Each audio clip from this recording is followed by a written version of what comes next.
So Preeti Thank is you so working much. from India. Yes, sir. Okay. So welcome back, everyone.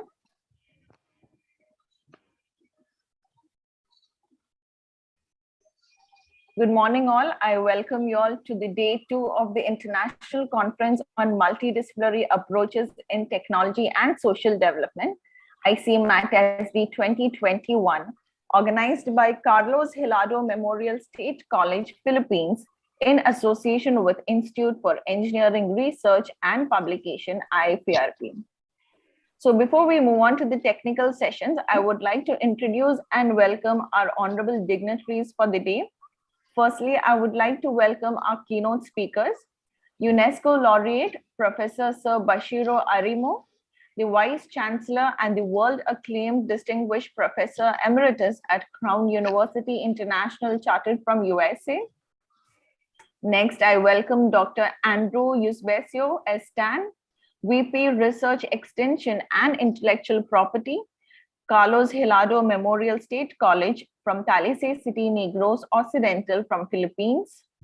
And next, I would like to welcome our session chairs for the day once again, Dr. Kutubuddin SM, the Associate Professor from Department of Industrial and Production Engineering, PDA, College of Engineering from Karnataka, India, Dr. Darwin Chatla, BSR Fellow, Aquatic Biology Laboratory from Department of Zoology and Aquaculture from Acharya Nagarjuna University from Andhra Pradesh, India.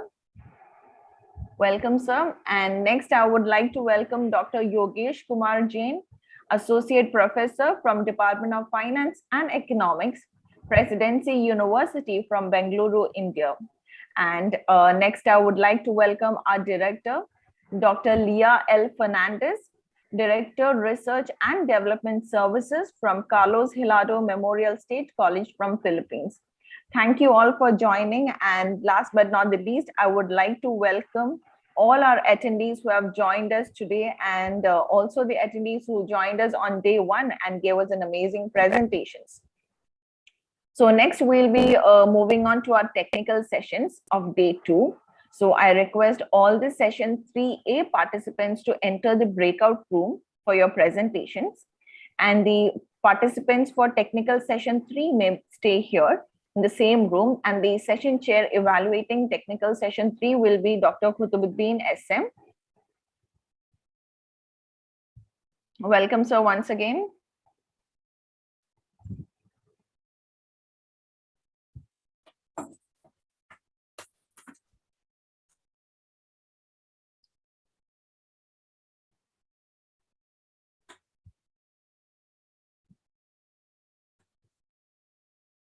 Requesting all the participants to kindly move on to the breakout rooms. In case if you find any difficulty, please put the message in the chat box.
Yes, I hope all the participants have joined.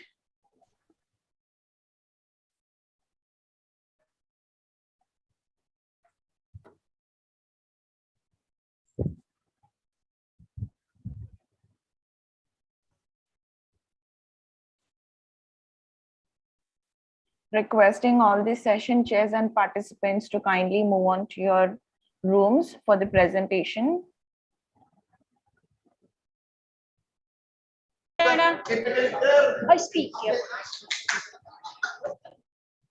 Okay, so we'll be moving on to our technical sessions, and I would like to invite our first presenter for the day.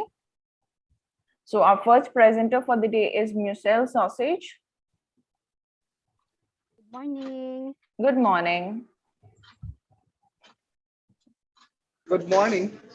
Good morning, everyone. Yes, and our presenter for the day is Leonela V. De La Cruz. Good morning. Yes.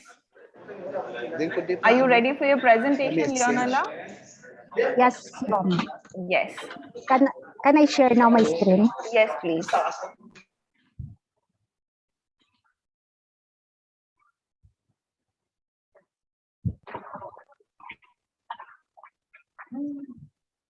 My screen is visible. Yes, it's visible. You may put on slide mode and begin. Okay, how about my audio? Is it okay? Yes, your audio, video, all clear. You may begin. Okay. So once again, a pleasant good morning to everyone. So my name is Leonela V. De La Cruz, and now I'll be presenting my research entitled Muscle Sausage. So I'm from Carlos Silado Memorial State College, and I'm one of the faculty of the College of Industrial Technology, teaching food trades technology. So for my abstract, the research study aimed to develop for a while. Okay, anggid mo ma, for a while.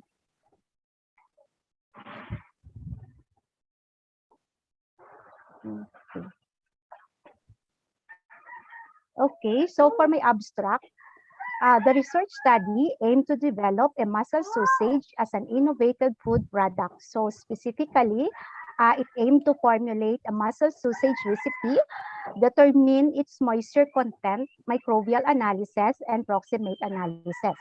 So the evaluation of acceptability and the development of flyers was also determined on my research study.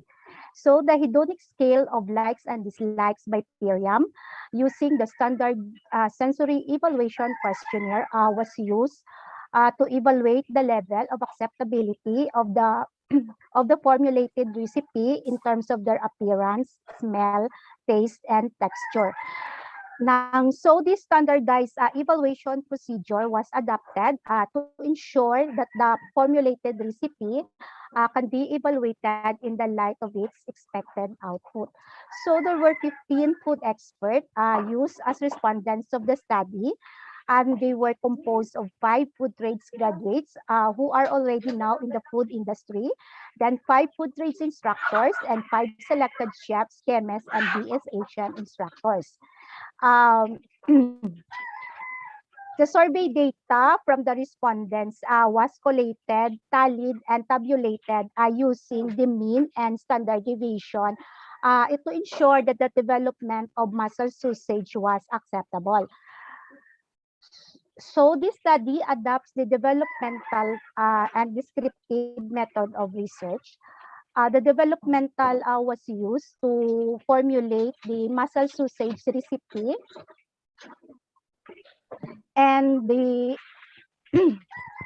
and the uh, and the quantitative method using the descriptive type was used in evaluating the level of acceptability of the formulated recipe.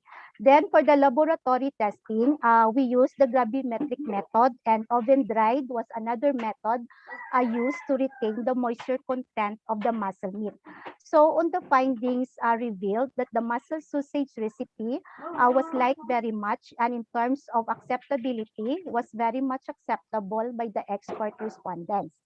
So on the laboratory test of moisture content, microbial analysis, and and proximate analysis was good, for there were no harmful bacteria detected, such as the E. coli, Salmonella, and Staphylococcus, based on the findings of the formulated recipe of muscle sausage was palatable and good to be eaten. Then there is a further study of its nutritive content and shelf life testing that is recommended prior to its full introduction to the market or for market utilization and product commercialization.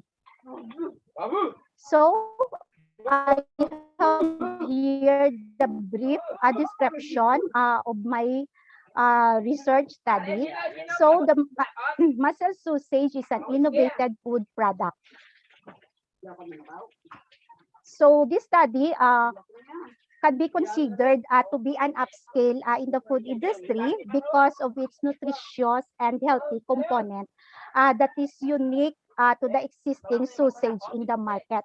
So with that, processing the mussel into sausage is beneficial to food industry for it is healthy as indicated in the result of the laboratory testing. So the innovated food product was conceptualized for Filipino who love to eat sausage because of its healthy content that can be used to be an alternative viand for the Filipino people. So that's why formulating the development of mussel or the development of this food product can be viable. And once perfected, this can be utilized for commercialization or for market utilization. So with that, this study was conducted. So for my results and discussion, as you can see, the first objective of the study was to formulate mussel sausage recipe. So on the table 1, it shows the formulated recipe of mussel sausage measured in grams and milliliter. Then on the second objective of the study was to determine the laboratory test of the mussel sausage in terms of the microbial analysis and proximate analysis. So on the table 2 and 3, it shows the laboratory test or the result of the laboratory test for microbial analysis and approximate analysis. As with the microbial analysis, the result states that the microbes such as the E. coli, Staphylococcus, and Salmonella, which is considered harmful and deadly, are not detected to the product. So with that, the findings implies that the formulated recipe can safe to be eaten and and can be used for the human consumption. Then for the laboratory test for proximate analysis,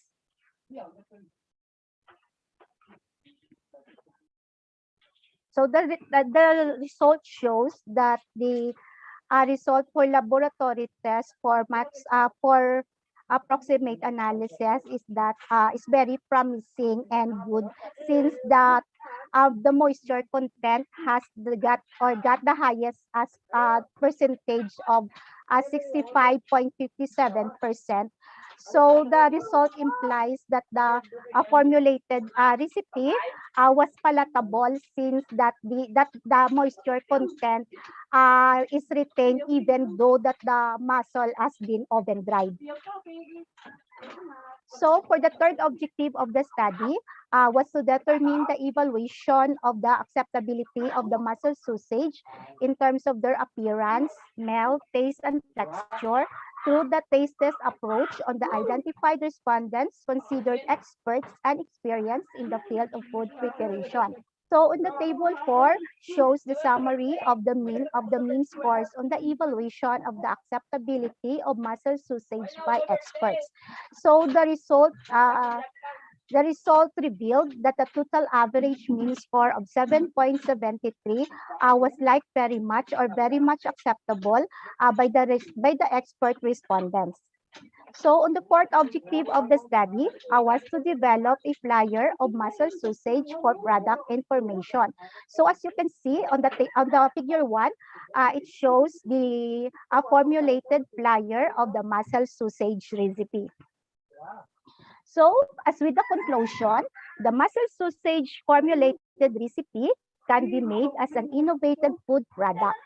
The formulated recipe was reliable and acceptable as innovated food, for it does not contain any harmful bacteria as indicated in the result of the laboratory testing. The formulated recipe can be pursued as innovative food products, for it was adjudged very much acceptable by expert respondents. And with the flyers can provide information and when disseminated to the willing readers. As with the recommendation of the study, there is a need to conduct further study to improve the quality of the formulated recipe for possible market of the innovated product. Then there is a need to subject the formulated recipe for shelf life testing to determine the expiration date once it is processed for possible market or for market utilization and product commercialization. Then there is a need to introduce the formulated recipe at the school canteen for students and employees as their alternative variant.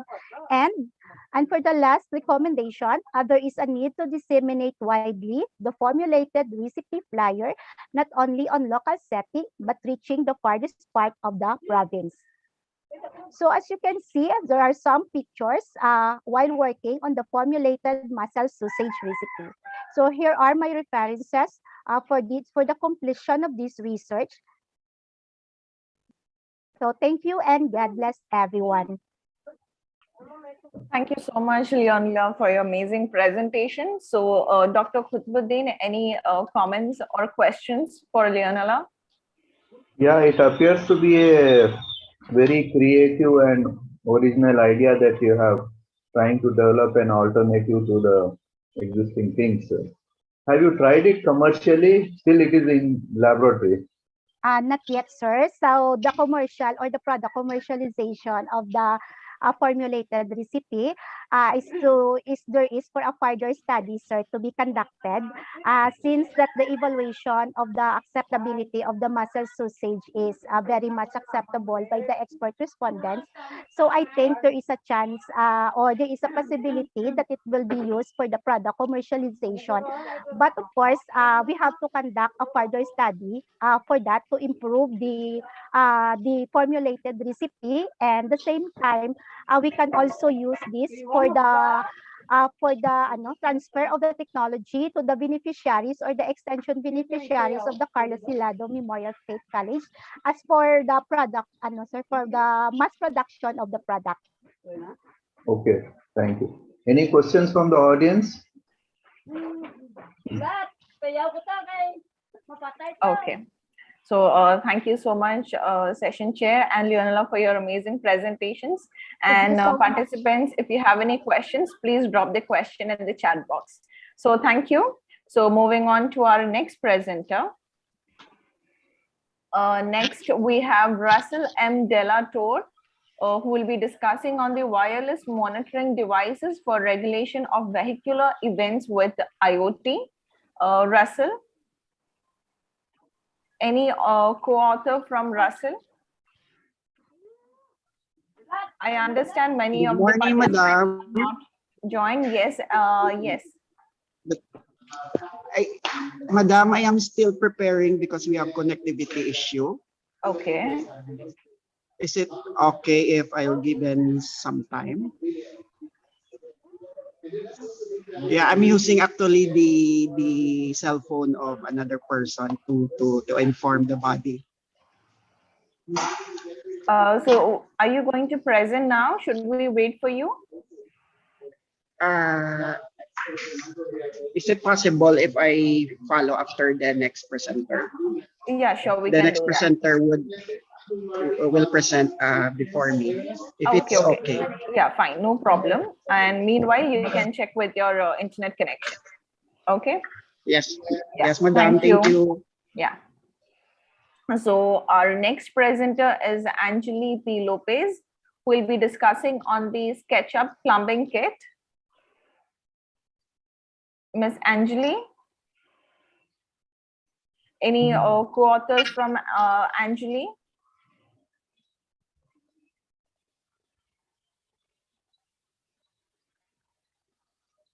Okay. So I'll be calling out the names. I understand most of them were unable to join because of the climatic disaster at Philippines. So let me know if you're there. Just raise your hand. Ramonito M. Sumanting. Ramonito M. Sumanting. Next, we have Mark Dave M. Belosis. Mark Dave M. Belosis. And next I call Lailani L. Rivera. Sorry, Lailani H. Rivera. Lailani H. Rivera. Okay. And next I call upon Judy M. Astudillo. Here, ma'am. Good morning. Good morning, Judy. And Judy will be presenting on the Student Credentials Management System. Yes, I will. Yeah, can I share my screen now, ma'am? Yes, please. Yes, please.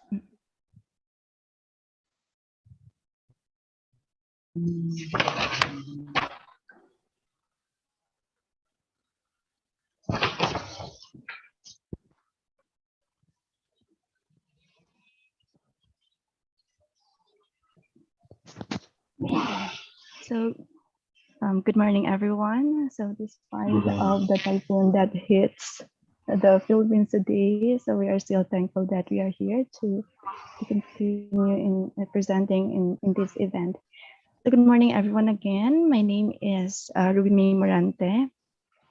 So, I will be presenting our research entitled Student Credentials Management System. So, the authors. Okay, I think this is not the latest. I'm sorry. Um, um,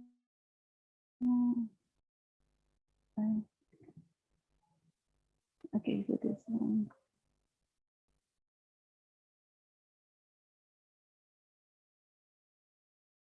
Okay, so the authors. So again, I'm Ruby Morante. I'm a faculty of the BSIS department at Carlos Hilado Memorial State College. So with me is my co-author, Judy M. Astudillo. She is a staff at the same time a part-time faculty at the same college. So introduction.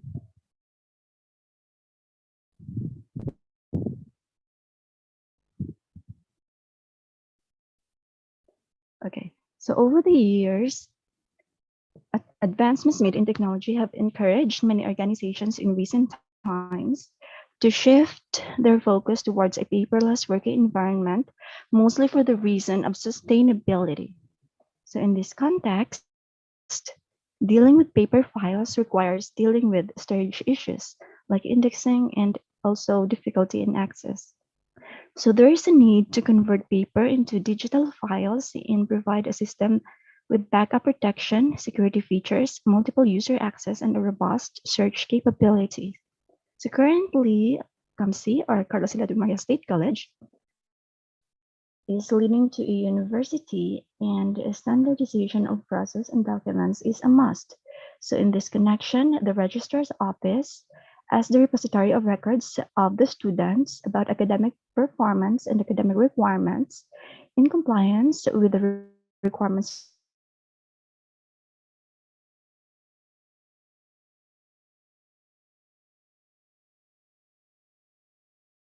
prescribed by CHAD, needs to upgrade the process and documents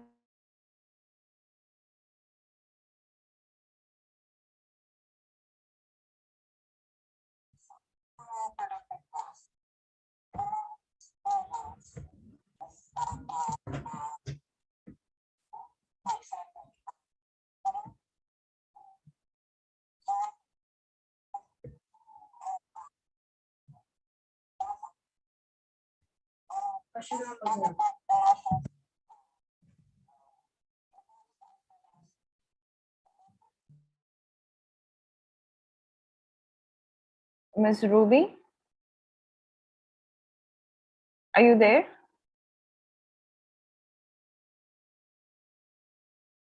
Ms. Ruby, we're not able to hear you. Okay, I guess Ms. Ruby is facing internet instability.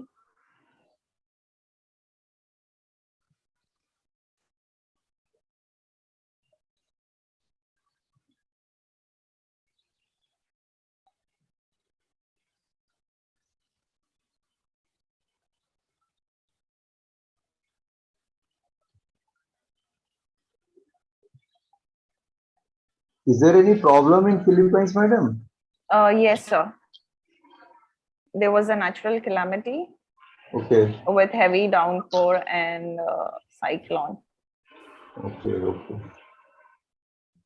So that's why most of the presenters are unavailable. Yes, they are unable to join, and there is a problem with the network issue. Yeah.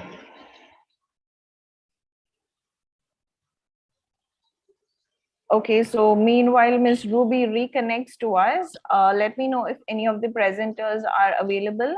Elwanel, would you like to take up the slot and present?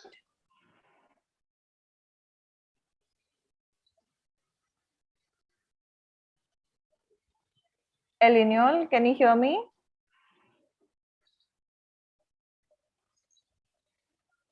Okay.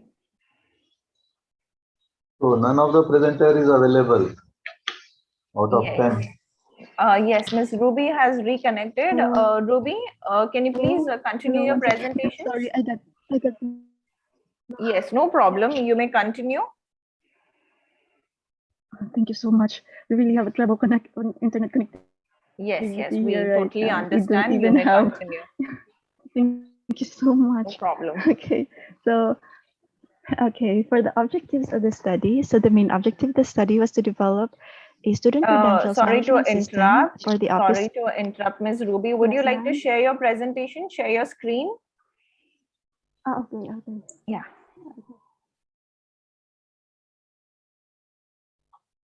Okay, so I believe it's already visible, ma'am. Yes, it's visible. Thank you so much. Thank you so much. Okay, so for the main objective of the study, it was to develop a student credentials management system for the Office of the Registrars of Council. The first specific objective is to develop a student credentials management system with the following technical features. First is the student management of documents. Second one is the student demographic profiling. Third is the short message service or the SMS notification for the students who are lacking documents. Fourth is the printing of documents, and the last is providing it with a database backup. To test the acceptability of the system, these are the parameters that will be tested: functional stability, performance efficiency, compatibility, usability, reliability, security, maintainability, and portability. And the third specific objective is to develop the user's manual of the system. Now, for the framework of the study, the researchers follow the IPOO model. So for the input, we have decision credential files, observed actual processes in the office, the literature readings, and the information from interview in that specified office. The process is first, there was a planning, then analyze the data, designing the system, coding it, then testing the system and evaluation. The output is the student credentials management system and its user manual. And the outcome is that the system will bring aid to better management of the student files that will lead to improved services to its clientele. Now for the methodology.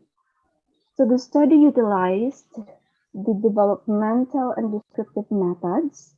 The developmental research, it was used in the system's development part, while the descriptive was used to test the acceptability of the system. Now for the respondents. So the respondents of the study, as you can see, we have there 30, wherein 13% came from the four registrars of the four campuses of COMC. There are 16 registrars office staff, which comprises 53% of it, and 10 IT experts. Okay, for the methodology, we use the rapid application development. And this is the context level data flow diagram that was created for the system. So the registrars could input the student credentials, student demographic profile, documents, the user details, in the backup details, and in return, it can generate the report which will be given or which will be sent to the registrar. And for the registrar's office staff, they only have limited access, such as student demographic profile and the access of student credentials, as well as they can also print reports. And the student could receive SMS notification for their lacking documents. For the result and discussion, so the first objective was to develop the system with the given features. And as you can see, what we have here now is the module wherein the user can upload, save. Okay, so this page shows the student demographic profile wherein the user can input all the data of the student. Still on the first objective, the result is, yes, this page shows the module where the user could send an SMS reminder to the students of their lacking documents. And this is where the registrar could perform the user backup. Now for the second objective, this is how we evaluated the system. Okay, so table 6, it shows the mean score on the level of acceptability of the student credentials management system as a whole. Okay, and the result is very high, which implies that the system is very highly acceptable to the college in need of a student credentials management system that is efficient, reliable, and easy to operate. And the third main objective was to develop a user manual, and it was created as such. It consisted of all essential information for the user to make full use of the information system. So this manual includes a description of the system, the functions, capabilities, and the step-by-step procedure for system access and use. For the conclusions, now we have here for the first objective, main objective. So we concluded, or the researchers concluded, that the development of the system with the following technical features of student management of documents, student demographic profiling, SMS notification for locking requirements, printing of documents, and database backup is an integral part of the system. So each feature was assigned with a specific function that will help the registrar's office for a faster window transaction and retrieval of student records. The student credentials management system is acceptable in terms of functional suitability, performance efficiency, compatibility, usability, reliability, security, maintainability, and portability. And now for the third main objective, the user manual for the student credentials management system was developed to provide assistance and guide related to the usage of the software system. Now here are some recommendations from our panel of evaluators. For the future enhancement of the system, these were recommended. For deleting of student credentials, we should require a security password. Then we also were suggested to provide a photo in the student demographic report for the student profile containing the student information on all the credentials submitted. And the SMS notification should be automatic. And it should also be integrated in the COMSI SMS Blast. So this is a management system of COMSI, which is to be utilized in the whole COMSI system. Now, it is also recommended that the system security will be strengthened, such as inclusion of compatibility. Integrating the current enrollment system in the registrar's office is also recommended, because currently we have a registrar's office system. If we integrate it into a system, it will really form a synergy, which would really make it easier for us to where to store these documents and where to fetch them. Okay, and the last recommendation is a backup is recommended to be saved in a cloud as a storage. Now here are some of the references, and that would be all. Thank you so much. Thank you so much, Ms. Ruby, for your presentation. Session Chair, Dr. Kutubuddin, your comments, please. Madam, as you implemented this system in your institute, or is it still in the trial phase? Yes, sir. Currently, it is still under application, wherein we still need to write a letter for its utilization. Okay. No, as shown in your recommendations, I think it has still some security concerns. Yeah, so we still have to, because currently the main focus is that we need to really cater the need for the transaction. That's why we're not able to delve into the security part deeper. However, we are trying to work out on it and communicate with the ICT department so that they can help us into the security features, encryption and all, so that this system will become, robust in a way. Okay. Are you thinking of implementing only in your organization, or you are thinking of commercializing this software maybe in the future?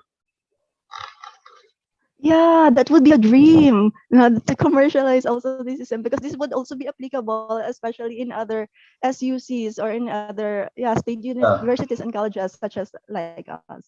Okay. Okay, good. Congratulations. Thank you Thank so you. much. Thank you so Thank much. you for your nice presentation. Thank you so much also. Thank you, Ruby, and thank you so for your comments. So next, I would like to recall upon some of the participants. I guess, yes, they have not joined yet. So next, I would like to call upon Marcel T. Daradar.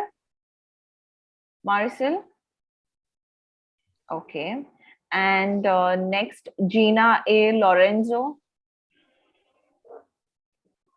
Please let me know if any of the presenters or their co-presenters are available. Next, I call upon MS Giridhar. Hello, ma'am. Yes, present. Yes, hello, good morning. So MS Giridhar will be presenting on the optimal demand side management of power distribution loads. No, I don't think Giridhar is available, madam. Sorry. I think Gina L. A. Mm, Lorenzo is available, I think. Morning, madam. good, okay. Hello, Rochelle. Yeah, Yes, good morning. good morning, Sorry good for the morning. delay. Yeah, Okay, no finally I have problem. my Okay, fine. So Russell Russell is M. back. Della Torre is available here, and he'll be discussing on the wireless monitoring devices for regulation of vehicular events with IoT. Welcome, Russell, and you may begin. I'll be present. Then I share now. Yes, Yeah. you may share your screen.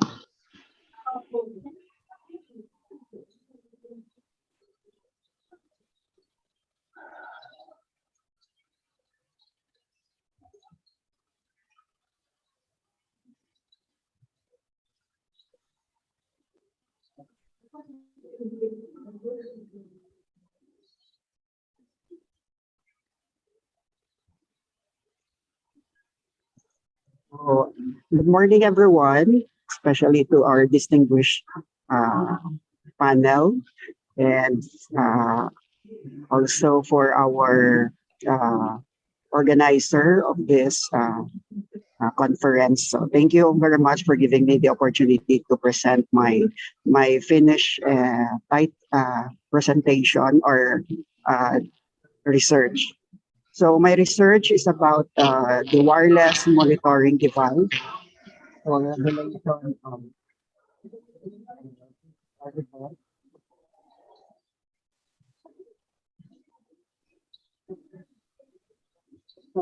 Russell, your audio is not audible.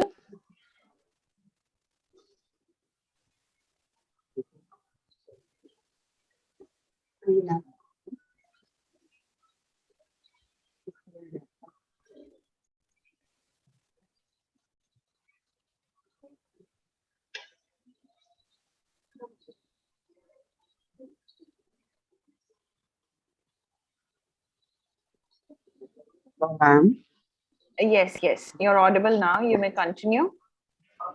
Thank you. Okay, so I'll be presenting an introduction about my research, the objectives, so the methodology, about the system, the results, and conclusions, and some recommendation or further enhancement.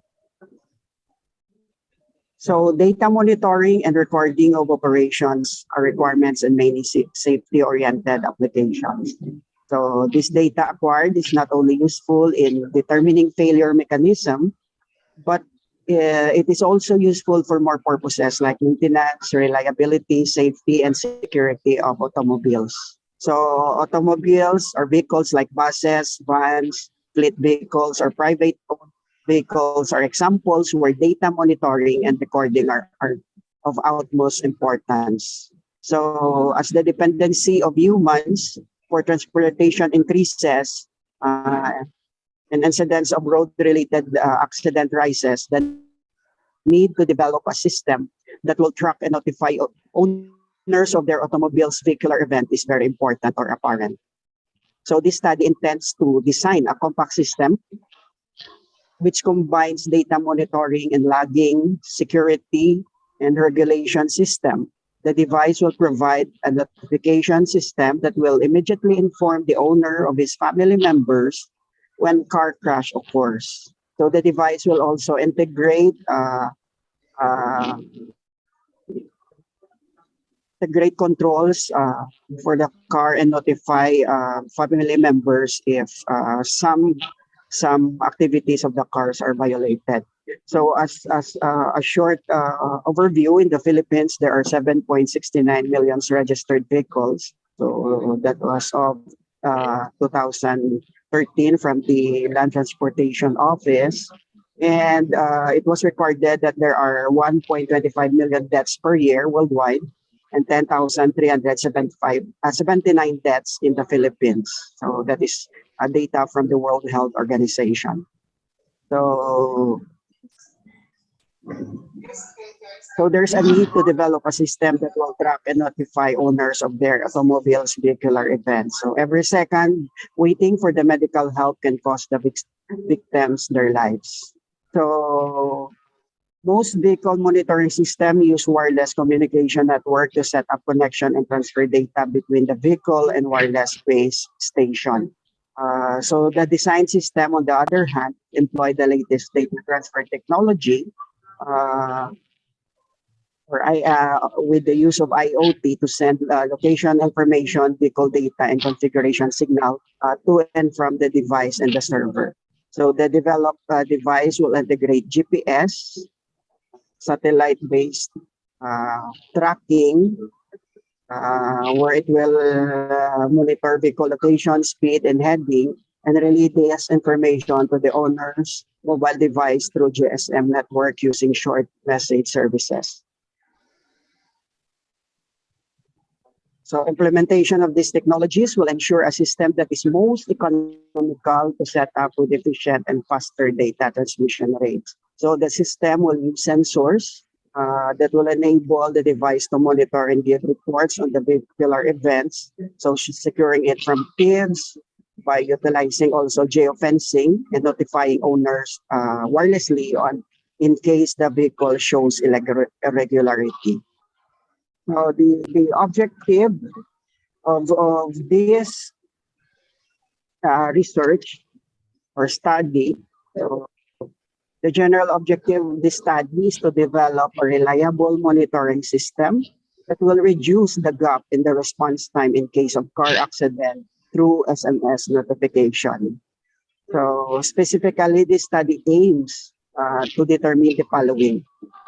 Distinguish various vehicular events in terms of collision, bump, and crash of the vehicle, the speed, location, heading, and time, and the car theft attempt for security.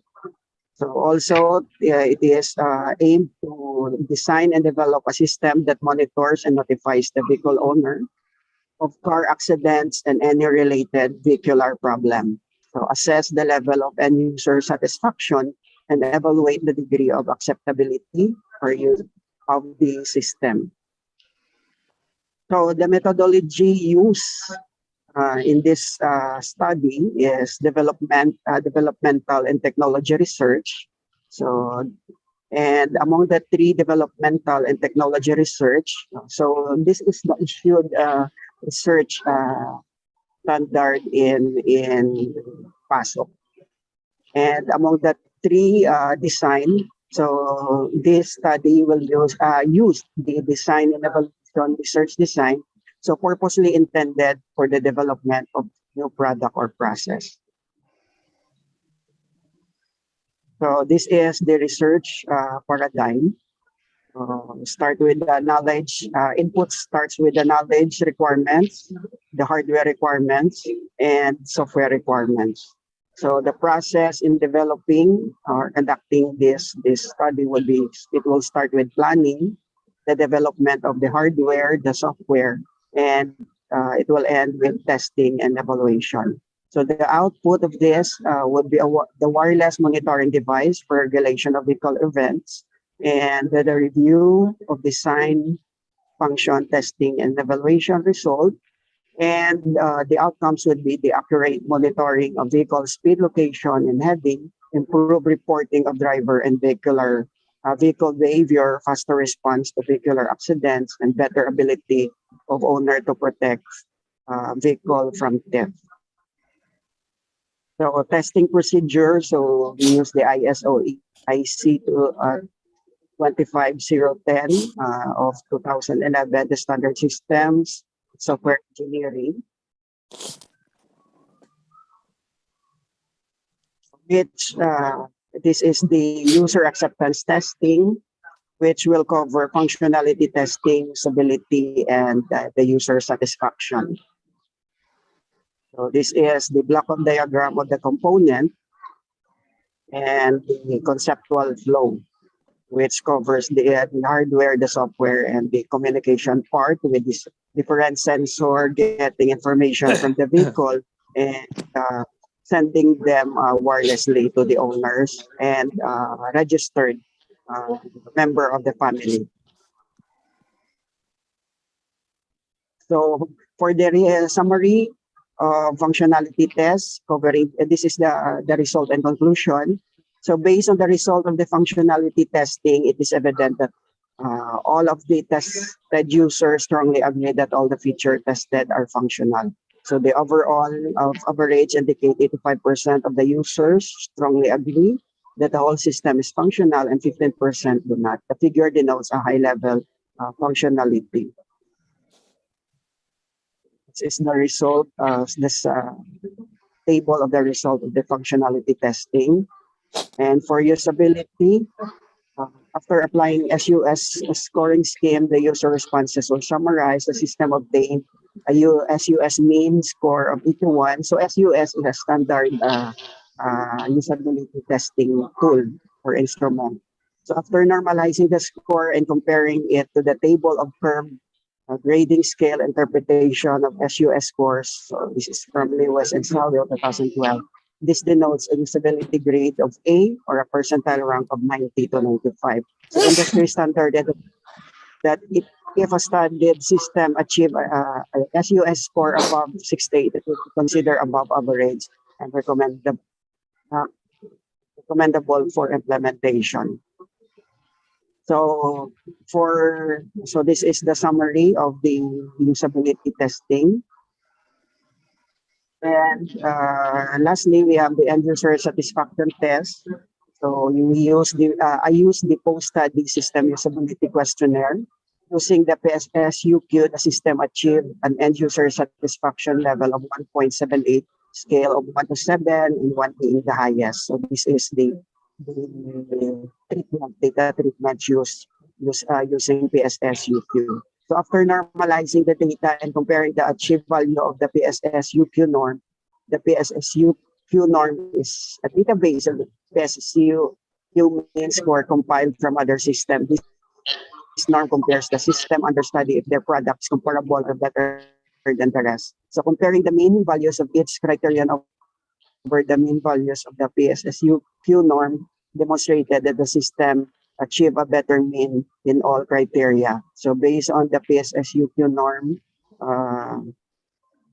The figure so is above industry standard of 2.82, signifying a high level of user confidence in the system. So this is the data to evidence to cover it. And this is the final result using SSUQ.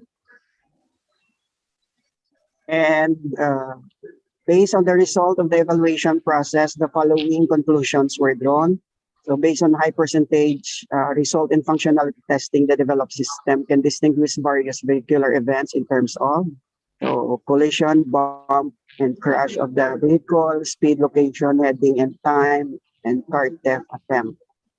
For objective number 2, the system achieved a high level of acceptability for end user satisfaction, and usability testing results show high level usability also. So for recommendation and further enhancement, the following recommendations were collated from the comment, suggestion, and recommendation of different individuals or knowledgeable of the study and from the respondents of the survey. So the use of GPRS instead of GSM, so implementation of biometrics devices for entering data and for security, utilizing an upgrade microcontroller, and use an upgraded and high-powered GPS module for more precise location. Integrating more help option and information in the program component of the system and maximize the features of the software. So GUI component of the system, making it more interactive. And lastly, integrating video system for monitoring and recording. That's all. Thank you very much. Thank you, Russell. It was a nice presentation on IoT application in vehicular management. Is this a part of your research work, PhD work? Ms. Russell, can you hear us? Russell, can you hear me? I think Russell has an internet issue. Russell, can you hear us?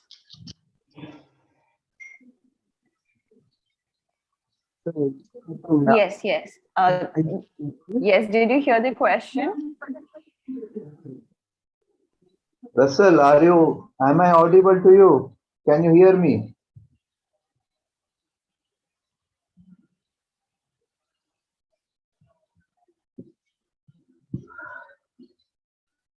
As you said, maybe he has got some connectivity issues. Yes, yes. The next speaker is available. Can we move on? Yes, sir. We'll move on to the next presenter. Okay.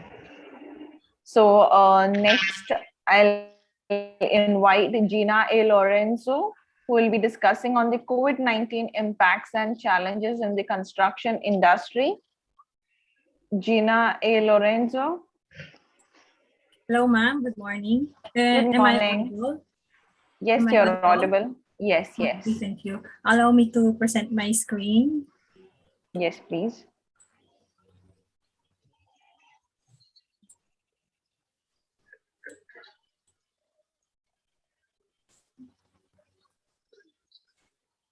Okay, so can you see my screen now? Yes. Yes, yes. Okay, so thank you so much. Okay, so the distinguished panel of evaluators. Am I audible, ma'am? Can you hear me clearly? Yes, Yes. yes, you're audible. Please continue. Okay, so to the distinguished panel of evaluators, to the organizers of this great conference, and to my co-presenters and all who are present in this room, pleasant good morning to all of you from the Nueva Ecija University of Science and Technology, Philippines. Allow me to introduce myself and my co-researchers. I am Gina Lorenzo, a faculty of Mechanical Engineering and focal person for international linkages for the College of Engineering, with my co-researchers, Engineer Estrelita Bernardo, the chairperson of Engineering Management from the Graduate School Department, and Engineer Al Magalang, Faculty of Electrical Engineering and Director of Gender and Development Department of the Nueva Ecija University of Science and Technology. And I am here to present our research entitled COVID-19 Impacts and Challenges in the Construction Industry. Okay.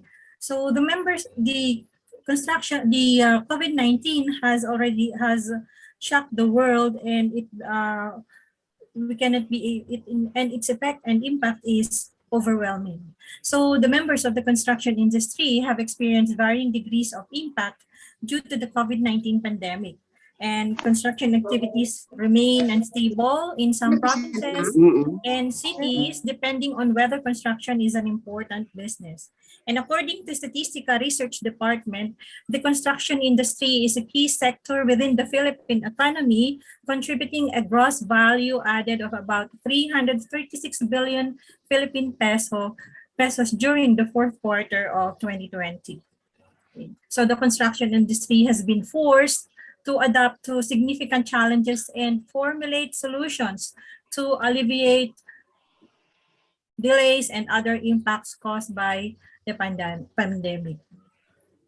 Okay. So this study was conducted to determine the impacts and challenges in the construction industries amidst COVID-19.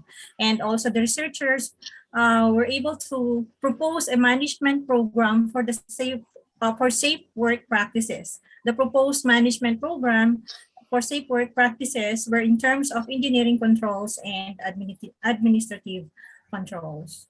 Okay. A quantitative descriptive research method was employed in this study, and the target respondents were project engineers, researchers, maintenance, and architects that work in the construction industry. They were selected through the convenience sampling technique, as the data are readily available. The questionnaire was the primary tool used in gathering data, which contains the respondents' profile, the impact of COVID-19 in construction industry, challenges amidst the pandemic, and the proposed management program to adapt to the challenges of COVID-19, that is in terms of administrative controls and engineering controls.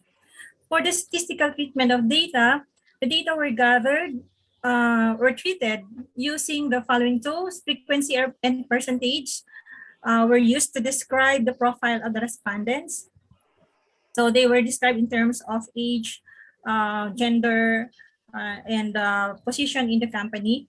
And another one is the relative importance index, which described the impacts and challenges on the construction industry during the pandemic. The items in the questionnaire were answered on the scale on how impacts and challenges were observed and how the proposed management programs for safety practices were recommended, such as always, frequently, sometimes, and rarely.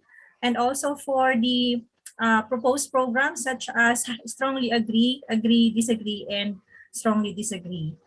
And then ANOVA was used to determine if there is a significant difference in assessing the impacts and challenges of COVID-19 in construction industries when respondents are grouped according to their profiles, such as age, gender, and other profile indicated on the research. And weighted mean was used to propose a management program to have safe work practices in the construction industry amidst the COVID-19 pandemic.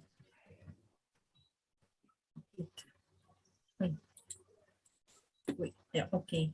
So for the results and discussion, the profile of the respondents according to age, gender, type of agency, position in the agency, and the number of years in the agency. So from the table, it shows that the profile of the respondents from the tables revealed that most of them were in an early age, that is in the millennial group from bracket 21 to 30, and a large percentage are male, since the construction industry is still dominated by male, and most of them works in the government with 63.1%. So the tables also show that most of the respondents were in the key positions as project engineers and site engineers, and that most of them were newly hired, as shown in table 6, or still gaining experience in work. So from table 7, based on the responses from the questionnaires disseminated, the three major impacts of COVID-19 in the construction industry are the work from home scheme. These are actually the three major impacts, and quarantine and travel bans and delays of materials. For the challenges the construction industry are facing amidst COVID-19, the first three major challenges are activities or measures required to maintain a healthy environment, issues with public transportation, frequent and thorough cleaning and sanitation of offices and job sites. And for the impacts of and challenges of COVID-19, according to age, gender, type of agency, position in the agency, and the number of years in the agency, it shows that for the impacts, the position in the agency and number of years in the agency are not significant. And for the challenges, the number of years in the agency is not significant. So for these, older people are facing most threats and challenges at this time of the pandemic. And according to Florence Thibaut and Patricia Bemers on women's mental health in the time of COVID-19 pandemic, it has affected women more profoundly than men in several areas, both at workplace and at home, especially those on the medical field. So government employees who remain on the front lines in fighting this pandemic continue to be negatively impacted. Okay. And for the proposed management program in terms of engineering controls, this study proposed to continue using other standard control measures. It includes the use of PPEs or personal protective equipment necessary to protect workers from other job hazards and avoid the sharing of tools and equipment whenever possible. And of course, aside from sanitizing the job site or the workplace. Then another one for the proposed management program in terms of administrative control, management should have enough knowledge and skills that can counter the threats to workers. So there should be a healthy workplace environment for continuous communication with co-workers and supervisors. So good communication between employers and their employees is essential to maintain the work flow or the flow of work successfully. Okay, and for the conclusion, with challenges such as skilled labor shortage and backlog decline to mention, due to the work from home scheme, transportation restrictions, anxiety, and fear, it is impossible to finish projects according to pre-pandemic timelines, forcing construction firms to adjust. It is essential that employees are properly educated and trained on COVID-19 related safety enhancements and procedures. Educating employees include not only verbal training presentations, but also posting signage and keeping written training materials in visible places on the job site. The construction team players should build, maintain, and strengthen connections throughout the entire industry using a variety of different approaches to implement safety and resiliency. Thank you so much. That ends my presentation. Thank you so much, Ms. Gina, for your presentation. Session chair, any questions? Madam, you have discussed about the impact of COVID-19 on this construction industry. There have been many papers published since we had the impact of the COVID on the field. Have you considered this economic impact on the workers, the construction workers? Because economic impact is much more important. Come again, sir. I'm sorry. Okay.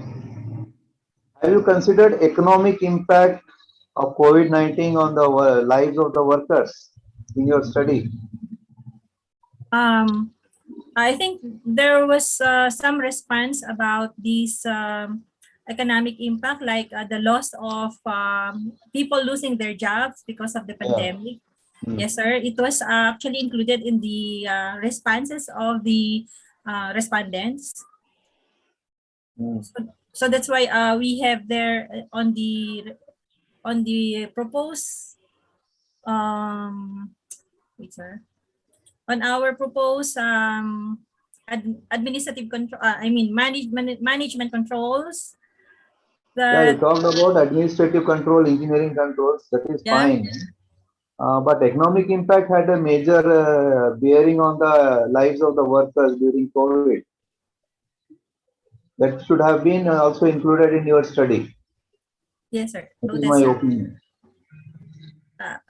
Yes, sir. Okay, any other questions from the audience?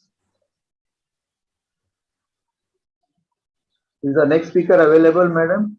Yes. So thank you so much, Gina. Thank you. And Thank you so we'll much, move sir. on Thank to you. our next presenter. So next, I would like to call upon Anjali P. Lopez. Is Anjali P. Lopez available? Okay.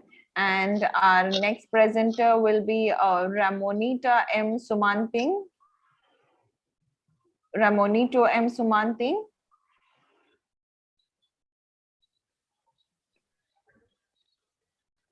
Please let me know if any of your co-presenters are also available. You may present. Then I recall upon Mark Dave M. Belosis. Lailani. Stella, Yes. good morning. Good morning. Yes, I actually still scheduled this afternoon for session 4, but just in case nobody is Yes. ready, I can. Yes. I will be on standby. Yeah, sure. Thank you so much. So I'll just recall upon because in between some of them are joining. Sure. So if not, means I'll surely call you next. Yeah, thank you. Yeah. Then Marisol. Okay, so some of them have not joined. So we'll take up the session 4 participant, Dr. Khutubuddin. Yes. Yes, so that is Marisa. Thank you so much. Yes. Thank you for giving me this opportunity. I am actually on, my power is on standby. Okay. Because it's a total blackout in our area. But anyway, we'll try to do our best. Sure. Looking forward to it, and you may begin. Yeah, thank you. So my study is, our study is on tax awareness and compliance of micro and small enterprises in Negros. This was conducted by Donna Lerma Paco, and I am the advisor. So I will be presenting on her behalf. We wanted to find out the predictors of the tax compliance of the MSEs. We used descriptive correlational research. The result of the content validity ratio of Logi for the instrument was 0.88, and the conduct alpha for reliability is 0.99.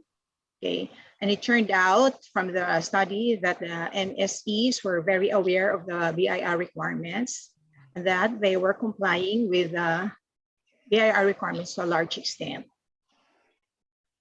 And we further did regression analysis. So the 3 variables came out to be significant. That's highest educational attainment, the penalties, and the level of tax awareness.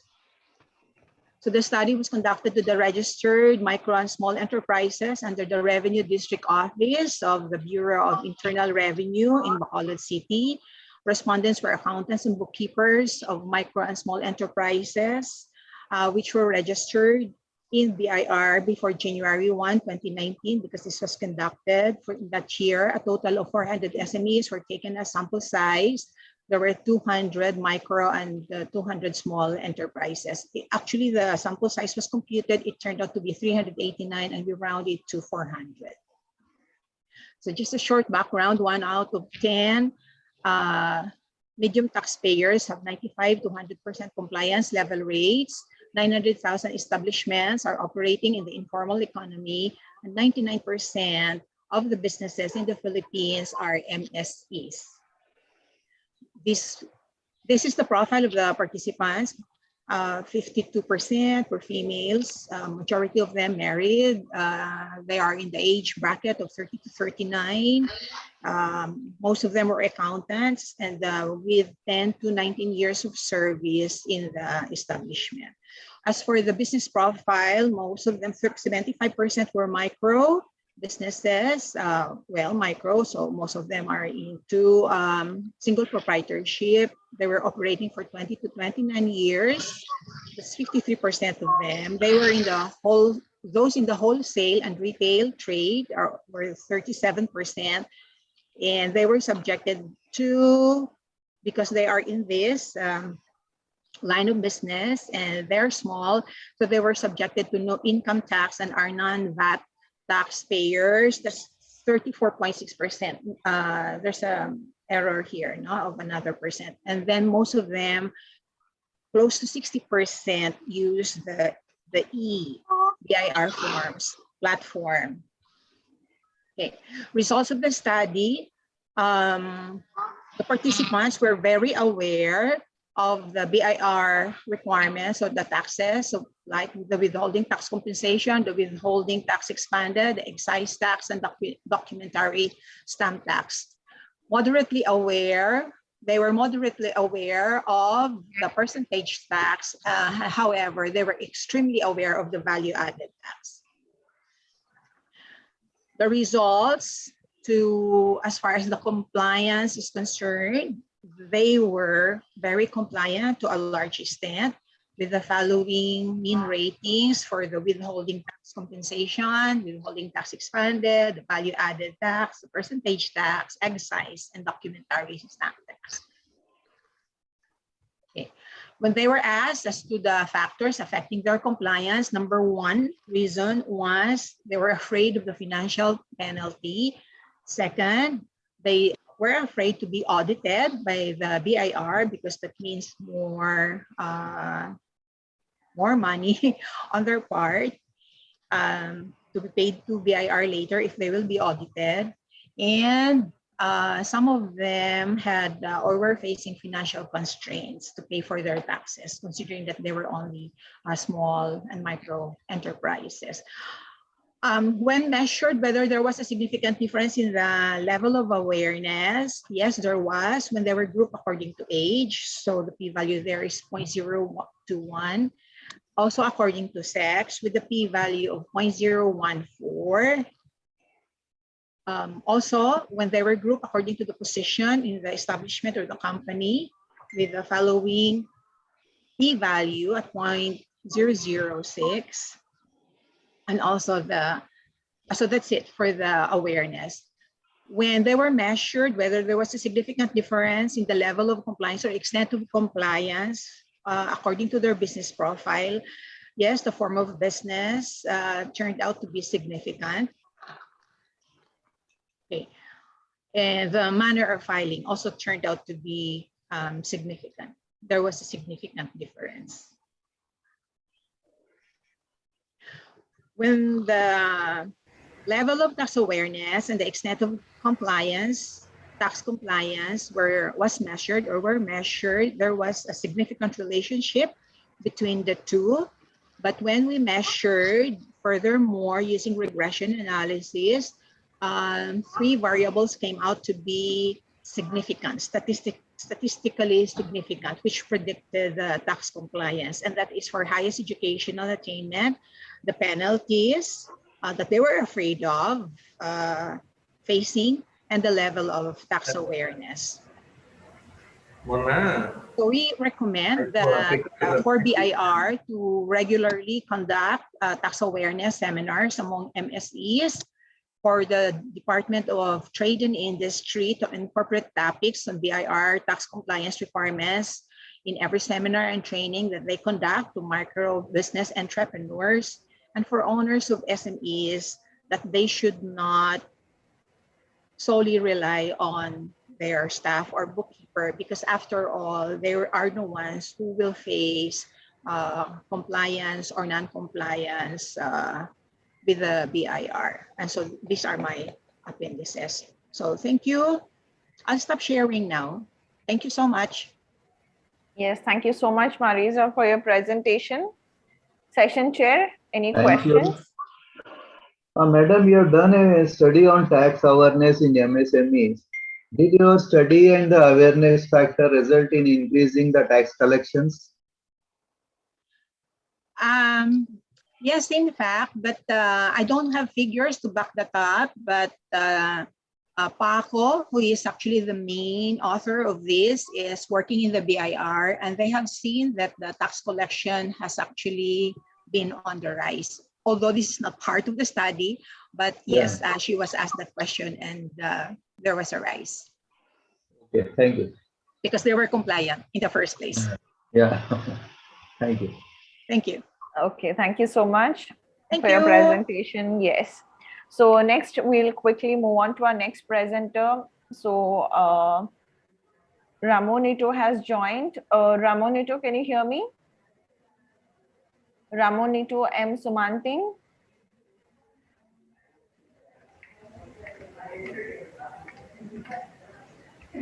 Hello. Yes. Can you hear me, Ramonito?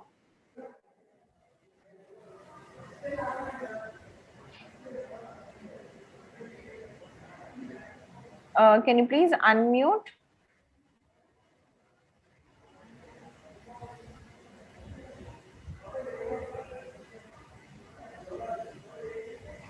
Any co-presenters on behalf of Ramonito?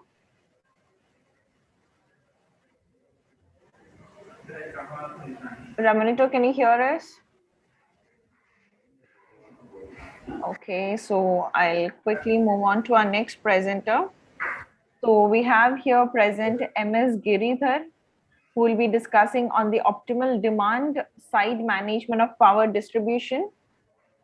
MS Giridhar. Good morning, ma'am. Am I audible? Yes, yes, you're audible, and you may begin your presentation. Yeah, yes, please.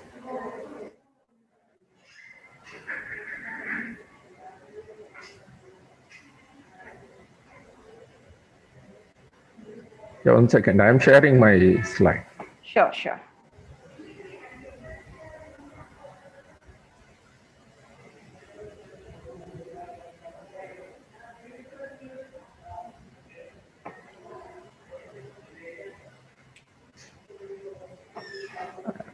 I don't have option of sharing from my desktop. Just a moment.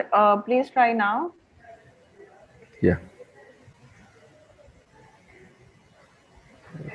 Desktop. I have Google Drive and Microsoft OneDrive. No desktop sharing. So you can click on the green button that you see at the bottom, Yes, which yes. is share screen. Yes, yes. When I do that, I am getting, okay, I can share the screen.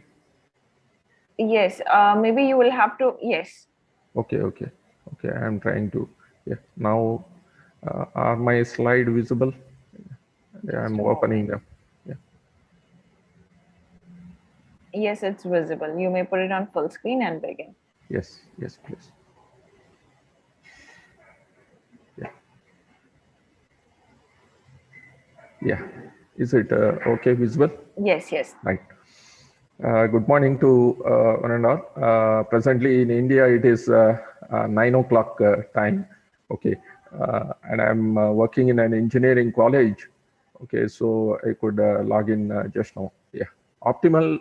Today I'm going to discuss and present a topic on optimal demand side management of electrical distribution load, which is of some technical point of view and social relevance, where we are trying to minimize the load. That means distribution of load by shifting the loads where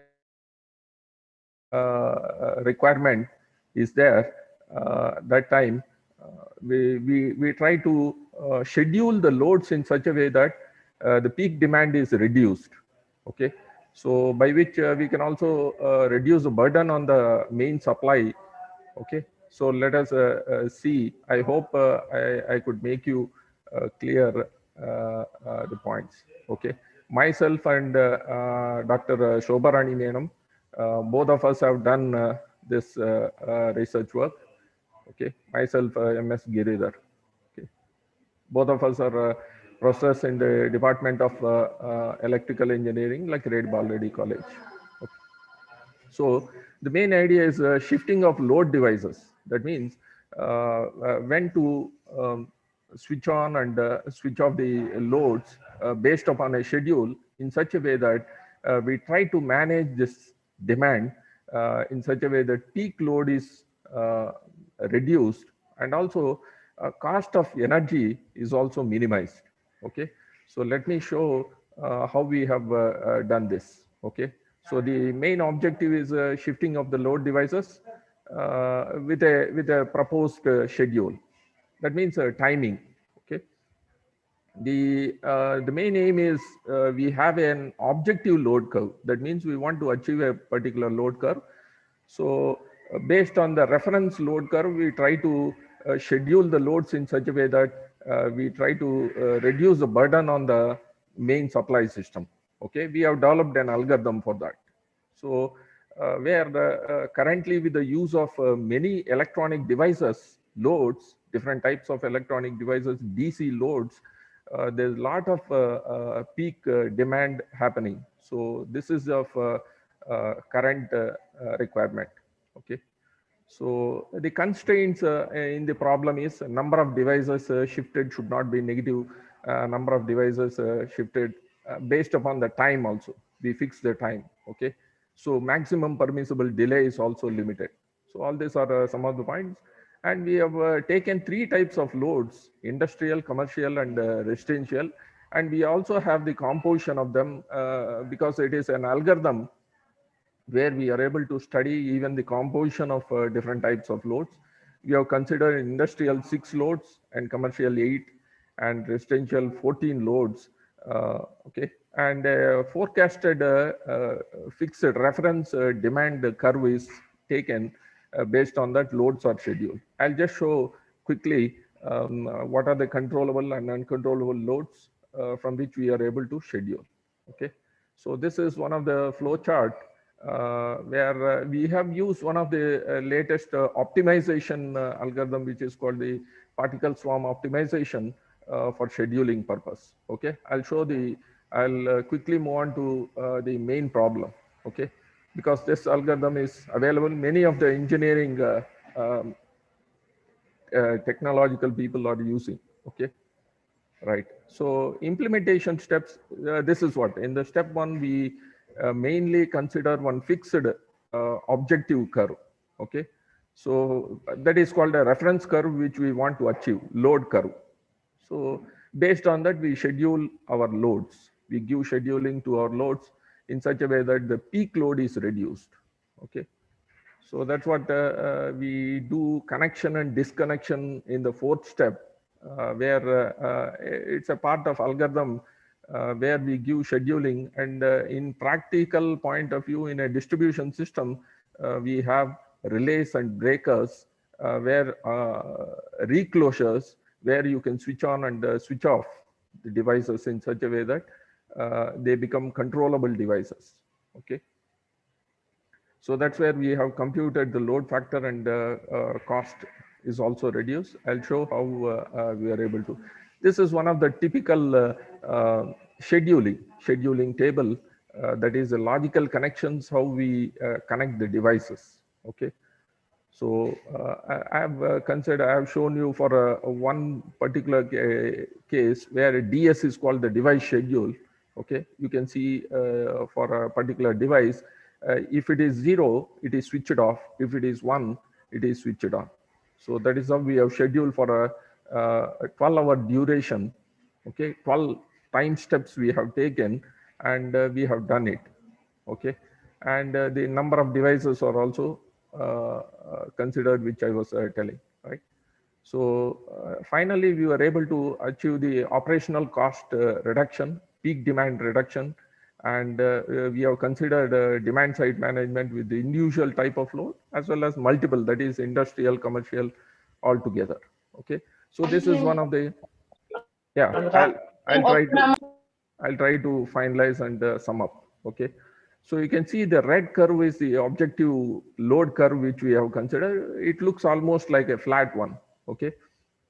Whereas you see the residential forecasted load curve, from which we are able to achieve the actual demand by controlling the loads. Okay, this is one example for a residential case where we were able to reduce the peak demand. You can see on the top I have written, okay, that is 1363.6 kilowatt hours.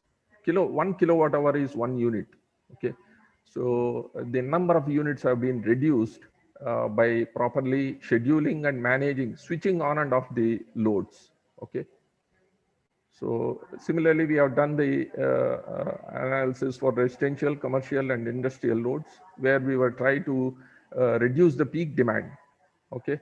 And as I was telling, we have used one optimization algorithm where we were able to reduce further from 996 kilowatt hours number of units to 852. Okay, that's what percentage of reduction I have mentioned. Okay, so in the current scenario situation where the number of loads which are controllable, like electronic devices and loads that we are using, DC loads, and the number of loads are also more. So where this is possible. Okay. So that's where load factor is one more where we were able to achieve a better load factor by controlling the loads. Okay, this is all theoretical study that we have done, where practical also it is being implemented. Yeah. So cost point of view also, we are able to reduce the as the number of units or consumption is improved. Based on that, we were able to reduce the cost. Okay, cost of energy consumption. Okay.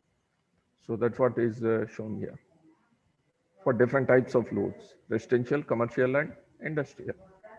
And this is one of the bar graph where I'm just typically representing how much we are able to reduce the cost. Okay. So similarly, we have done for the case of commercial also. The controlling of loads is done based on the reference load curve and the actual demand, where we have controlled the loads in such a way that we are able to reduce the peak demand as well as cost of. So typically, we have taken a mixture of residential, commercial and industrial residential also. Okay, so we were able to achieve the reduction in the peak demand as well as the cost of energy. Okay, so this is what finally there are three mixture of composition of loads that are available on a particular distribution feeder. Okay, so that's why we have considered, and we have done study on the cost also, cost analysis. Okay, improvement in load factors when case A, B, C, D are a mixture of different types of loads, residential, commercial, this. Okay, right. So finally, I want to conclude that we are able to achieve with an scheduling algorithm a better load factor, as well as reduce in the peak demand, as well as the cost of energy is also minimized with the help of the latest objective function tool which we have used is particle swarm optimization. Right. Thank you. If you have any queries, we can. Thank you, Professor Giriga. It has been a good study, but can it be implemented with the electricity board so that we can reduce or normalize the loads in the different cases? Yes, sir. Yes, sure. What you have considered residential, commercial electricity boards. It is still on paper.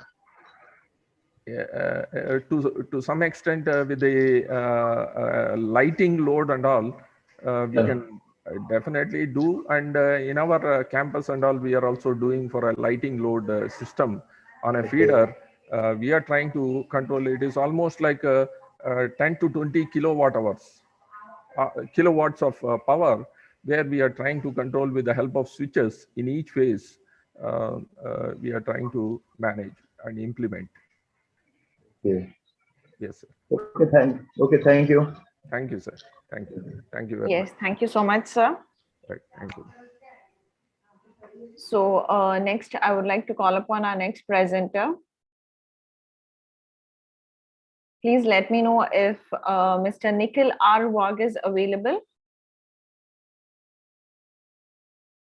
Nikhil R. Wag.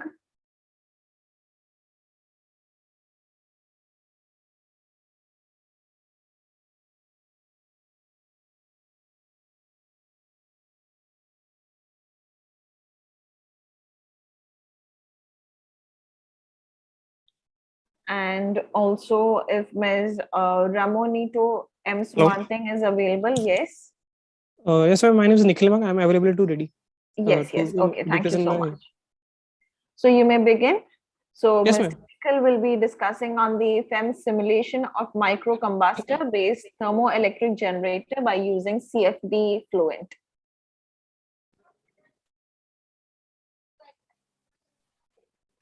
Just 1 second, madam. That paper is whether it is included in session 3. Sir, yes, it's included in session 3. No, but what information I got, there are only 10 papers in session 3, right?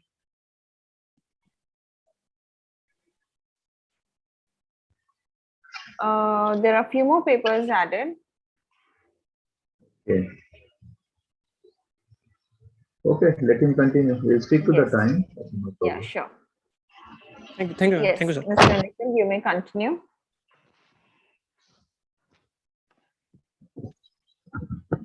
Am I audible?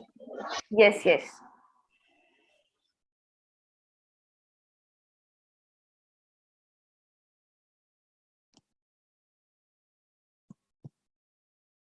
Good morning, everyone. My name is Nikhil Wag, and my guide name is Dr. PB Nehe. We are presenting the PPT on our research topic, FEM simulation of microcombustor-based thermoelectric generator by using CFD fluent. We are from the Gokhale College of Engineering, Nasik, Maharashtra, India. So these are the content of my PowerPoint presentation. First, we will see the abstract, the introduction to our topic, and the main system on which we are working, microcombustor-based thermoelectric generator, and the simulation we have done. Then the flame propagation, which is a very vital, which plays the vital role in our research, and the result we got, conclusion and references. Abstract. Electricity generation by using the electro-friendly sources becoming a vital divide in last few decades.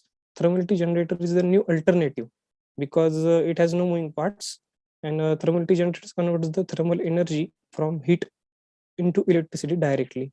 They are pollution free and free from noise, and that's why they have no maintenance. In this paper or in this work, the detailed instruction has been done of the microcombustor-based thermoelectric generator system. We consider the steady state thermal and nonlinear behavior to be analyzed in using the simulation. So first, what is the TEG or what is the thermoelectric generator? As I said, thermoelectric generator is nothing but the generator which converts the heat into the directly electricity. This is because of Seebeck effect, which is nothing but the when you maintain the temperature difference between the two ends of the system, it will convert that temperature difference into directly into electricity. That means more the temperature difference, more will be the electricity. The temperature difference means between there are the two sides of the TEG module. First is the hot side and second is the cold side. So if hot side and cold side temperature difference is more, we will get the better electric output as an output of the system. So figure shows the thermoelectric generator schematic diagram and the modules available in the market. We can see that there are modules like PNP junctions, and these are nothing but the semiconductors are attached in the ceramic plates. So this is the TEG thermoelectric generator module. Now the overall system, we can see the microcombustor and thermoelectric generator.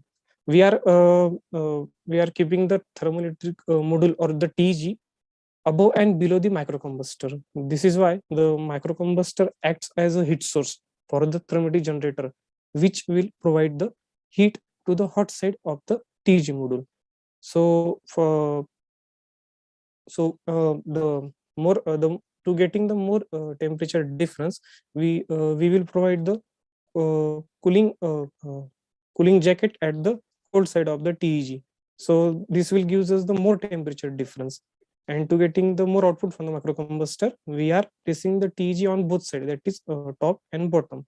So the heat from the microcombustor will given to the hot sides of the TEGs, and due to the water cooled jackets, the cold side will be maintained.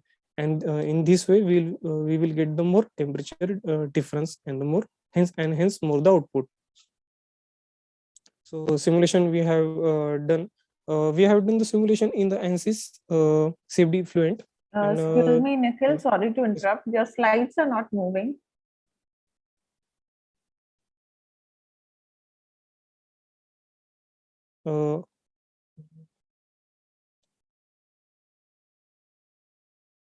Just a second. Okay.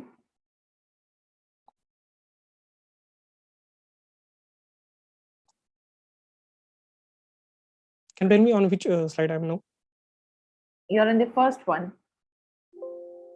Okay, now it's moving. Go to presentation mode. Just maximize it. Okay, I'm working on it.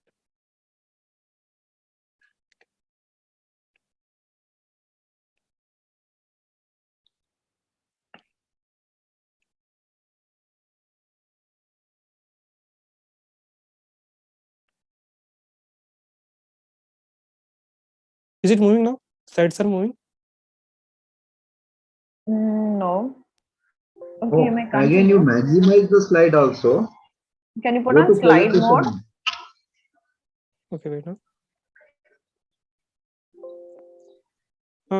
It's not maximizing.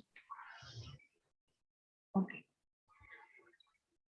Okay, please continue. Maybe you can put it on the slide manually. Okay.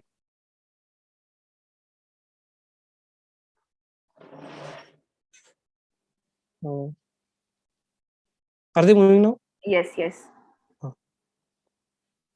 So should I start from No, start? it's okay. Please continue. So this is a microcombustor based TEG system. Thermoelectric generators module are placed above and the bottom of the microcombustor. As we can see, microcombustor at the center. We will provide the fuel and air mixture, that is the LPG air mixture at 3 meter per second velocity. So that will provide the microcombustor the heat, and this heat will be distributed to the hot sides of the two TEG modules, which are the upper and lower side of the microcombustor. So the hot side of the thermoelectric generator will get the heat, and at the cold side of the thermoelectric generator, due to the water cooled jackets, we will get the more temperature difference and the more thermal more energy. Simulation. We have done the simulation. We consider the steady state thermal simulation and nonlinear behavior to know the. This is done to know the more vital electrical parameters. As this is our 50% work, we are in process now. So this is important for our next optimization technique that we are going to apply in our next in our next work. So that's why we have done the simulation, and this is what we got in the simulation: the temperature distribution with the and temperature distribution and the velocity distribution at the 3 meter per second. So this will give the more idea about the velocity distribution, and that we can use in our further work. These are the main parameters we got into our simulation. That is the current density, then electrical voltage, and the thermoelectric field intensity. These parameters are vitally important for the optimization technique that we are going to apply in our next work. That is remaining 50% work. Conclusion: detailed FEM analysis of the microcombustor thermoelectric generator configuration use using the safety flow carried out in this paper. Also, simulation has been done using the analysis in order to various results. The voltage and various other parameter distribution are presented with the help of the computational details. Electrically vital parameters are analyzed and presented with the values. The computational details gives the total elaboration of the heat transfer process within the system. These are my references. Thank you. Thank you, Nikhil. Session chair, any questions? Thank you. It was a nice presentation. We'll continue with the next presentation if it is available. Sure, sir. Thank you, everyone. Thank you. So I again recall upon Ramonito, who is ready. Ramonito M. Sumanting, who will be discussing on the pressurized lubricant refilling device. Good morning, ma'am. Good morning, everyone. Yes, ma'am, I'm ready. More audible? Can you hear us? Audible. Yes, ma'am. Yes, yes. Okay, please continue. Please allow me to share my screen. Yes, please.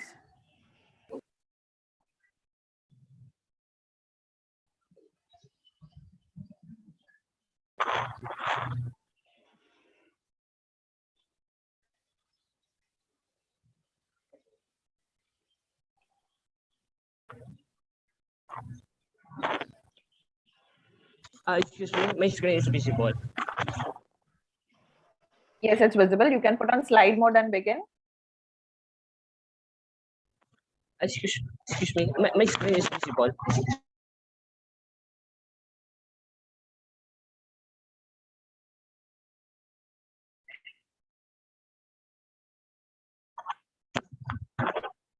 Why get? Ma'am, I'm sorry, I've lost my connection. I try again. Okay. Excuse me, everyone, my screen is visible already.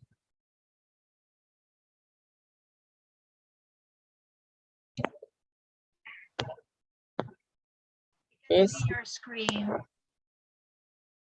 Yes, ma'am. I'm already share my screen.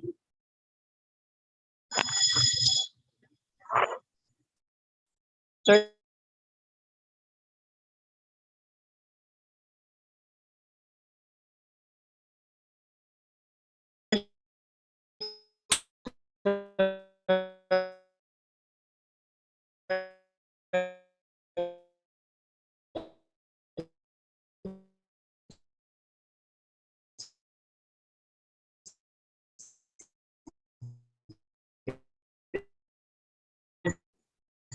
Ramonito, we are not able to hear you. Subong, level bisa. Present ko subong level ko ba kay ang screen ko guro ba hindi visible Your sa voice is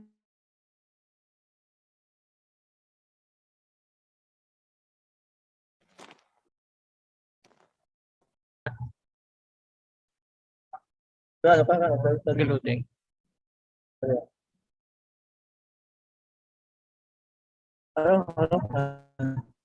Okay na? Down.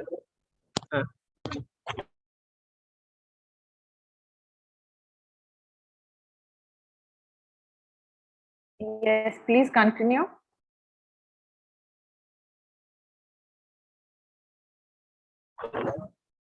Choppy ako signal. Sir Sumanting. Sir Yes, ma'am. Sumanting. Yes, ma'am. Oo, continue ka na, sir. Continue na. Yes, ma'am. Naka-share na ko, ma'am. Yes. Sige, ma'am. Thank you, ma'am. Sugod ka na, sir. Present ka na. Yes, ma'am. Oo. Okay, oo. Ikuha na ba, sir? Ginatawag ka na ni Ma'am Gisela to present. Yes, ma'am. Choppy. Ma'am Choppy. Okay. Okay, good.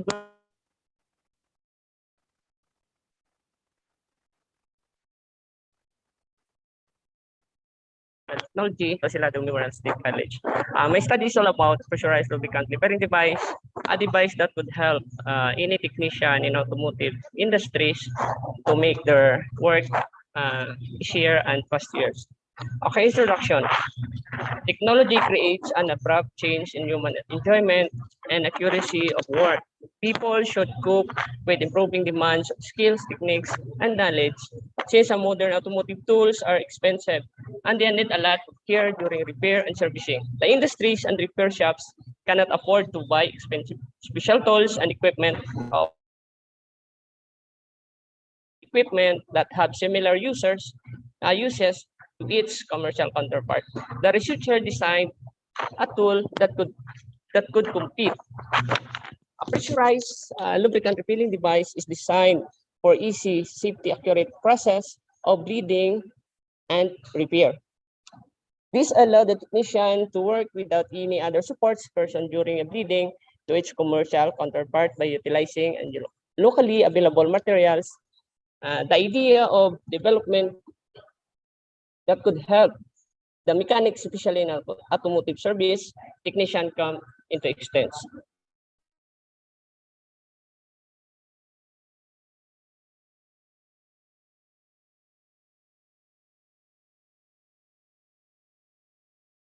Cups during the bleeding of fluid operation and performed by 2-3 technicians to do the operation.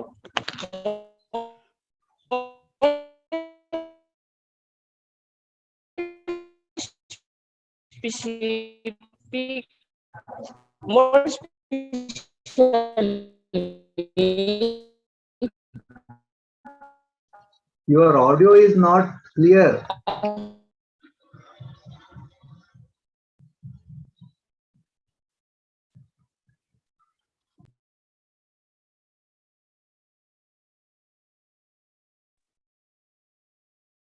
Okay, I think Ramonito has a severe network issue.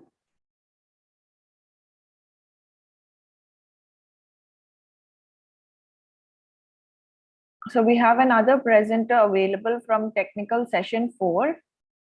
So shall we take up the person?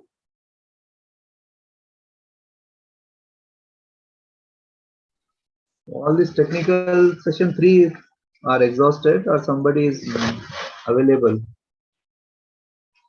from technical session 3.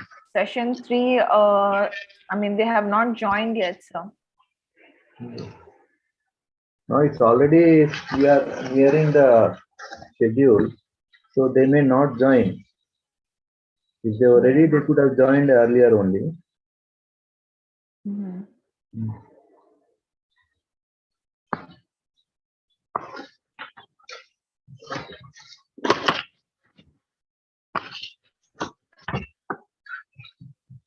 We had about 8 presentations, right? Yes, sir.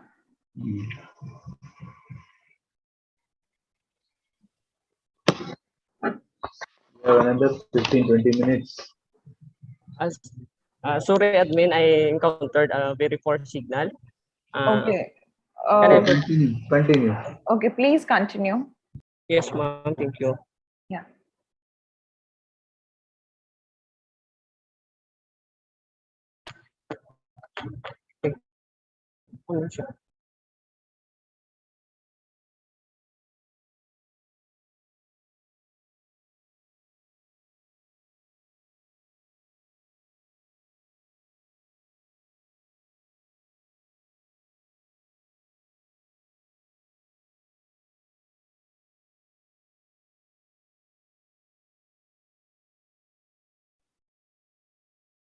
Ramonito, you're not audible.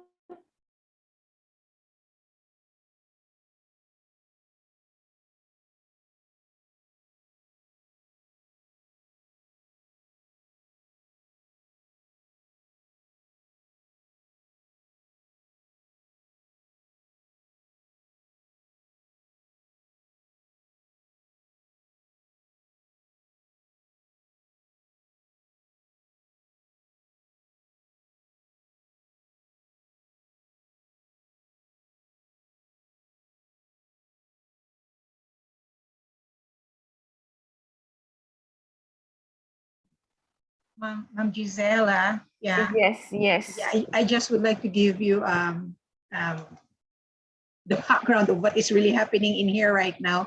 I have power because I have a generator, a small generator at home, just enough for me to connect to the internet. But we are actually on a total blackout right now in the island. So it's just really very difficult. So I think the connection is really very intermittent. Yes, So we understand, and we are that's why. really trying whatever we can Pay for do again to let for them signal. I'm present. sorry again. Yeah. Yes, no Thank you. problem. Yes, Thank Can you I for continue, ma'am? understanding. Yeah. Yeah, sure. Thank Thank you, you. ma'am. Okay, number 3 objectives determine the level of acceptability in terms of design, functionality, portability, durability, safety. And number 4 is to formulate owner's manual. Methodology. This study adopts the developmental Sorry to descriptive methods interrupt. research. Sorry to interrupt, Yes. Ramanito. As you have internet Yes, ma'am. fluctuation, what we can do is that when you're sharing the screen, your bandwidth will reduce. So you can just summarize your research work Yes, ma'am. and Yes, ma'am. give us a short description about it. Yeah, Yes, ma'am. Sorry, ma'am. no problem. Okay, design. These are the result of evaluation of pressurized replicant filling device. There are 4. No, the overall size of the device is easy to storing, very high, and number 2 suitable for function and use. Number 2 ergonomic, facilitate easy handling in use, and has 4 aesthetic, PL showing wheel balance and proportion parts. The overall research was very high. Okay, functionality.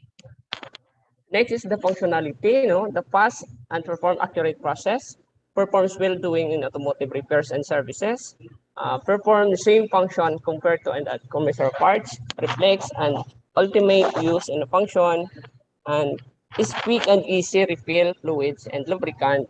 The result is very high, and the overall taken as a whole is also very high. Okay, the portability result. Acceptability of pressurized replicant repairing device. As to portability items, there are 4 other 5 also. Can be used with a single technician only during the operation. The result is very high. Easy to remove parts in cleaning and safekeeping. Also very high in the result. Has a built-in 12 volts detachable microcompressor. And number 4, there are full rollers, portable case, and handle ease of movement. And number 5 has a 3 detachable tank, 1 for the compressor and 2 for the lubricant, 3 liters capacity, 8 cylinders. The ratings are all very high. Okay, the durability has each cylinder is a standard and hold high pressure. Number 2, high pressure hose and multi-purpose nozzle with a safety trigger. And number 3, rust-proof and quality finish, pen and into long period of time, and has quality microcompressor and fitting is made of copper and chrome for rust protection. And number 5, can withstand stress and constant use. This was taken a whole as ratings of very high. Safety. Acceptability of pressurized lubricant refilling device as to safety. Number 1 is integrated with a pressure gauge and cap of pressure valves. Number 2 has an individual gate valves for a pressure adjustment. Has a quick release crimp and high pressure hose. Number 4, prototype integrated with the safe and standard parts. And number 5 is manual operation, was formulated for proper device handling and operation. This taken as a whole very high. That overall scores is 5.59. Okay, this is the traditional way and compared to the pressurized lubricant device. The traditional way Ramonito, operation is bulky, difficult to manage, you are not efficient, and sharing your consume more screen, time. Ramonito. You are not sharing your Yes, screen. sir. Yes, sir. Yes, sir. Come again, sir. Yes, sir. I'm already sharing my screen, sir. Difference in system. So in terms of project management, resource rehabilitation, and monitoring manipulation, and the results are moderate extent, except for Sorry, sir. Choppy, sir. Monito, is it possible for you to share your other slides? birds of prey. So these are the table shows that these are the species found in the area, specifically the Abyssinia marina, which is swans, and so on. The objectives, number 5, what is the status of the transported birds? Excuse me, Dr. Darwin? Yeah. And based on the results, Yes, ma'am. based on the species. I can't heard, mom. Sorry. Sorry. Rank number 1, the got the first, second, Technical team, can you please check with Dr. Darwin? and the next is the relation further. Objective number 6, what is the economic and management status of the people's organization to finance the program for the conservation area? And it has in general in terms of budget. But these are the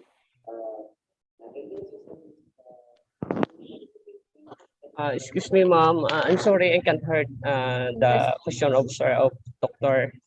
Chatla. Yes.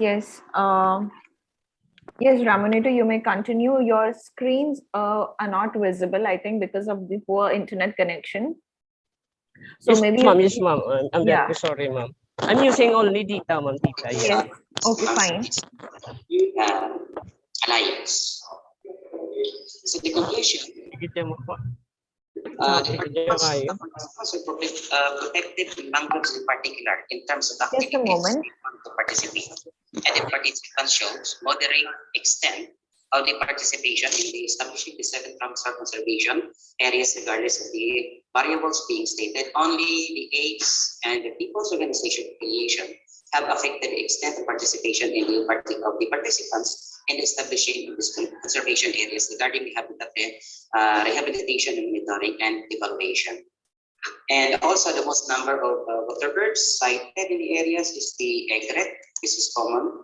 And there were only 12,108 water birds recorded in this study. The migratory water bird species diversity is greater than the non-migratory water bird species in terms of budget for the protection and conservation and the following areas. And finally, the participants are more interested in protecting and conserving mangroves than anything else. And based on the results of the study, the author proposed the extension of the program titled the Negros Occidental Conservation Area or the Nahuaca Community Engagement. Implementing agency, of course, the colleagues, the partner agency is the Alliance, the Kapag-Kalan ni Mamaylan Ilog Integrated Coastal Management Council.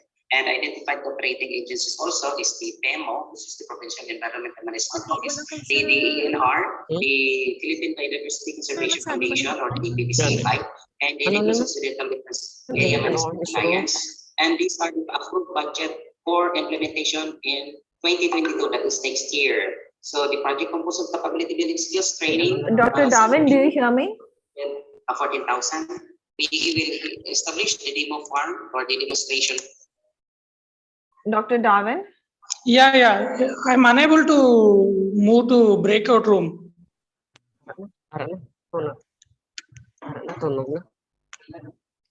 Will you please move? Make the Yes, sir. Yes. Preeti, can kindly coordinate with Dr. Darwin? Total of 66,580 that is approved by our board of trustees. This is the location. Is there any overlapping of the presenters? Yes, I think that was because Dr. Darwin came out of his room. So Ramonito, so we'll just give 2 minutes to Ramonito so that he can summarize his presentation. Yeah. We're already Ramonito, do you hear running me? short of time. Ramonito?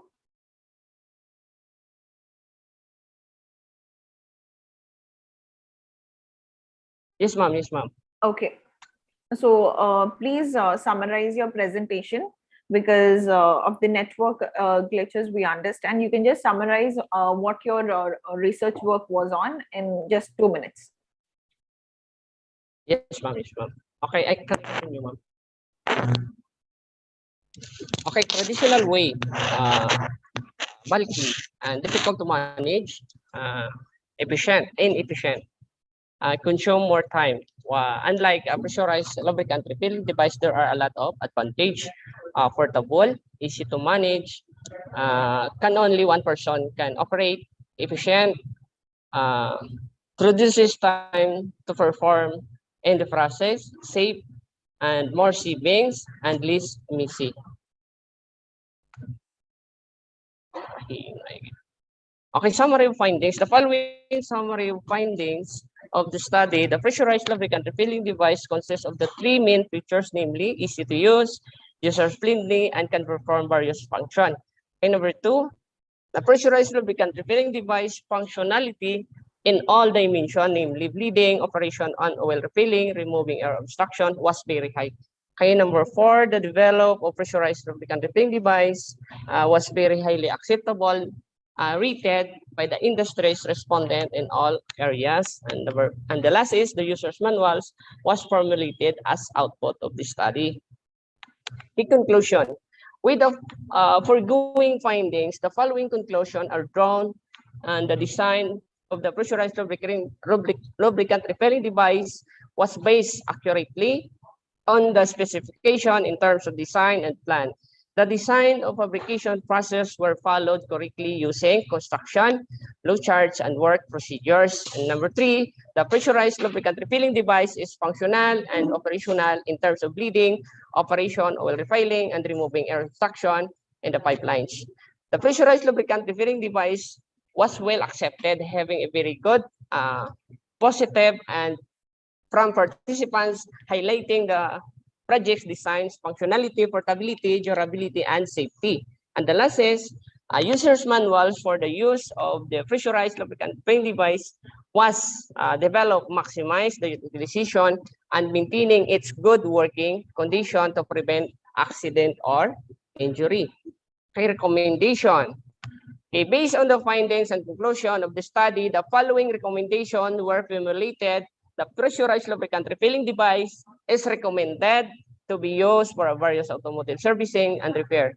The acceptability dimension of the pressurized lubricant refilling device in terms of design should be looked into an adding mechanism, especially the fluid level monitoring device make it more secured and sturdy. Okay, number four, features researchers should be further conduct studies along the pressurized lubricant refilling device, focusing the automatic compressor shut-off device and exploring other parameters and design to further improve the project. Okay, and the last ones, the college administration should support the innovation pursued by the faculty along the design and fabrication of special tools and devices for enhancement of quality instruction in automotive technology. Okay, thank you for listening. That's the end of my slides. Good morning again. Thank you, Ramonito, for your presentation. Yes, ma'am. Sorry again, ma'am, for having a poor signals. I'm using only data because currently I'm facing with that strong typhoon. Sorry again. Okay. Thank you. Thank you. No problem. Thank you so much. Sir, any questions for Ramonito? Actually, there were some questions, but I could not see his presentation. Okay. Because of this. Okay, thank you. It was a good work. Okay, sir. Thank you so much. Presentation is available. We'll just recall upon few names which were pending in session 3. So the remaining people to present is Anjali P. Lopez, Mark Dave M. Is Anjali P. Lopez available? Then Mark Dave M. Belosis, Lailani H. Rivera, Maricel T. Daradar,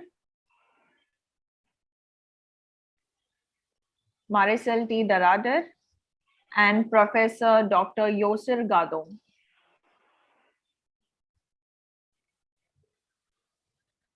So these were the pending people from session 3.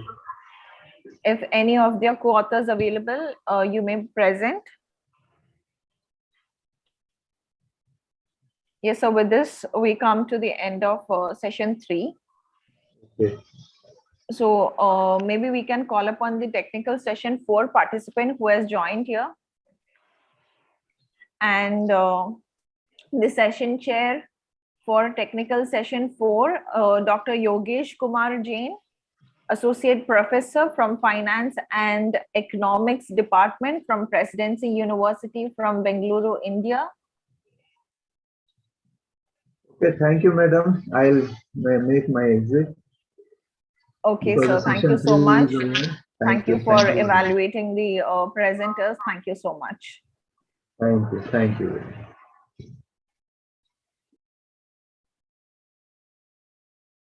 So before we move on to technical session 4, we'll take a short break.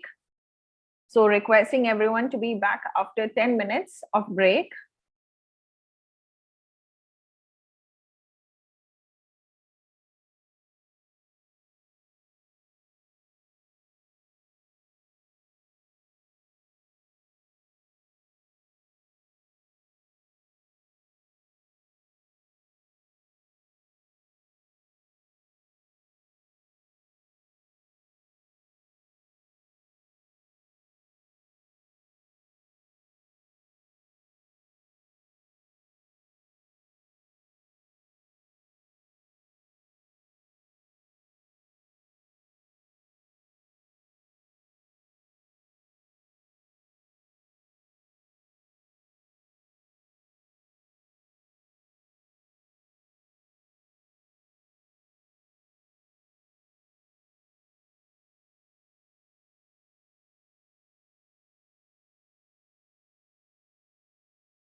Yes, everyone, welcome back to ICMAT SD 2021. So we are moving next to our technical session 4, and we have been joined here by our session chair. I would like to introduce and welcome to you our session chair, Dr. Yogesh Kumar Jain, who is Associate Professor from the Department of Finance and Economics from Presidency University, Bengaluru, India. Welcome, sir. Thank you very much. Yes. We'll be beginning with our presenters. So already one of our presenter had presented earlier, sir, because of the network connectivity at Philippines. Okay. So next we'll be moving on to our second presenter, that is Sharon S. Benitado. Okay. Who will be discussing on the environmental sanitation conditions, challenges, and opportunities in public markets. Ms. Right. Sharon, can you hear us? Good day, everyone. Ma'am Gisela, I'll be the one to present the study because I'm the co-author of Ms. Benitado. Okay. Sure, you may proceed. Okay. Good afternoon, everyone. Good afternoon, Dr. Yogesh. Yeah, good afternoon. Please go ahead. All the best.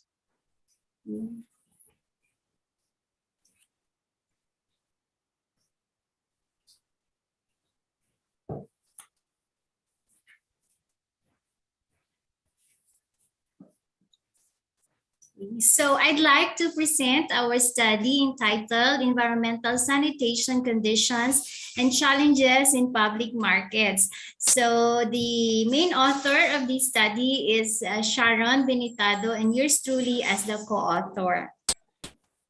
So this paper examines the environmental sanitation conditions and environmental sanitation challenges of the two public markets in Bacolod City. So this study utilizes descriptive research, and a researcher-made questionnaire was used. So this researcher-made questionnaire was validated using the Laushi content validity ratio, and it got a result of 0.83, which interpreted as valid. And also the researcher-made questionnaire was subjected for reliability testing and was computed using the Cronbach's alpha and resulted to a 0.948, which interpreted as a reliable questionnaire.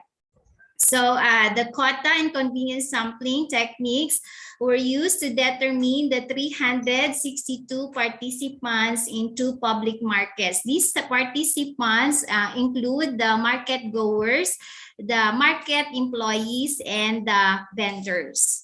So there are the statistical tools in this study are the mean, standard deviation, Mann-Whitney, and Kroskal-Wallis.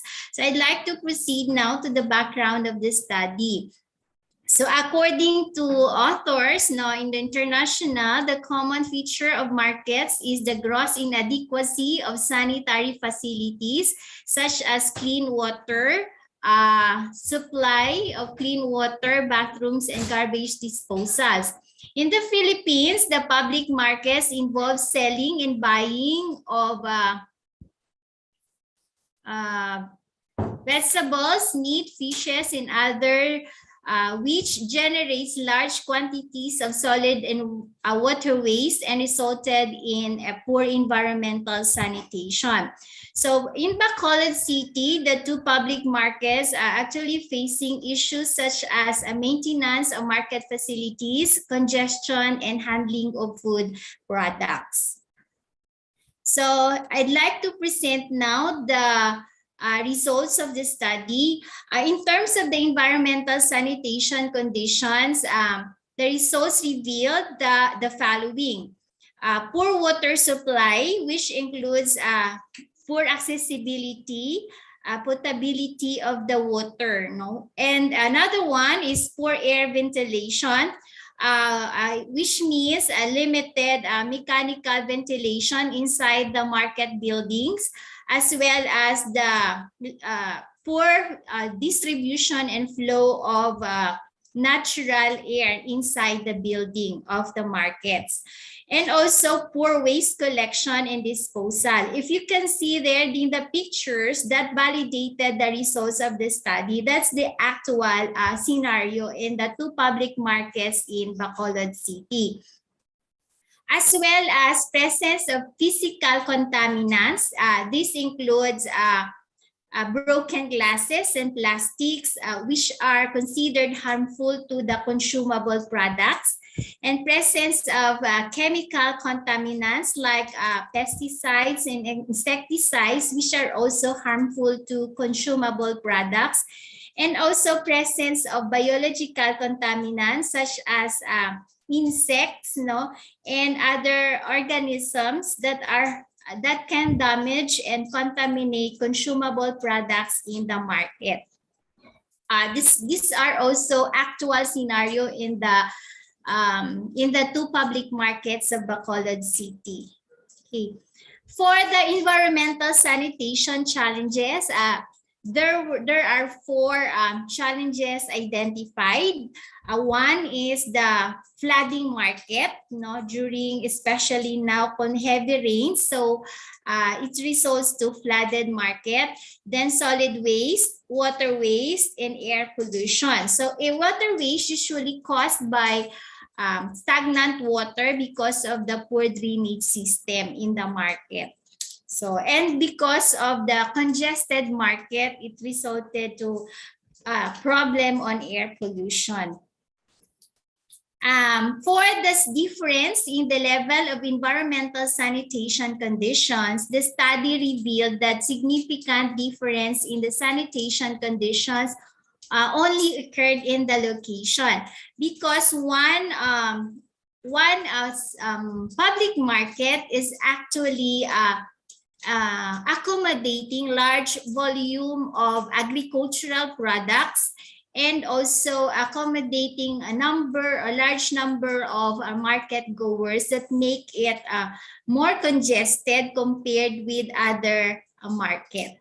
So that's why the sanitation condition is considered poorer in one market over the other. The conclusion, improving the environmental sanitation conditions of public markets may greatly depend on the government's initiatives and public policy implementation. The 2 public markets are not safe for the market goers, vendors, and market employees. The results of the study reflect the low government responsiveness and limited cooperation among stakeholders. The need for responsive and effective mechanisms to improve environmental sanitation conditions and address the public market's environmental challenges is deemed necessary, benefiting stakeholders like market goers, employees, and vendors. That's all. Thank you very much. Thank you so much for your presentation. Session Chair, any questions? I would, let's open this for others who wants to ask any questions. Yeah, sure. From the participants also, if anybody has any questions, you may raise your questions or put in the chat box. Sorry. Okay. So I hope there are no questions. So shall we move on to the next presenter if there are no questions for the presenter? Yeah, please. Okay, thank you so much, Teresa, for your presentation. Ma'am Giselle, I still be the one to present for the next paper. Okay, so yes, that is on Sustainable Livelihood Program, the practices, challenges, and the opportunities. Yeah, ma'am. Yeah. Okay, okay. Please continue.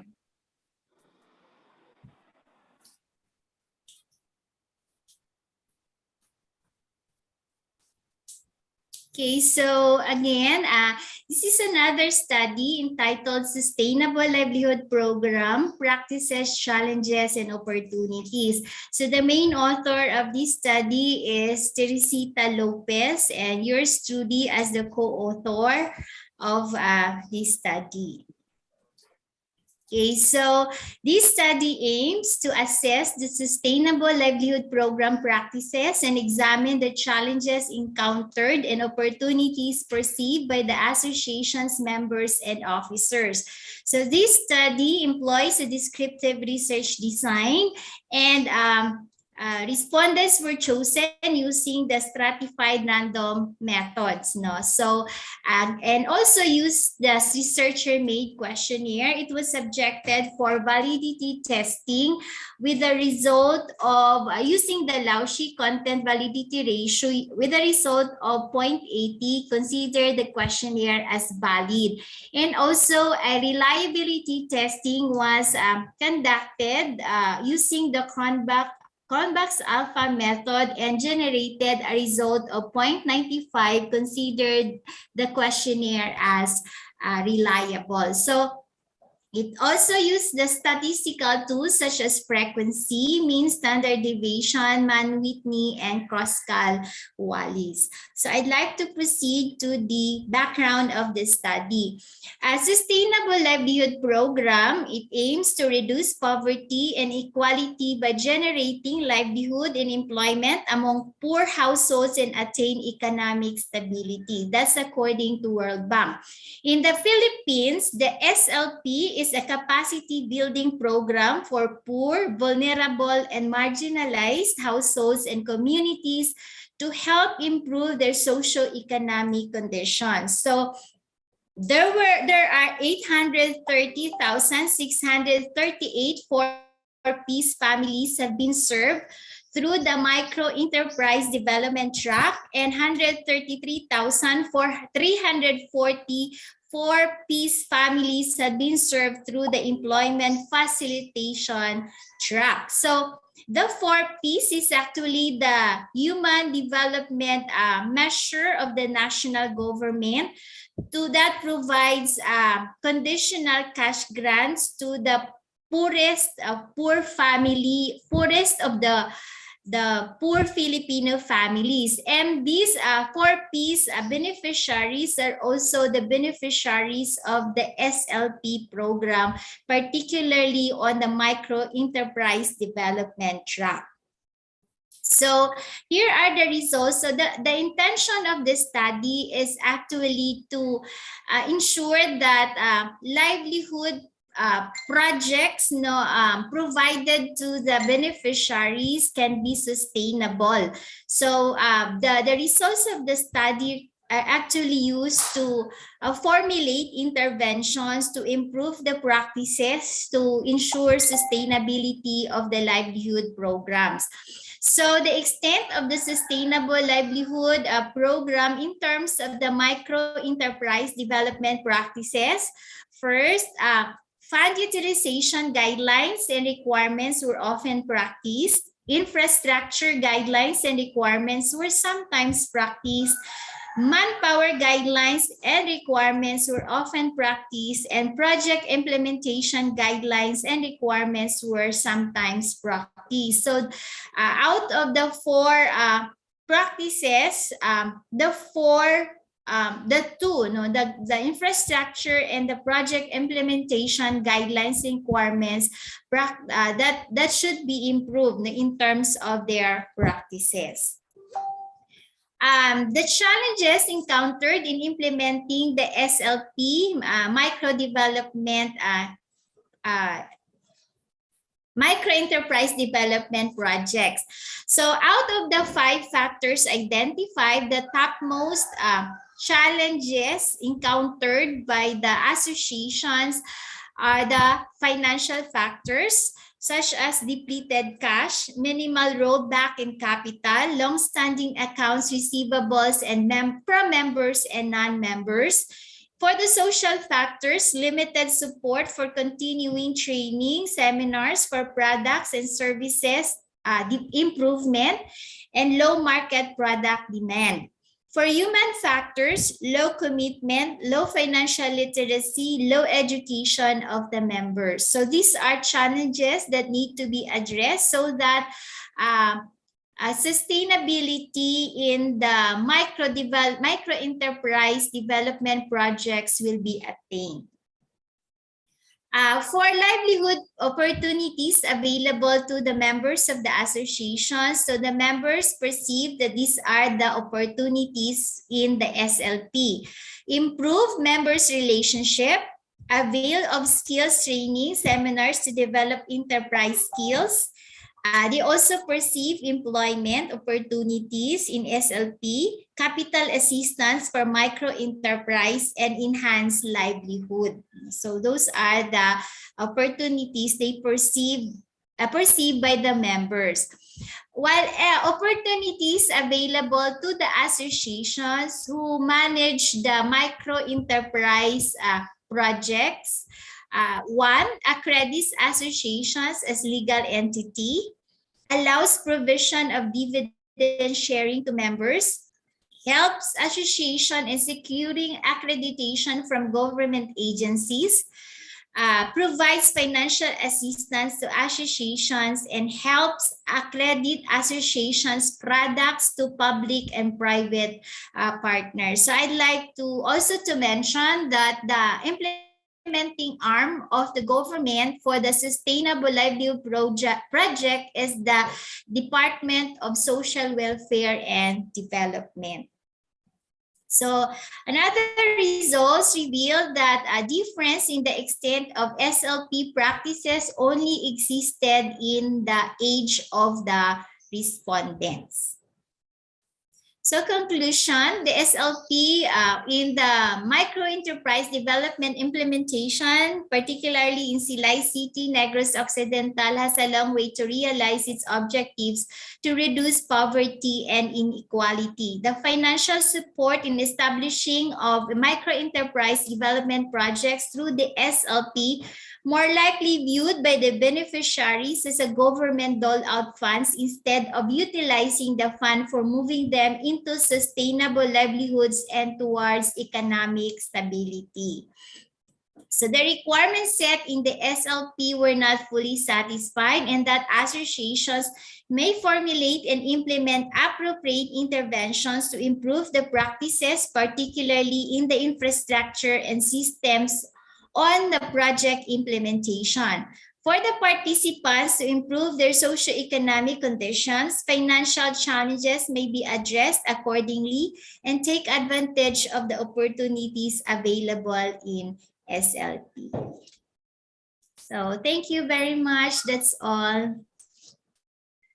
Thank you so much, Teresa, for your presentation. Dr. Yogesh, any questions for Teresa? So can you please unmute yourself? Yeah, it's a question to researcher Teresita, right? Yes, sir. Can you please tell me which sources these data were collected? Secondary sources you collected, right? Or primary? No. It's a primary source, sir, because I used the survey questionnaire to gather the data from the stakeholders of the market, the two public markets. Those are the market goers, the vendors, and the market employees. Okay. Sorry, I'm so confused. I'm sorry. I was thinking about the other one. Yes, it's a primary source, sir, because I used the survey questionnaire to gather the data from the members and officers of the associations which manage the micro enterprise project. Okay, well done. Okay, thank you so much, Teresa. So quickly moving on to our next presenter. Thank you very much, Dr. Yogesh and Gisela. Yeah, thank you. So next, I would like to call upon Anna Marie A. Binala, who will be discussing on the reverse supply chain practices, a triple waste management approach. Anna Marie, can you hear us?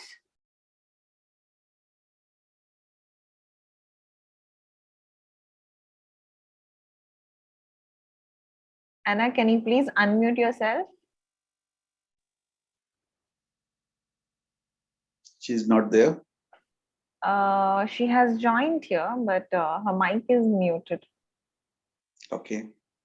Let's go to another one, right? Yeah. So please let me know if the presenters are available. And session chair, I would like to bring into your notice that due to the high typhoon hit at Philippines, most of the participants are facing internet instability and many of them are unable to join. So there is a change in most of the presentations up and down due to the availability of the presenters. So I will be calling upon the presenters. If any of their co-presenters or co-authors are available, please do present your presentation. So Anna Mary is not able to connect, I guess. And next we have Christine V. Redoblo. Christine. This one message came that is alineal. Okay. Genova okay. is available, right? Okay. Yes. Yes.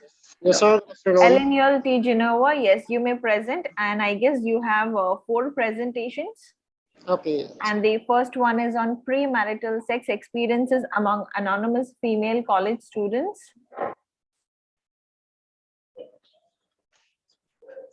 Okay, good afternoon. Is my presentation is visible, ma'am? Yes, sir? It's visible. Okay, my research about premarital sex experiences among anonymous female college students. Okay, together with me is my co-author. Okay, premarital sex, a term used to describe sexual activities between two people of opposite sex or same partner before reaching legal age of marriage. In the Philippines, premarital sex is both culturally and socially prohibited. However, despite the moral issues concerning to premarital sex, many among young adults engage to this kind of practice. For the statement of this problem, first to determine the profile of the anonymous female college students in terms of age, level, your level, income of parents, home they live with, and if are they staying in boarding houses. Second, to determine the anonymous female college student concordance to identify reason for he being involved in premarital sex. And last, to determine the anonymous female college students concordance to identify consequences for he being involved in premarital sex. For the methodology used, I used descriptive survey and then local of the study here in our college, Binalbagang campus. The instrument were researchers made. No, actually it is based on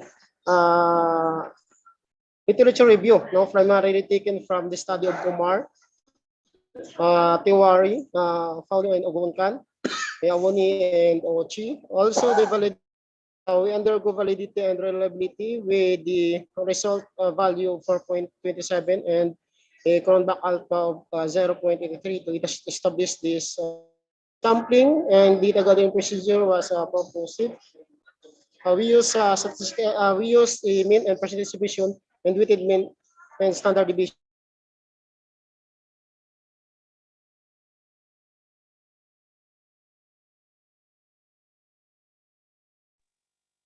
Voice is not audible.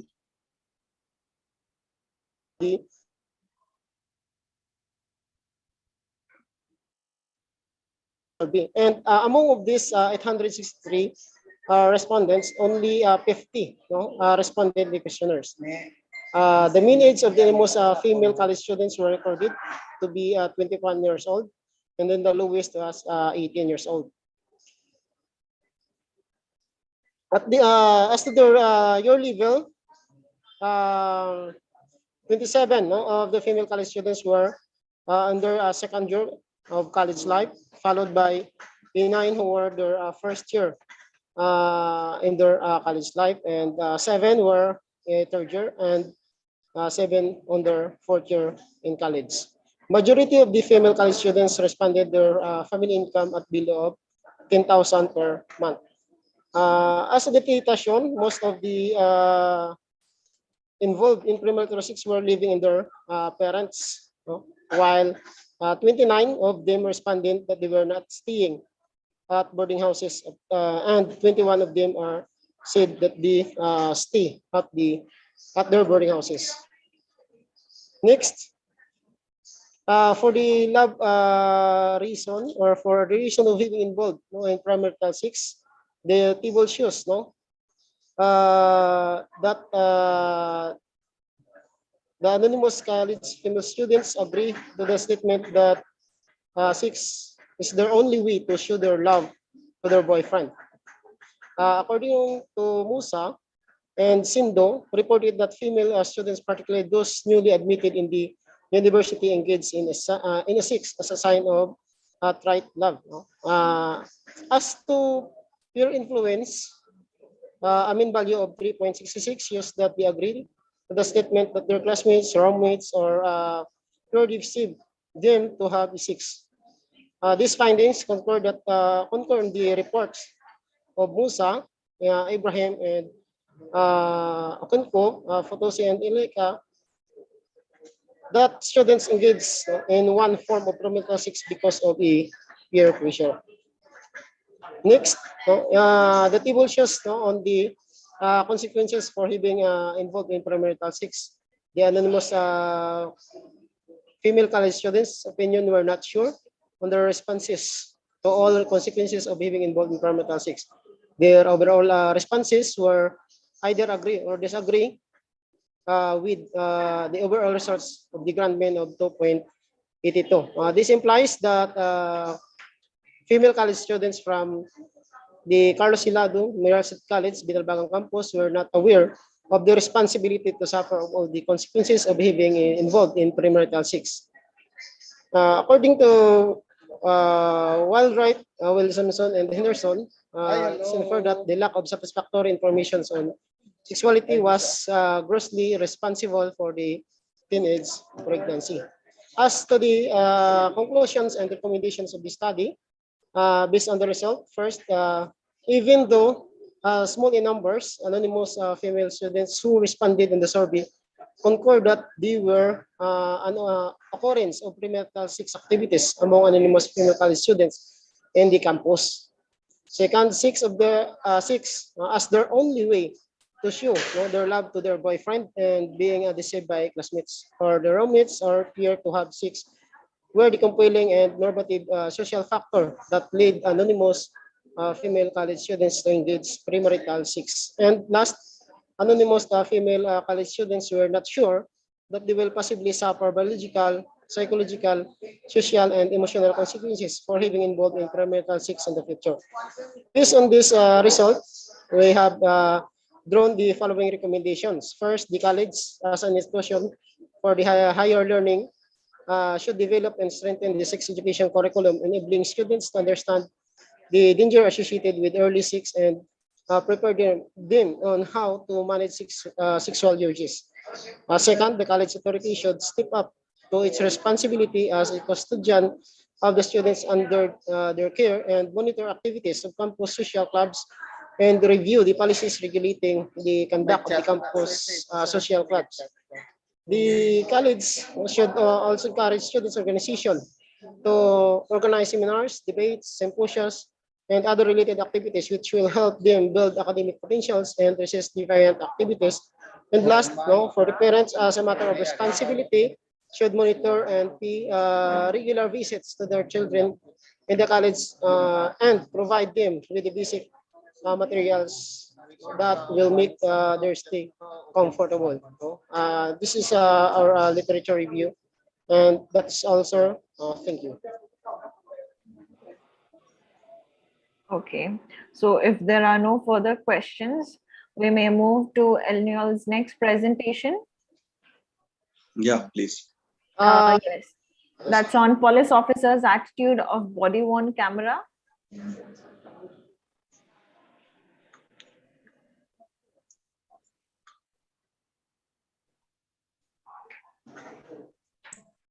Hi, Ma'am Drusilla. Am I the next presenter? Yes, actually, yes. Elenial has 4 presentations. Yes. And yes, after that, it's you. Yes. Okay.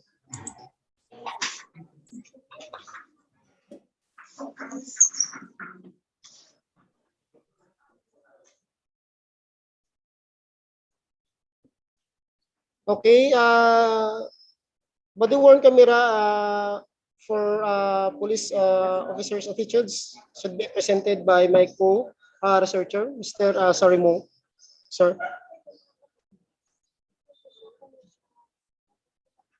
Okay, good afternoon, my dear panelists and co-researchers. Title for this police officers, attitude, body worn, camera. So law enforcement officers and citizens rely on each other to reduce crime, although communities depend on the police for protection.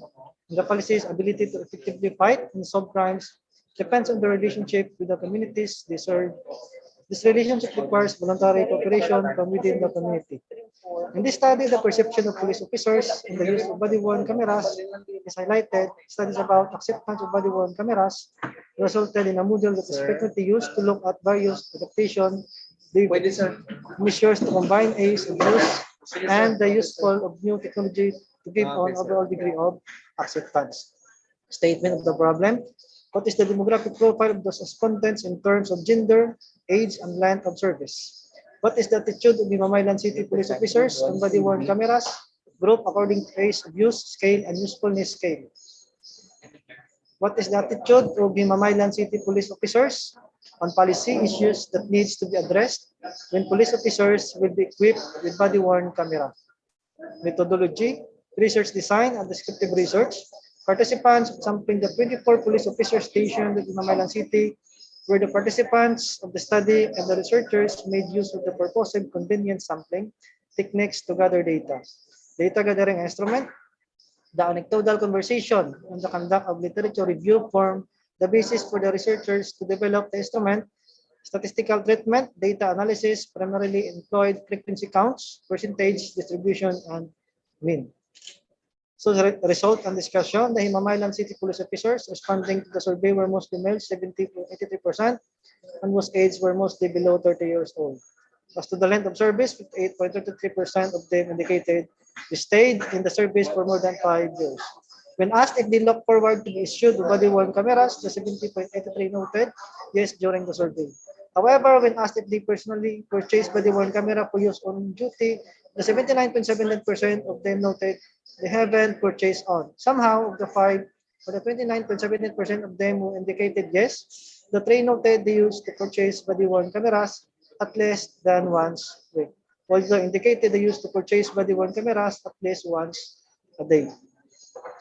The 24 police officers of Himamaylan City described the body-worn camera in terms of easiness of use and almost all age of use. Statements, they noted on either agree or disagree ratings. They noted somehow that learning to operate the body-worn camera is easy. The 24 police officers stationed in Himamaylan City agreed with all 10 statements on the usefulness scale. They had in mind that using body-worn camera will improve the quality of the work they do as it will give them greater control of their work, consistent with the report of the use of body-worn cameras. Will increase the police officers' productivity, those improve their job performance, and will allow them to accomplish more work than would otherwise be possible.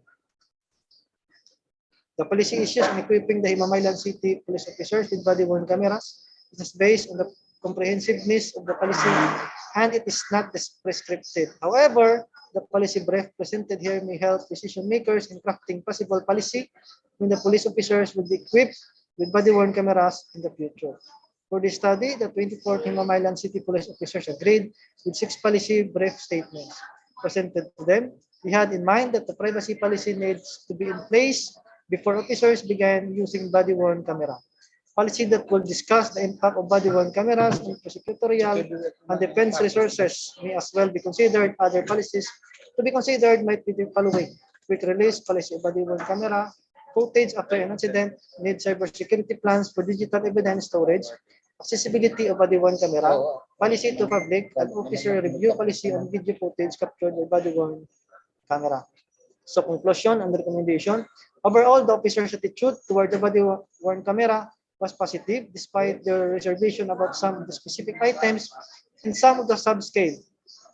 The Himamaylan City police officers indicated that the use of the cameras was good, wise, beneficial, positive, and favorable, and that the body-worn cameras has the ease of use. Future, they can learn the features and the correct of use of body-worn camera. The positive attitude of the police officers to the body-worn cameras was further influenced by the fact that there were at least 5 of them who purchased and tried using the camera.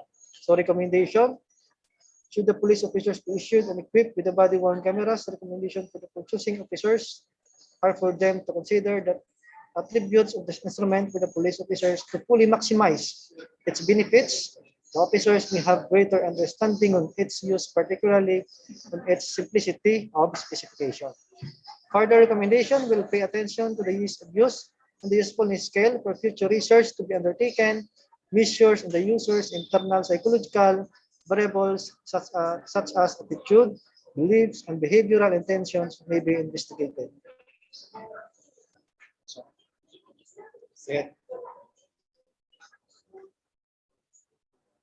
Yes, thank you so much, Eleanor and your co-author for your presentation. Sir, any questions? Yeah, only one question. Don't you think that this sample size is too small for getting, I mean, any conclusion, or I mean, if you are coming to any conclusion, this 24 size is quite low, right? Yeah, any comment from this annual?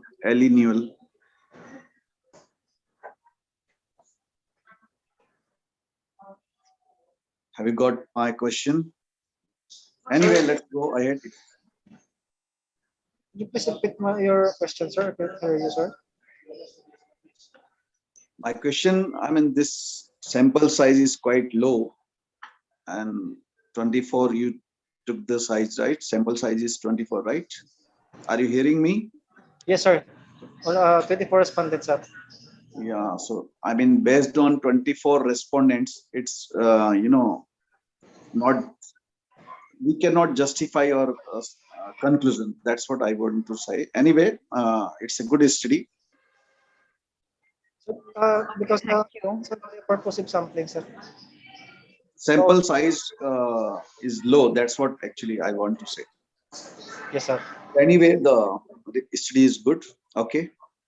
Thank you, sir. Yeah, let's go ahead with the next question. Thank you so much. Eleanor has one more presentation, which is based on the characteristics of drug-dependent surrenderers in Binalbagan, Negros Occidental.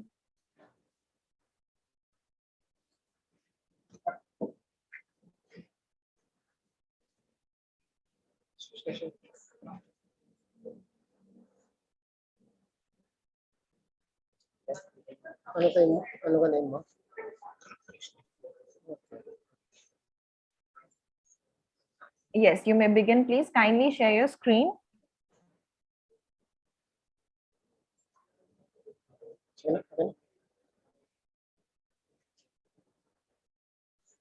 Okay. I am audible, ma'am. Yes, Arnold, you're audible. Okay, good afternoon, everyone. I am Mr. Arnold Calorong, criminal instructor at Carlos Ladong State College, Binalbagan campus. And I'm going to present to you the characteristic of drug-dependent surrenderers in Binalbagan, Negros Occidental. The researcher for this study are Mr. Elenwelty Hinoba, Sir Andrew D. Ordonio, Sir Mark Edmond D. Himutia, and George Crowley. For the introduction of this study, the researchers found several studies that deliver support to drugs to crime-causal relationship. Crime significantly increased during the period of narcotic use. Hence, crime was an inherent part of illegal drugs use. Anglin and Pirochet in 1992 and Harrison in 1998. The costly drugs use is causative to the occurrence of crimes such as robbery, as drugs are related to crimes in multiple ways. De La Rosa et al. In 1990. And the Turkish government on wars against drugs since July 1, 2016, the Turkish administration war against drug and criminalities has already choked up big, macabre numbers of persons arrested and killed. Statistics show that at least 10 persons a day are reported killed due to resistance and arrest and fought back against authorities, while at least 141 persons a day were arrested due to drug-associated activities. In 2 weeks' time, the campaign knew the surrender of 60,393 alleged drug users and 5,914 alleged drug exposures, apart from 43,026 houses visited by local and village officials to target and pass out suspects. This is according to the official police report obtained by the Philippine Center for Investigative Journalism, or PCIG, and posted on PCIG blog dated July 14, 2016. For the statement of the problem, generally, the purpose of the study is to characterize the drug dependence rates in the municipality of Binalbagan. Specifically, one, to determine the demographic profiles of drug surrenderers in terms of age, gender, marital status, educational background, residency, and employment status. Two, to determine the factors that drug surrenderers associated with use prohibited drugs, and three, to determine the factors why drug dependent surrenderers, and four, to determine the drug surrenderers engagement to prohibited drugs, and five, to compare but between drug surrenderers profile and factors associated to drug use, profiles and factors why they surrender, profile and severity to drug use, profile to readiness and change, and profile and confidence to change. For the methodology of this study, the design, local, and respondents, this descriptive utilized a survey to gather data in the municipality of Binalbagan. The respondent for this study were the drug dependents who surrenders to the Binalbagan Philippine National Police on the onset of government campaign of land double barrel against illegal selling and use of prohibited drugs. Instrument validity and reliability, the review process such as test and literature review, and key informants interview or PI form the basis for the researcher to develop the survey instrument. For the data analysis, for the problem one, which determined the demographic profile, the frequency and percentage distribution were used. For problem 2 and 3, which describe the drug dependence factors associated with drugs use and factors by the surrender, the weighted mean and standard deviations were used. For problem 4, which determined the severity of drug dependence to drug use, the total score was obtained through the additional of 5 items rating, and the highest scored the highest level of dependence. For the result and discussions, table 1's profiles drug surrenderers. A total 9 drug surrenderers participated in this study. Their mean average was 35.11, standard deviation, mean 27, maximum 27. There were 8 males and only 1 female. 6 of them were married, 2 of them were separated, and 1 was single. As to educational attainment, 6 of them were college level, 2 of them were high school graduate, and 1 of them were college graduate. The 9 drug surrenderers came from the 9 barangay of Barangay Claro, Negros Occidental as follows: from Barangay Canmoros, from Barangay Claro, from Barangay Santo Rosario, from Barangay San Teodoro, Barangay San Vicente, Barangay Payao, Barangay Paglaom, and Barangay San Pedro. When asked about their employment status, 5 of them were not employed, 2 of them were privately employed, 1 of them was self-employed, and 1 of them was government employed. For table 2 factors associated with prohibited drugs use, result in discussions, anecdotal key informant test, and literature reviews for page 23 variables divided into 5 factors that associated the 9 drug surrenderers in Binalbagan to use prohibited drugs. Somehow, this study which quantifies agreement of surrenderers to variables identified revealed strongly agreed response to the statement that prohibited drugs eliminates body fatigue or pharmacological effects. Moreover, they disagree that lack of proper law enforcement, lack of proper drug prevention and treatment, social discrimination or unfair treatment, and got money from drug dealing and use can lead them to prohibited drugs use. For table 3, factors associated with drug surrendering, result in discussions, 11 variables divided into 3 factors were identified why non-drug surrenderers in Binalbaga Negros Occidental chose to surrender and actively participated in the campaign of Lando Barrel of the government. Surrenderers strongly agreed that they surrendered because they feared for their lives and limbs. They were afraid that members of their family would be implicated, and they were afraid to be humiliated in public. They also agreed that they were convinced to surrender because of their desire to withdraw from intensive use. They already wanted to return to their original milieu, to join the wagon of surrender crews. The government will offer them livelihood assistance, pre-rehabilitation, amnesty, educational assistance to TISTA. However, drug surrenderers were not sure that scarcity of supply due to the government crackdown on illegal drugs leads them to surrender. For table force, severity of dependence skills result in discussions. In terms of severity of dependence, a survey was made with 9 drug surrenderers. This result showed that drug surrenderers' level of dependence on drugs use was high.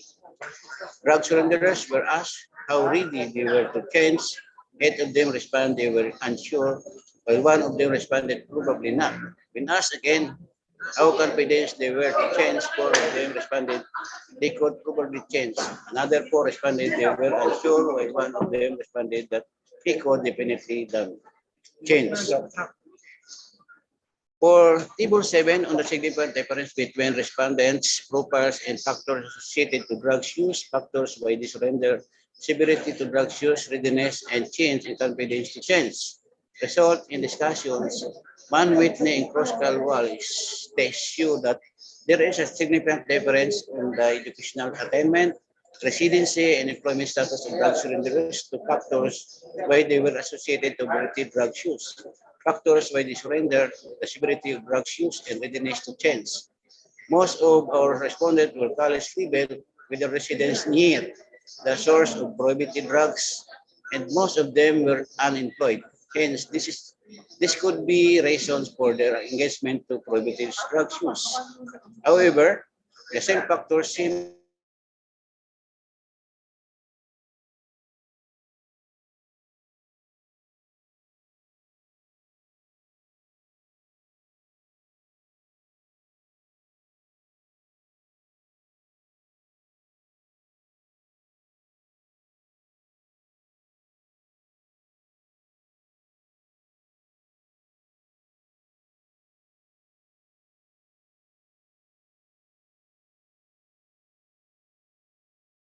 Yes, yes.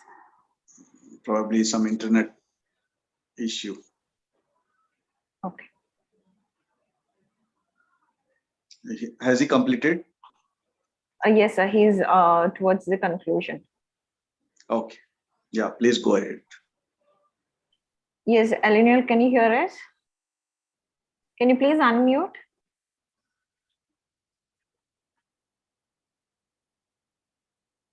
Probably he is speaking, but his voice Can you is please not. unmute? We cannot hear you.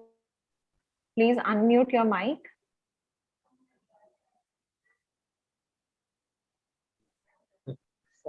may I continue, ma'am? Yes, yes. Please continue. For the conclusion and recommendation of the study, for the conclusions, based on the findings of the study, the following conclusions were formulated.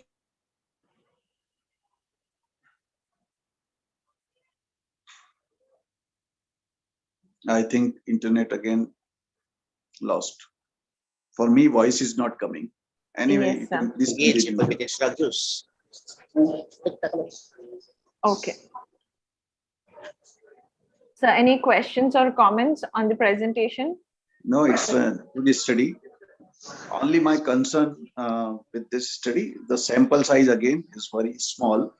Okay. Because whenever you are going for any research, at least that should be, I mean, reasonably good. That size should be reasonably good. This is one suggestion for all the research scholars, right? Yeah, please go ahead. Yes, Arnold. This research was, we have conducted extension program for the crime preventions, and self-defense tactics at Barangay Claro, Binalbagat, Negros Occidental. Okay, thank you so much, Anol, for your presentation. So next, I would like to invite your next presentation from Eleanor. The last presentation is characteristics of drug dependent. I'm sorry. The next presentation is pro-environmental attitude of criminology in students of CHMSC. Yes, Eleanor, you may begin. Yes, sir. Okay. Oops.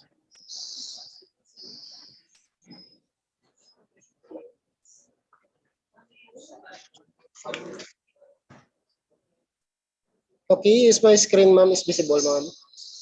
Yes, it's visible. Okay. Thank you so much. No. Again, no, I am here to present another study for environmental attitudes of criminology students of Carlos Hilado State College. For this study, the pro-environmental attitude of criminology students of CAMC is measured using the environmental knowledge and values and the new environmental paradigm or the NEP skills. In the case of criminology students, environmental attitudes and awareness has been embedded in the curriculum because of the students are expected to become actors at the forefront of environmental works. For this study, the practical environmental and conservation principles learned by the students are examined. The data gathered for this study will be useful for the college to design any environmental program that somehow allow the students to engage in the environmental works, which this study specifically to answer the following statements regarding to the profile of the respondents. Second, the concordance of the criminology students to the environmental statements being grouped according to knowledge and values. And last, the concordance of the criminology students to the new environmental paradigm statement for the environmental attitudes. For the methodology,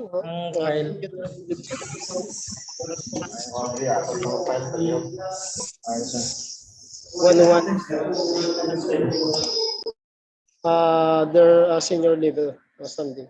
The data gathering instrument were the primarily guided the researchers' question to develop the survey on the basis for the conduct of the study. The statement, statistical treatment were the frequency, counts or percentage distribution, and mean.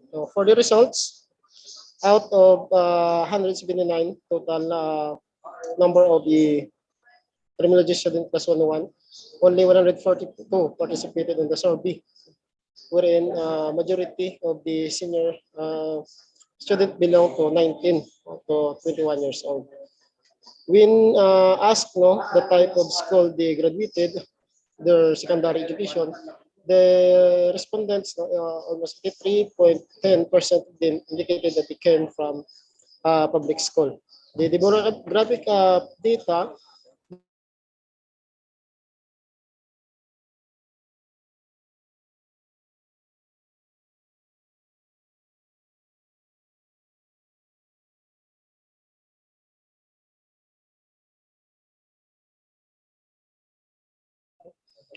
wherein the most of the enrollees of the student are male students. They strongly agree by the respondents. They had in mind that all things, whether human, animals, plant, or stones, have the right to exist.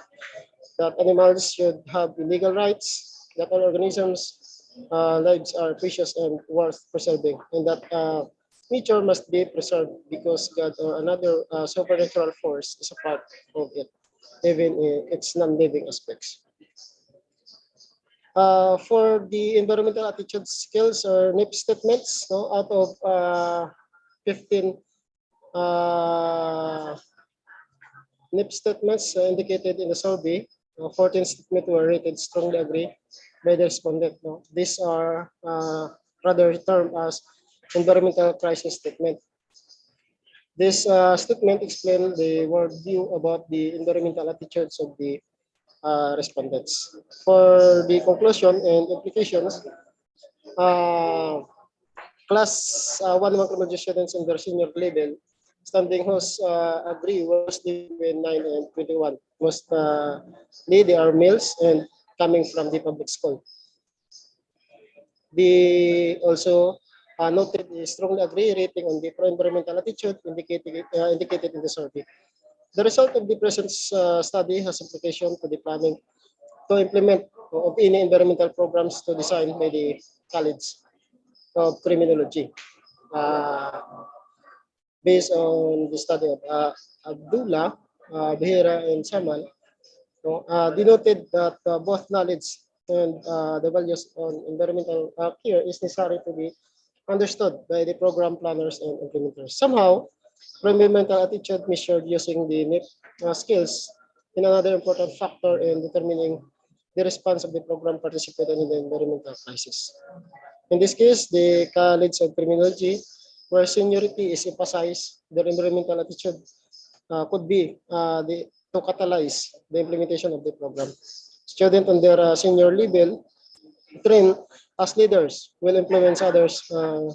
Strong environmental commitment founded on the strong environmental attitudes. For the recommendation, the college design relating to environmental management and conservation. Understand the student for environmental attitude is the first step towards the implementation and sustainability of the project. It is recommended that the next for environmental attitude study will be done to all students across his when planning to partner with the community. This environmental attitude, the study will also be done at the community level. Thank you.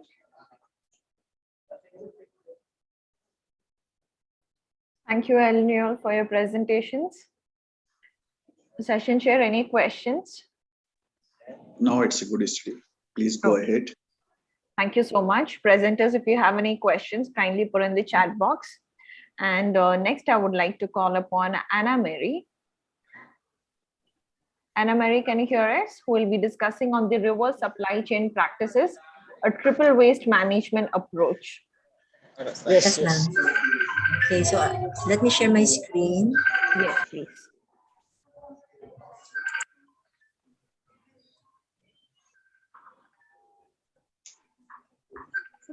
Okay, so good afternoon, researchers and highly distinguished guests in this prestigious international conference on multidisciplinary approaches in technology and social development. So I am Anna Marie A. Binalia, currently teaching at the Bicol State College of Applied Sciences and Technology, Naga City, Philippines. So it is my honor to present my research titled Reverse Supply Chain, a Triple Waste Management Approach. This is co-authored by Dr. Annalisa M. Mateo, also one of a faculty member for the BS Entrepreneurship Program, the same institution.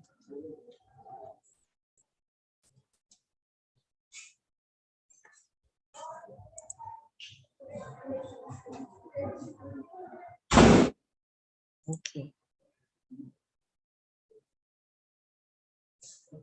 So with increased uncertainty and economic turmoil brought by the present global impact of pandemic, people and the entire social citizenry are looking for sustainable and progressive solutions.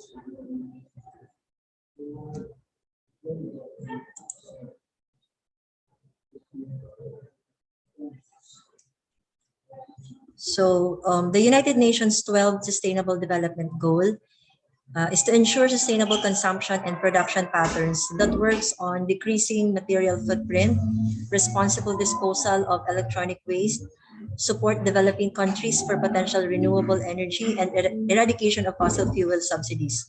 In this parlance, organizations of different forms must continually revisit their production and consumption patterns in pursuing ecological balance. So according to ZAC, companies must pursue objectives that are on one hand economically justified, and on the other hand ecologically acceptable and socially expected.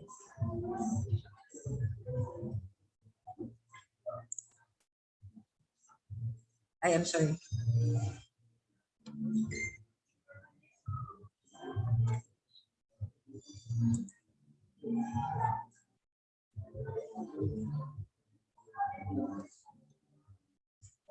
So in 1994, John Elkington, a sustainability guru, coined the phrase the triple bottom line. The idea is that companies should focus as much on social and environmental issues as they do on profits. So it consists of three elements: the profit, people, and the planet. In the idea that a company can be managed in a way that it is not just about money, but as well as improving lives and the well-being of the planet. So the emergence of corporate social responsibility is believed to be an answer in the overarching issue on sustainable business.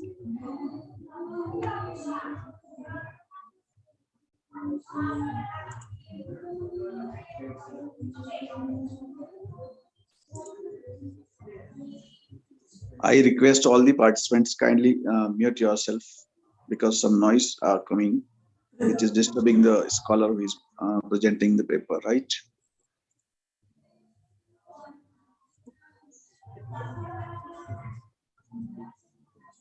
So companies now are evaluated within the public sphere and within their organizations according to the degree on how they impact the community, environment, and the economy. So to achieve a sustainable business as well as address environmental regulations and consumer pressures, companies now are setting up reverse supply chain, otherwise known as reverse logistics or closed loop supply chain. A supply chain loop which may directly impact the society and environment. So according to Atasu, Sarvari, and Wasenhoff, they elicited the economic and environmental benefits of product remanufacturing, which have been recognized in the literature and in the practice. So how remanufacturing through reverse logistics have proven to be worthwhile in terms of profit and environment. However, in making rational decisions about the reverse supply chain structure, one must understand the key components and analyze its options, costs, and benefits, such as product acquisition, reverse logistics, inspection and disposition, reconditioning, and distribution of sales. Companies have been most successful within their reverse supply chains are those with closed loop system who are working closely with their forward supply chain.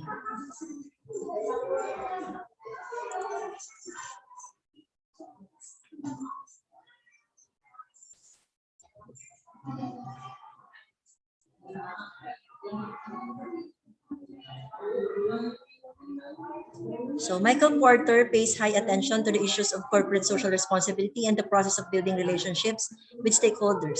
Three economic drivers are challenged in addressing plausible strategies for sustainability. So we have the government, household sector, and the business sector, heeding the call for sustainable business with shared vision and advocacy. So the government sector as policymaker is instrumental in shaping the behavior of their constituents as policy implementers, while the business sector as the engine of economy allows people to make money, produce goods and services, as well as provide jobs. The household sector, on the other hand, as being responsible along consumption, are also shifting their behaviors towards sustainable consumptions. So the survey or research shows that the gross operating surplus with the highest share in the economy in 2020 is coming from the household sector. So these three economic propellers are the major players in the system of social responsibility.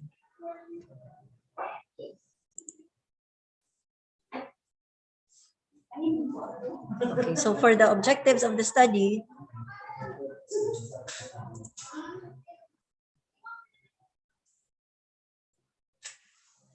for the local government, whether they have existing policies and legal frameworks in managing waste disposal and retrieval practices of the business and household waste.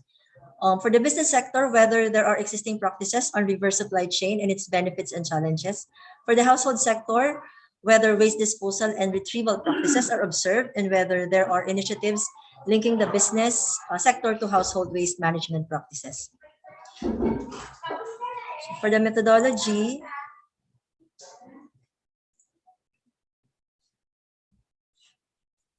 I am sorry.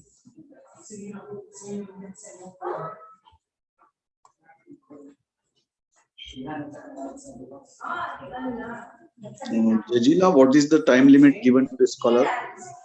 So it is Yes, 10 sir. minutes. Sorry. Okay. Yeah. Sorry. So I have a survey questionnaire for the 3 cluster of respondents.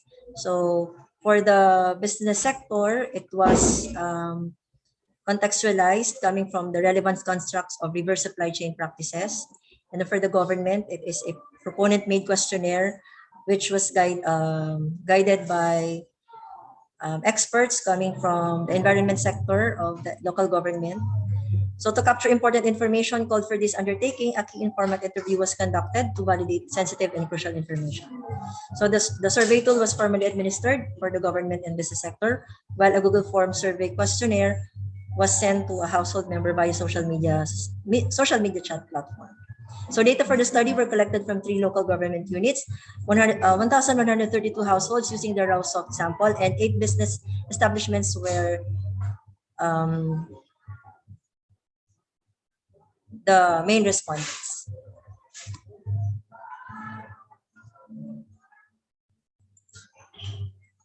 For the results and discussion, so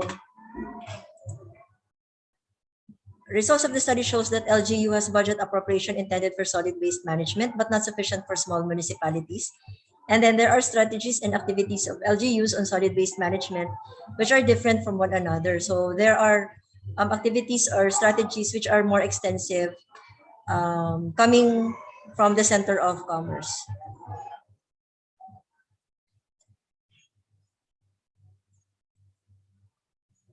So these are just some of the policies of the government. So prohibiting the use of plastic bags on dry goods, regulating its utilization on wet goods, and providing penalties for violations, cleanliness of vacant lots, establishing vigilant caretaker group for environmental care, waste segregation and collection, providing trash bin in public establishment, environmental solid waste management, and no segregation and collection policies.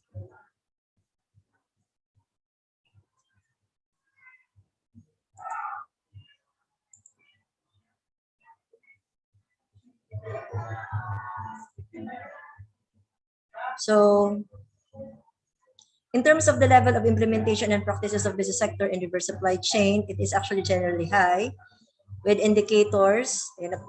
Those are the following indicators under this parameter. So though it takes a longer period to recover the cost of reusing and reproducing return and waste products, yet this prolonged economic returns may be a more sustainable option. Thus, there is a need to design strategies for reverse supply chain, which is relatively unexplored and underdeveloped. Along the perception of the reasons to reverse supply chain adoption, it is also generally high along these following parameters: improve customer satisfaction, reduction of logistics requirements, and the other indicators.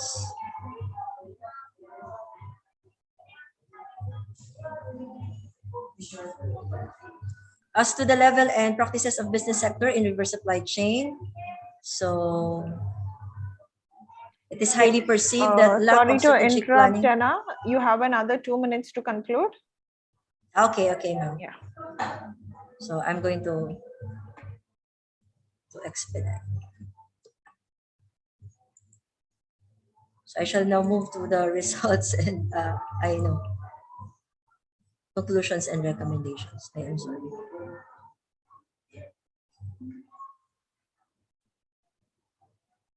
So for the conclusions and recommendations, it is found that there is leniency and non-cooperation among different stakeholders, particularly the business and household sectors. So lack of shared and collaborative efforts among the 3 sectors in environmental issues such as waste disposal and retrieval.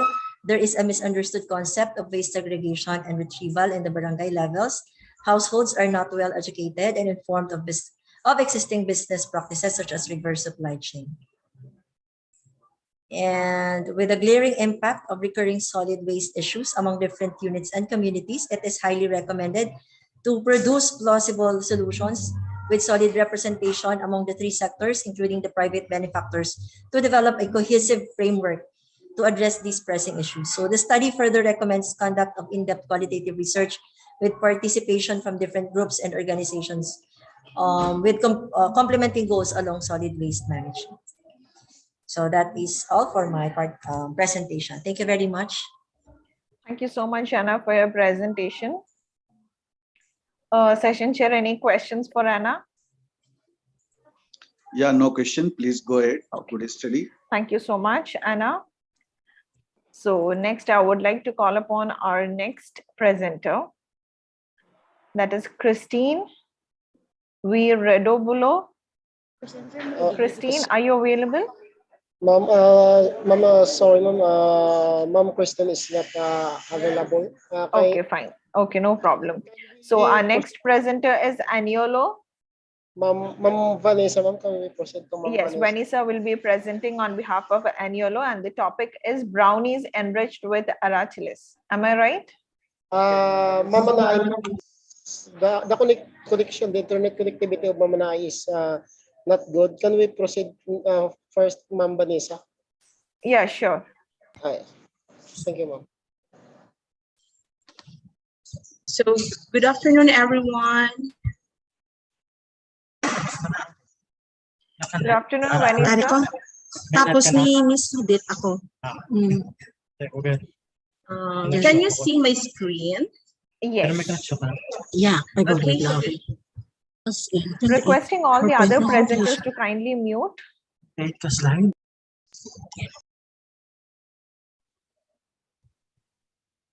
Yes, Vanessa, you may begin. Okay, so good afternoon, everyone. I am Dr. Vanessa Joyce Judith from the College of Education, Carlos Hilado Memorial State College, Talisay Campus, Negros Occidental, Philippines. So for my biography, I am a graduate of BS Ed, major in English, graduate of MAED, major in English as well, and a holder of PhD, major in educational management. And by the way, the title of my research, which I will be sharing to you for this afternoon, is on experiences in learning English using online platforms and the time of pandemic, a case in a state college.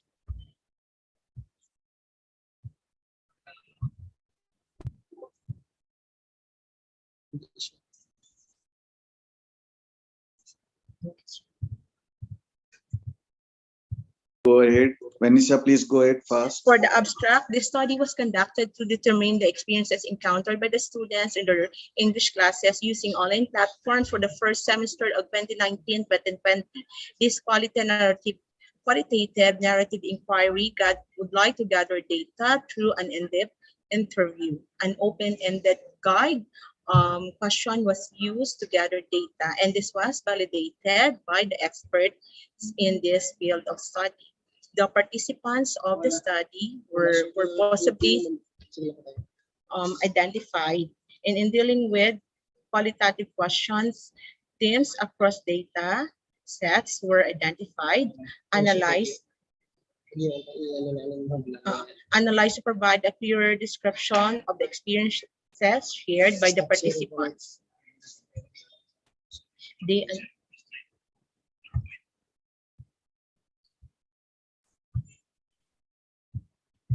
Vanessa, is there any problem? Yeah, please give me a minute.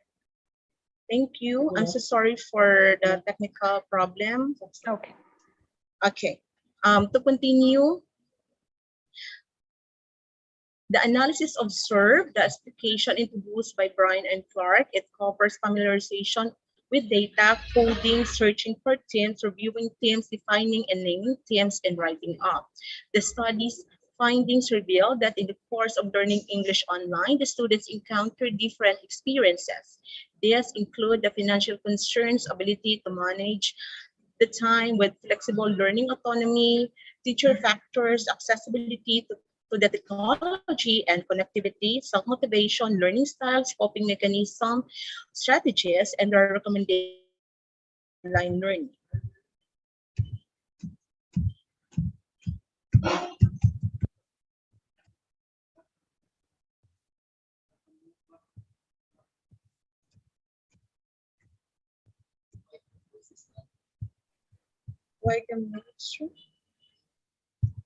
Is there a connectivity issue? Yes, sure. Vanessa, we'll be running short of time.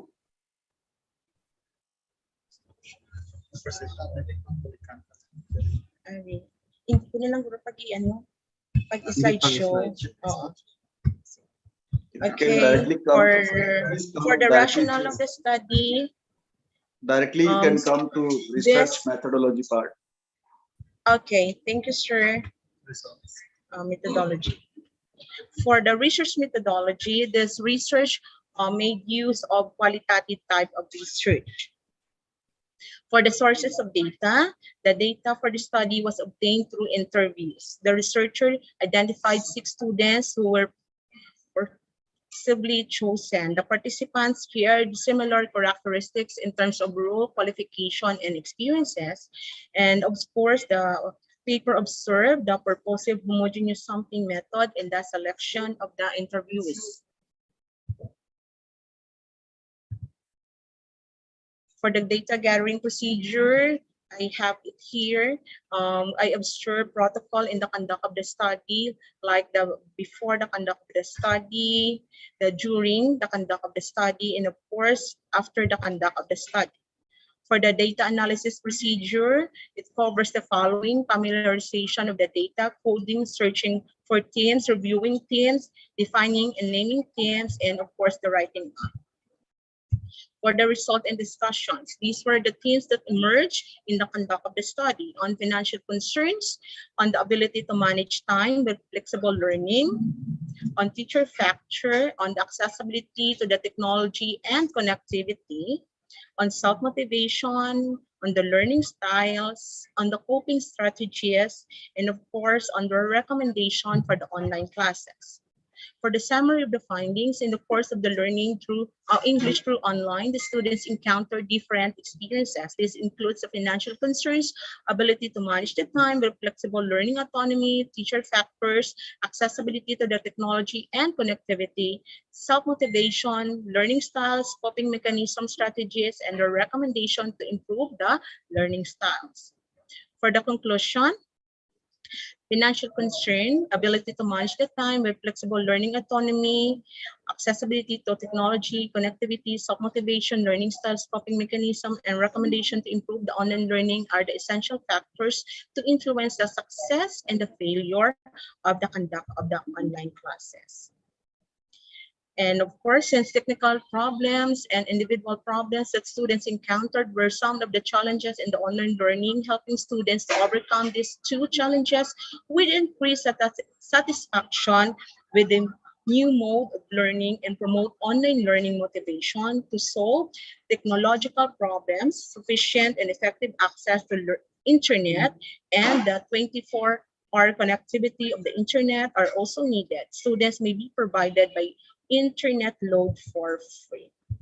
And I think that will be all for the sharing of this research. Thank you for listening. Thank you, Vanessa, for your presentation. Session chair, any questions for Vanessa? Yeah, no question. Vanessa, good presentation. Yeah. Thank you so much, sir. So our next presenter is Anilo V. Manae, who will be discussing on the brownies enriched with aratilis. Anilo. Hello, ma'am. Good afternoon. Good afternoon.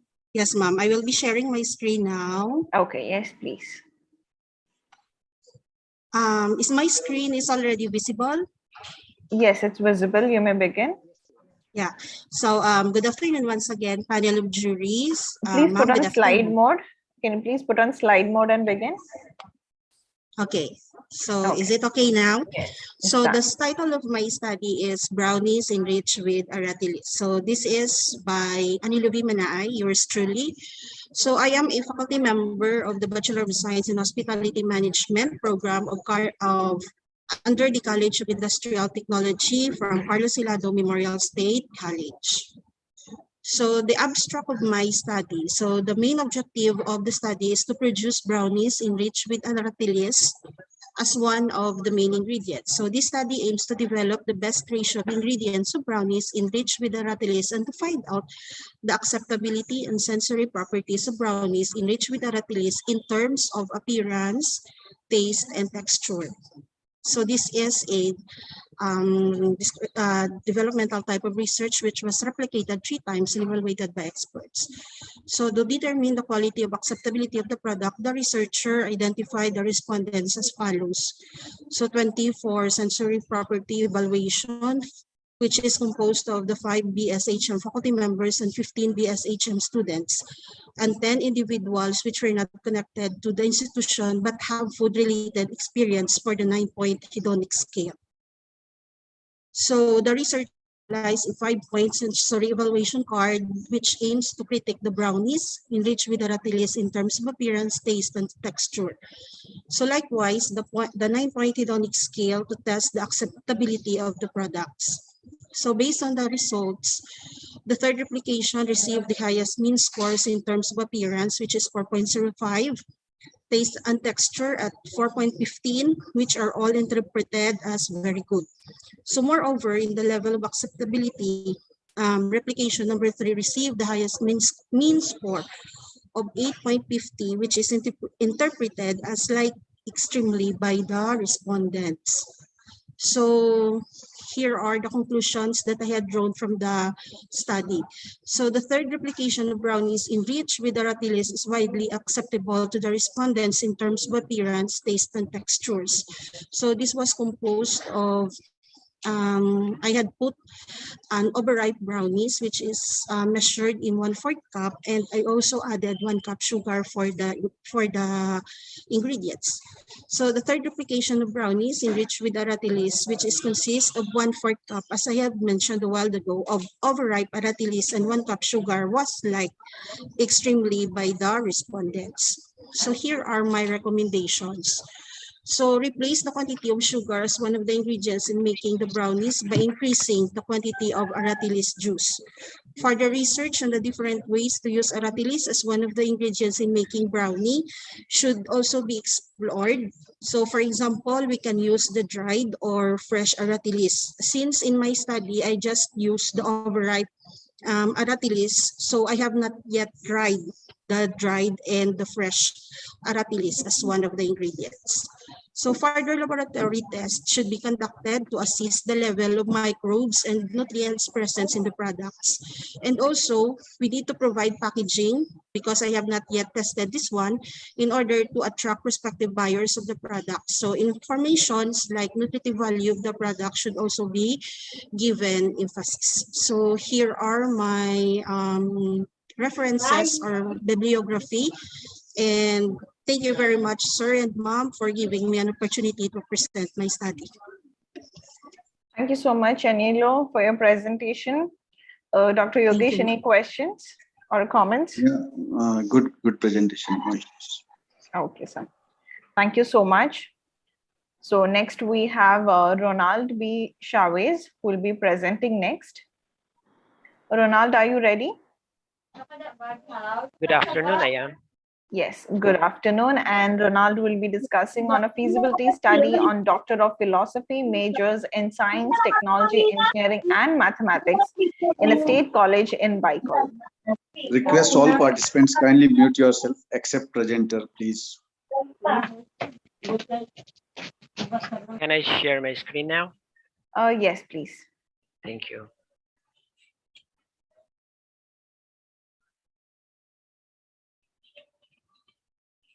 Good afternoon, everyone. My name is Ronald Chavez from the Bicol State College of Applied Sciences and Technology, along with my co-authors, Dr. Rona Ruby and Dr. Orbel Cepeda. We're here to present our feasibility study on Doctor of Philosophy major in Science, Technology, Engineering, and Mathematics, or STEM, in a state college here in Bicol. For the flow of my discussion, I'd be doing introduction, objective study, methodology, results of discussion, and the conclusion and recommendation. In the Philippines, the educational system is basically divided into two, which is the basic education and the tertiary education. And the third one would be the graduate studies. And in the basic education, prior to 2011, elementary and the basic education is composed only of elementary and high school. And in 2011, the senior high school was introduced on the basis that it is the then educational system of the Philippines is deemed congested in the sense that according to the Southeast Asian Ministers of Education Organization, or SEMEO, the Philippines is trying to fit in a 12-year educational basic education into a 10-year period. So the senior high school was introduced. And the senior high school is divided into 4 tracks, wherein the academic track is the one that is deemed college-ready track, which is also divided into 4 strands: the accounting, business and management, general academic strand, humanities and social science, science, technology, engineering, and mathematics. And this shift in the basic education needs also affected the graduate education, which is deemed to be the culminating point in the educational system, whose goal is to further the contribution and the improvement of learning outcomes, and among others, to provide competent human services within the Philippines and abroad. So the shift in that's why there's this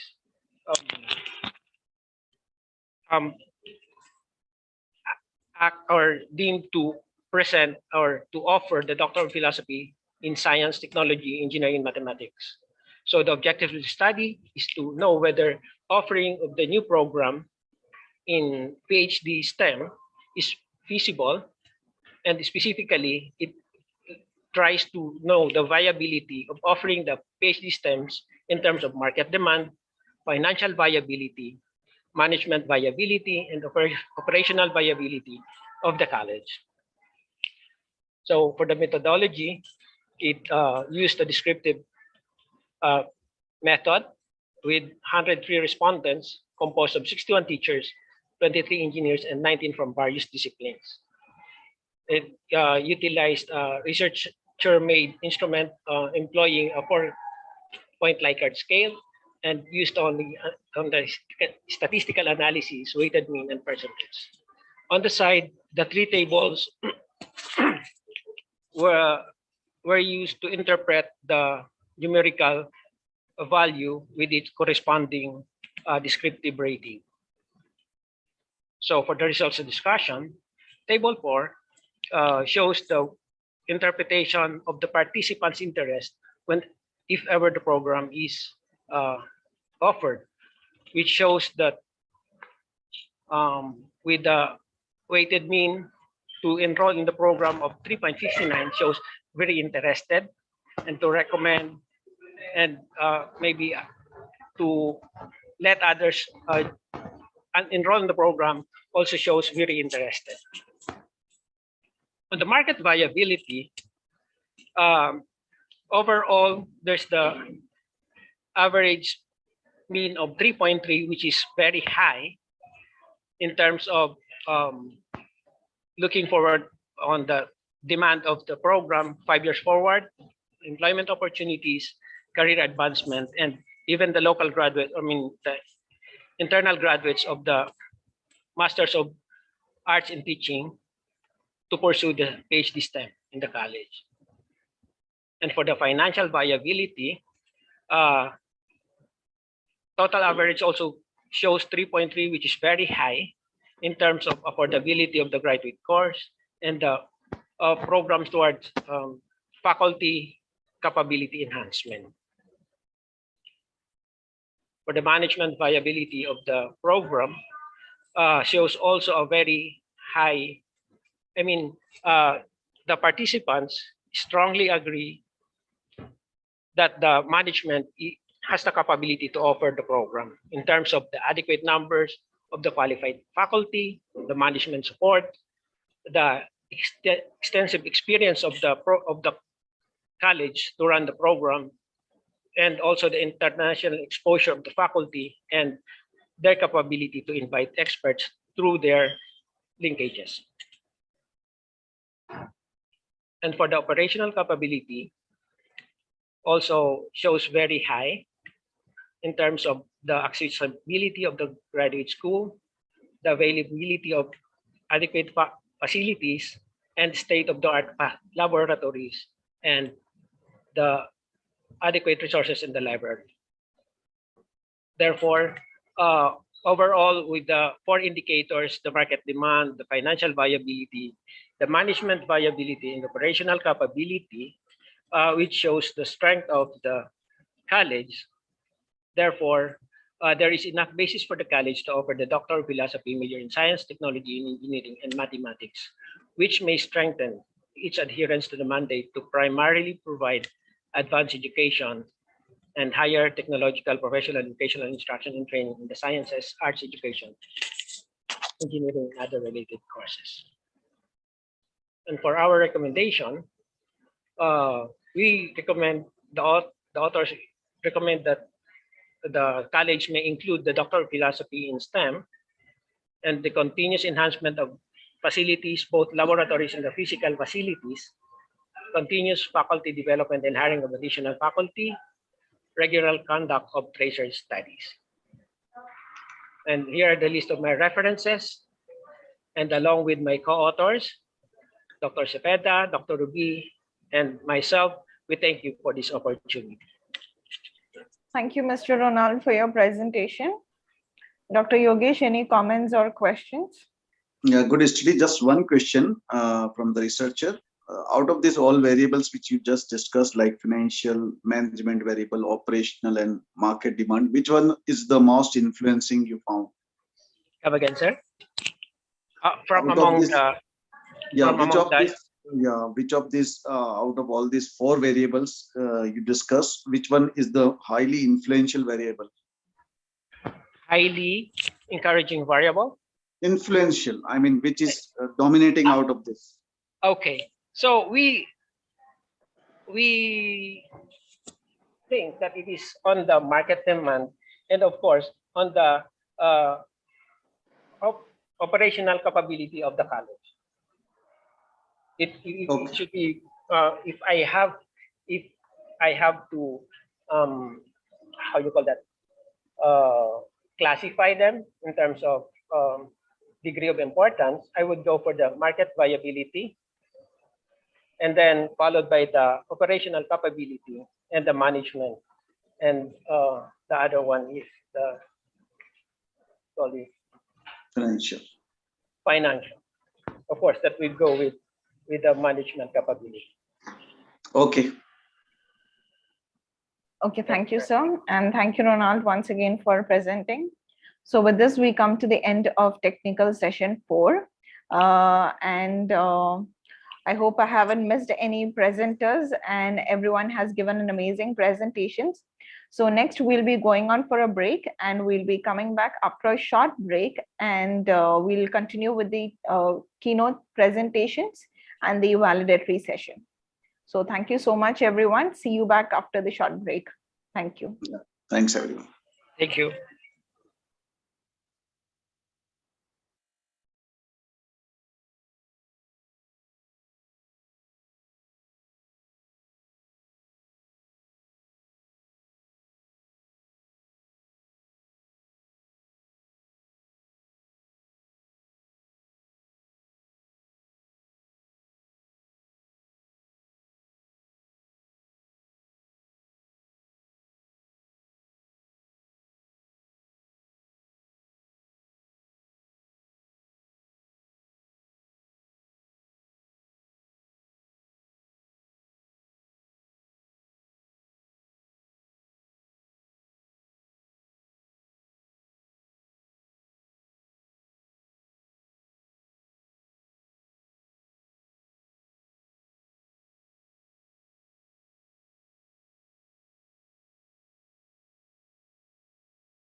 Bakit?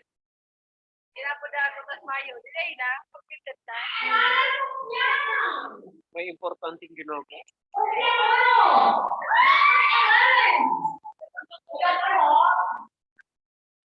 Napon ako. Tawag na ako. Doon ako pang final. Pang final try.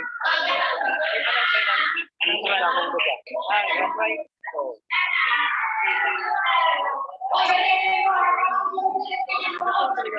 Ronald. Sir Ronald.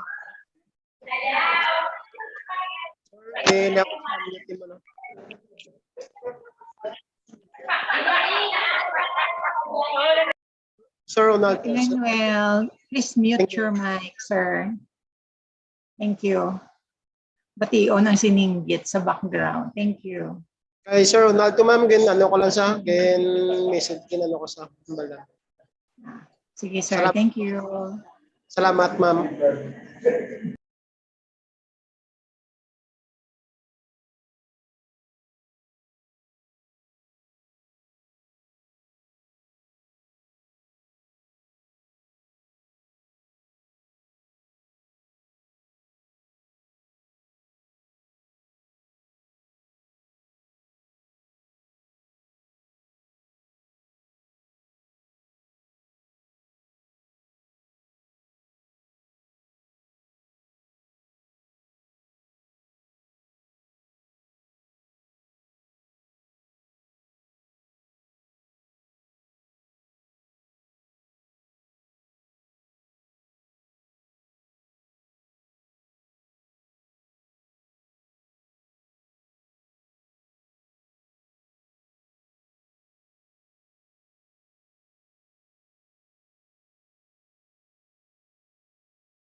Can Ronald hear me? Ronald Chavez?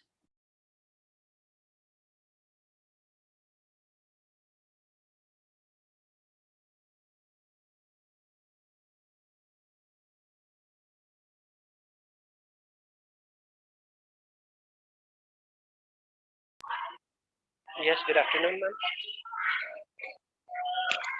Hi, good afternoon, Ronald. Actually, you have the host access for the Zoom meeting. Can you just give the host access to me?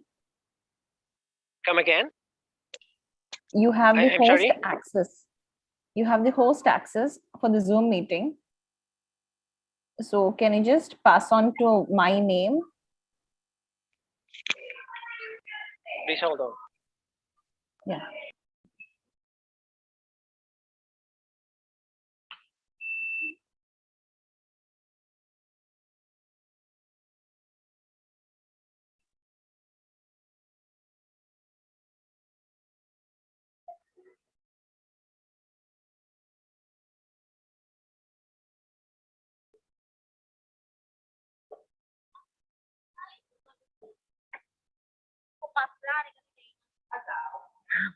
Lagaw brown out.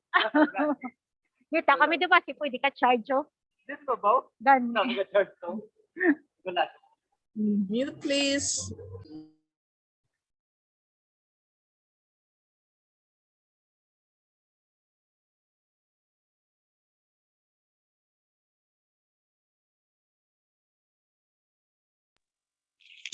Ma'am, I'm no longer sharing my screen. No, Ronald. Can you please click on my name and give the host access? Just click on my name where you will see more button and you can just make me host. That automatically comes to you due to the internet fluctuation. Okay, it's already. What's going on? So Yeah, it already you can started come to my, earlier. yes. It's okay now, I believe.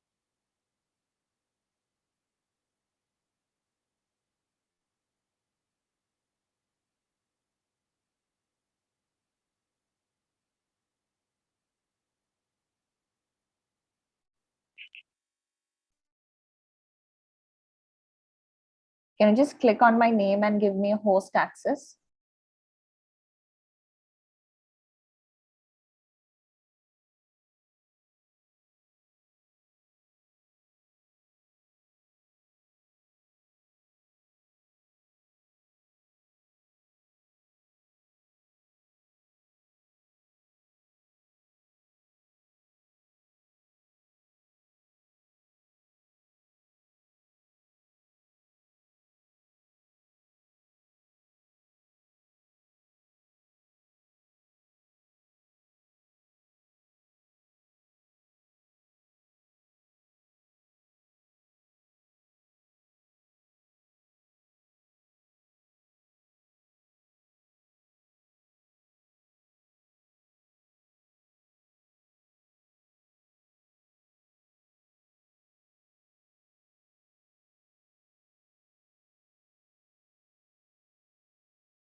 Yes, welcome back everyone.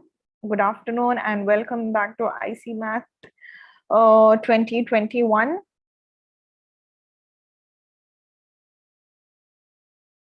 So next we'll be moving on.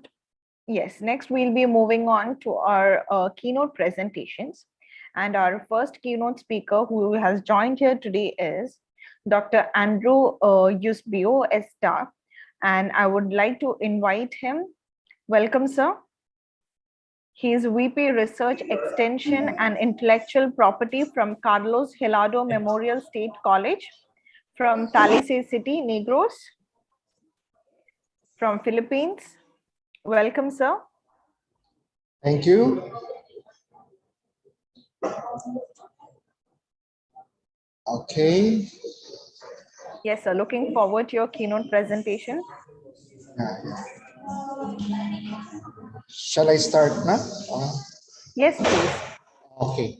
Thank you. Thank you, Ms. Gisela. And again, welcome participants for joining us in this conference. Allow me to do the share screen first. Yes, sir.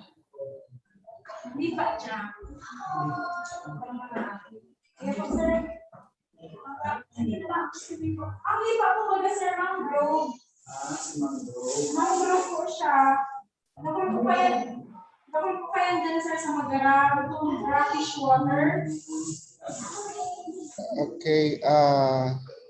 I think I have heard some distraction. Yes, sir. We'll mute the others. Yes. Yes, sir. Please continue. Yeah.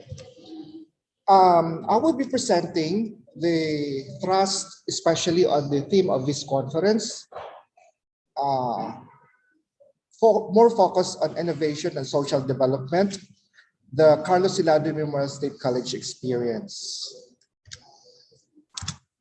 I have this outline, the introduction, the Philippine Innovation Challenge, the line agency's response and actions, specifically the Department of Trade and Industry, the Department of Science and Technology, the Philippine Competitive Commission. What is the response of the academe to that thrust, specifically on the National Higher Education Research Agenda of CHED, the private HEIs, but I would be dealing much on the initiative of CAMC for that matter, and how we're going to realize, in this sense, social development as an outcome. And I will give my concluding remarks to that end. Everybody knows that innovation could be a means to improve quality, but to realize that, it not only requires one sector of our society, but it has to involve the industry, the academe, and the government. We and CAMC, as well as the different policymakers, are conscious of it. And we also know and aware that there are more opportunities to realize and avail so that this innovation concept of how it could improve the quality of life of the people could be realized. That is why we would try to attempt to identify the concrete actions that is being done and perhaps made a critique on their status as of the moment. Let us take a look at the Philippines in the Innovation Challenge. Based on the Global Innovation Index, maybe you are aware of that, the Philippines was ranked as 50th most innovative economy in 2020. A very far cry from its 100th ranking in 2014. Among the world's lower middle income economies, the Philippines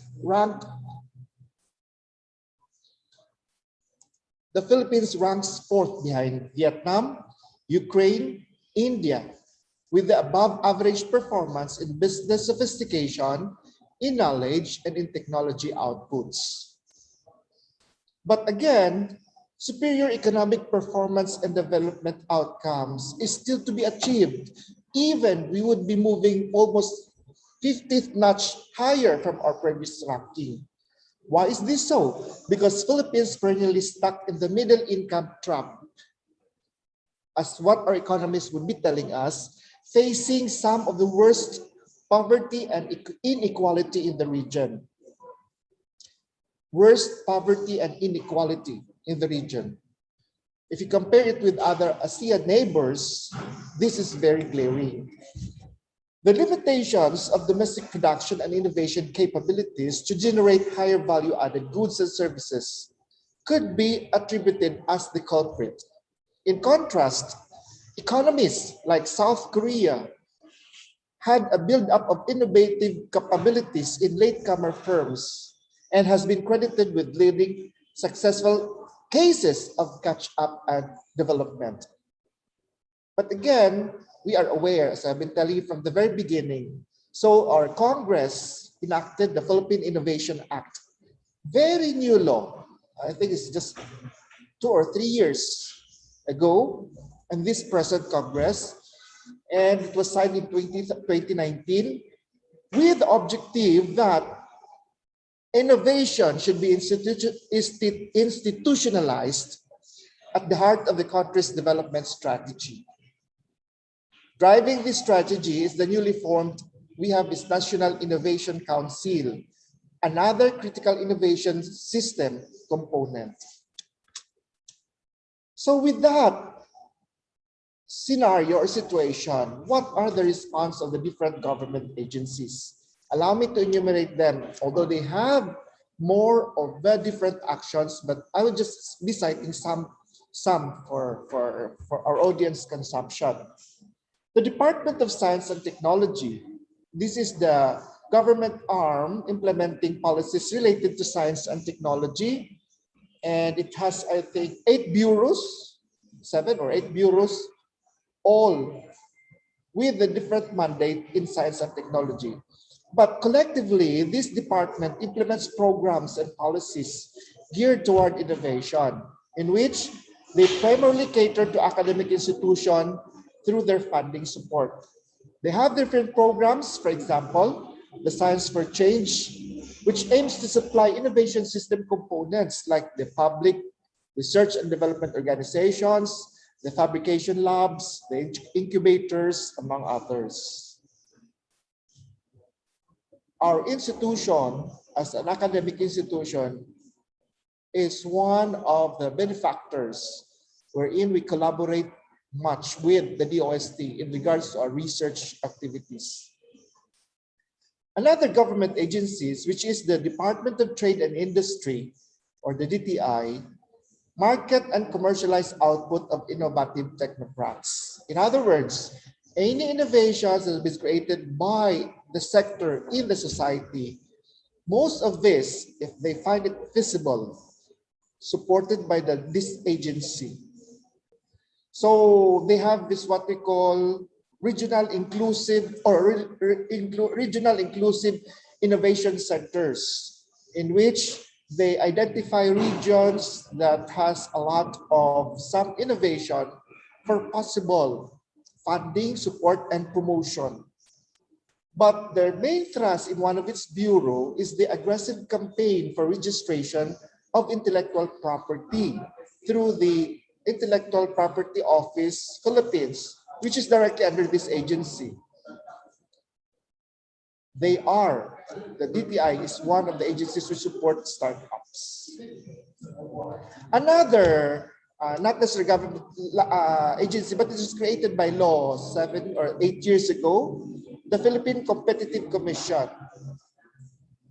It's an agency that do not want unfair business practices, for example, monopoly and the like, no, to be in the field. Instead, they would be policing businesses and multinational companies not to corner any sector for themselves. In other words, this is the agency that tried to set the playing field even. Well, of course, for us in the academe, especially higher education institution, the Commission on Higher Education really focuses much on, through the research and extension activities, innovation in all our practices. In the case of Commission on Higher Education, in which it has direct supervision of all higher education institution in the country, presented, no, and make sure the same has to be complied by all HEIs in the country. They formulated the National Higher Education Research Agenda. This is on the second, because the first one, NERA 1, we call it, is already ending. So they formulated the NERA 2, which is actually a continuation based on the recent or current needs our society, or the Philippines for that matter, wanted to realize. So this NERA agenda is actually a roadmap of what the higher education institutions all over the country has to pursue. No? This actually direction for the innovation and to be institutionalized by different HEIs. The Commission on Higher Education also provide funding through research and innovation grants to both public and private higher education institutions. But I think the most important thing that the academe has to do in relation to the innovation challenge this country or the Philippines wanted to is that they provide the brains, literally, no, through collaborative researches and innovative endeavors with other agencies, considering that HEIs or higher education institutions are supposed to be the makers and innovators as generator of knowledge. So what is CAMSI doing, or Carlos Hilado Memorial State College, in the process? Now, as you have seen, this is the first international conference on technology and social development, which we tried to facilitate with the hope that we could have an opportunity to have exchanges with other researchers all over the world, internationally for that matter, and we should not confine ourselves only to our campus or for that matter only to our place, but we have to reach out to other institutions as well, because we believe that they could be also a source of some innovative ideas where we can further improve in our own way. So what we did is that we formulated a research agenda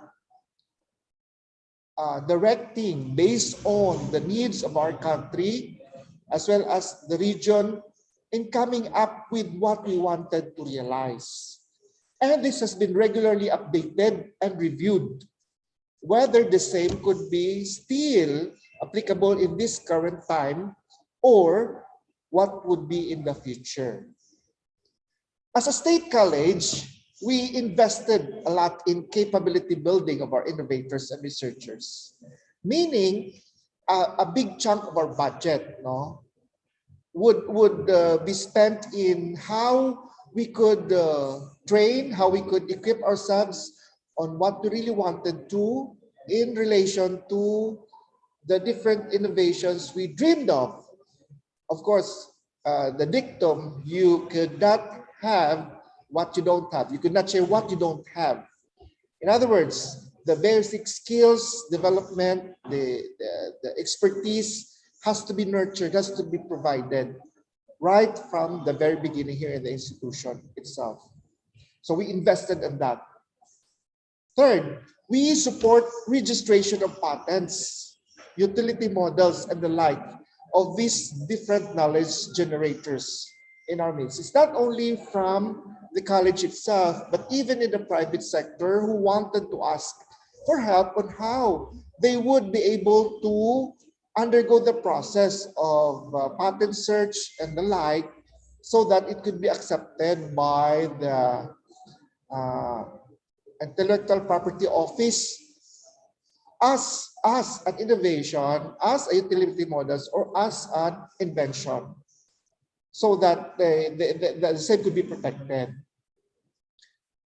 The fourth thing that CAMSI is doing is that we formulate policies in protecting this intellectual property of inventors. In other words, because the college is instrumental in the generation of this knowledge, there should be collaboration between the college and the inventors so that what the inventors did could be protected. I'm talking about forever, maybe, since it's an intellectual property, it has to be properly acknowledged. No? Whatever would be the benefits that would accrue to the inventors, the same must be protected. And COMC, for that matter, is very conscious of that. That is why we formulated policies and guidelines that the same will have to be followed. And it's been approved by our governing board.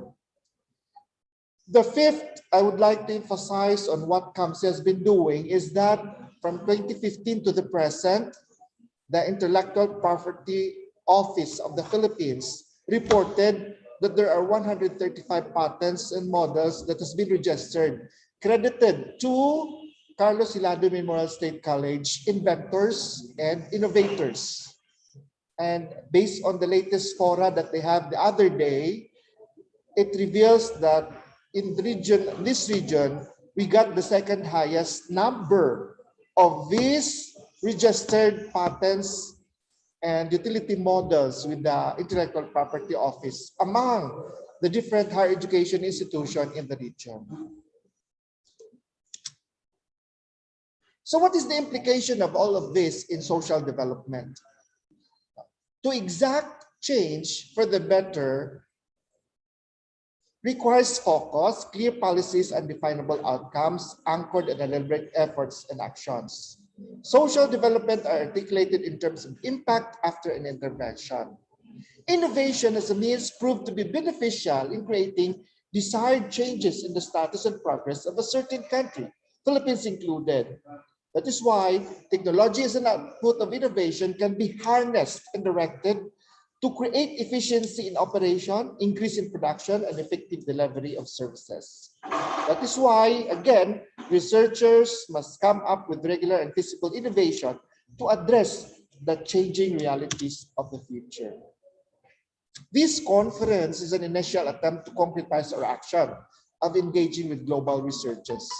We will always instill in our culture that technology creators and users should look forward what will be the desired outcomes the same will provide in the society. And higher education institutions like COMC is committed to provide avenues toward that end by mobilizing our resources, talents, and expertise in coming up with a more responsive technological product for the society's gain. Thank you, and thank you for listening. Thank you so much, Dr. Andrew, for your amazing keynote talk. And it was very interesting. Thank you so much for being part of this international conference. So next, I would like to invite our next keynote speaker. I would like to welcome UNESCO laureate, Professor Sir Bashiru Arimo, the Vice Chancellor and the world acclaimed,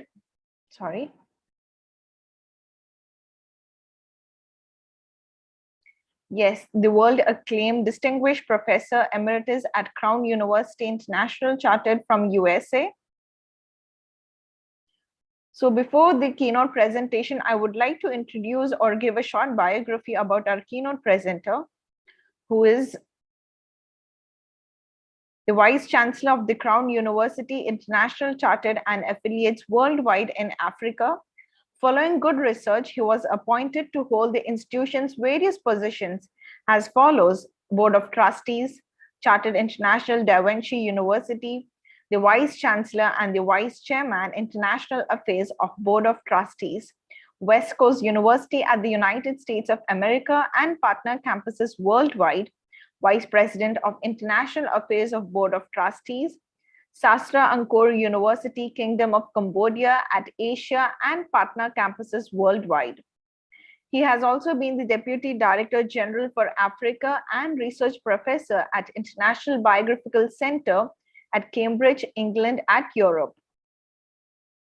World Grand Chancellor, Chartered World Order of Knights of Justice of Peace, World Grand President, International Chartered World Learn Society Worldwide, World Grand President, Africa International Institute for Professional Training and Research International, Chartered and Chairman Board of Peace Building and Human Development Center.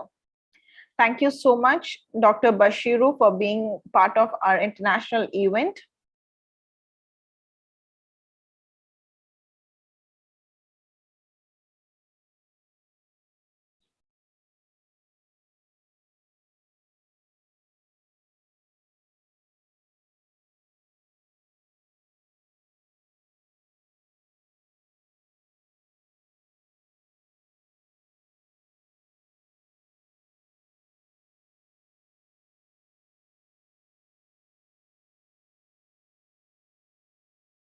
We apologize for the delay.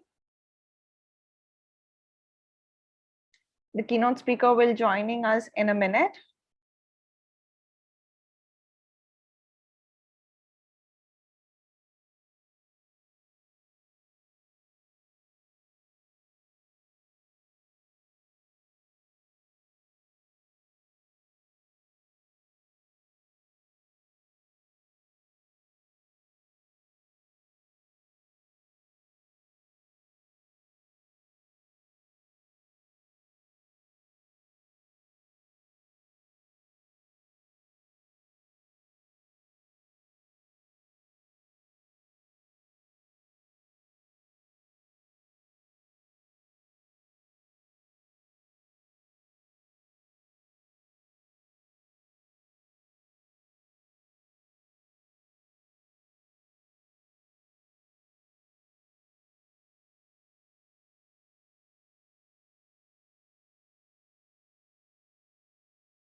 Dear participants, we are extremely sorry for the inconvenience caused. The keynote speaker is finding some technical glitches and joining the link, so he'll be joining us in a few minutes. Kindly be with us.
Yes, keynote speaker has joined.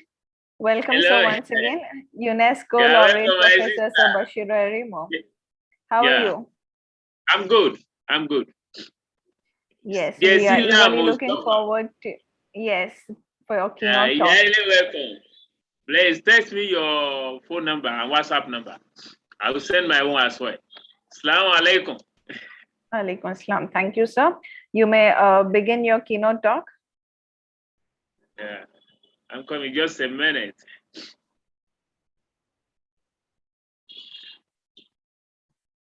I'm very excited to be among of you today. This organization for this international conference that deal with the science technology. And we know the science and technology is a panacea for the world development as the bedrock of any particular organization nowadays. So for us to have a great innovation in the modern world of education, the live wire of education or organization. Society at large today rely on the science and technology. And what we decided to deliberate on it today to make the world to be a better place is our own responsibility as a scholar to contribute. Dissemination of knowledge is very essential as a live wire promote our society to make sure that our world becomes a better place to stay for our society. I also pray that this our conference will bear a very great fruit, and the outcome will be what will be a benefit for the authors of present of paper and for the society at large. Once again, I congratulate the society in collaboration with the Crown University, International Chartered, and all of the stakeholders, IFR, all of the stakeholders, ICMT, and all of the stakeholders for this wonderful event. Once again, I greet you all and I congratulate you. Me, on behalf of my university, Crown University International Charter Incorporated in United States of America, and with official partner consistent campuses at government regulated university worldwide and online operation, salute your effort. Please keep it up. Thank you.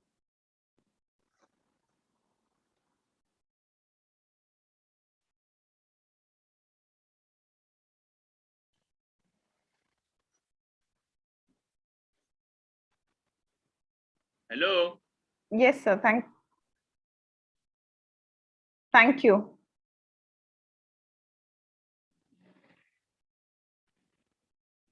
So are you audible? Yeah, I have spoken regarding If in my keynote address, I spoke about my keynote address and then how the world can be a better place through the innovation of information and communication technology and utilization of ICT, especially in field of the science and technology. Science and technology is a heart of the world. It's a bedrock of society today. We cannot live without science and technology. Has become essential soul of our day-to-day activity. So for us to make sure that we organize kind of this event in our society is a great achievement that we are able to make sure that this kind of event come to exist. Once again, I salute the stakeholder. I salute the Jesila Muzava. I salute the organization in collaboration with the College of the Science and some other stakeholders for this great event. Once again, I salute you and I greet you on behalf of my university, where I be a Vice Chancellor, that is Crown University International Charter, Incorporated in the United States of America, with its official consistent campus at government regulated university worldwide and our lab operation. And then I will also encourage you people to let this one be the stepping stone. Sky is not our limit, but sky is our starting point for science and technology that we are about to deliberate on it today. Once again, I greet you all. I greet Andrew Esobeo Ta. I greet Gezila Mustafa.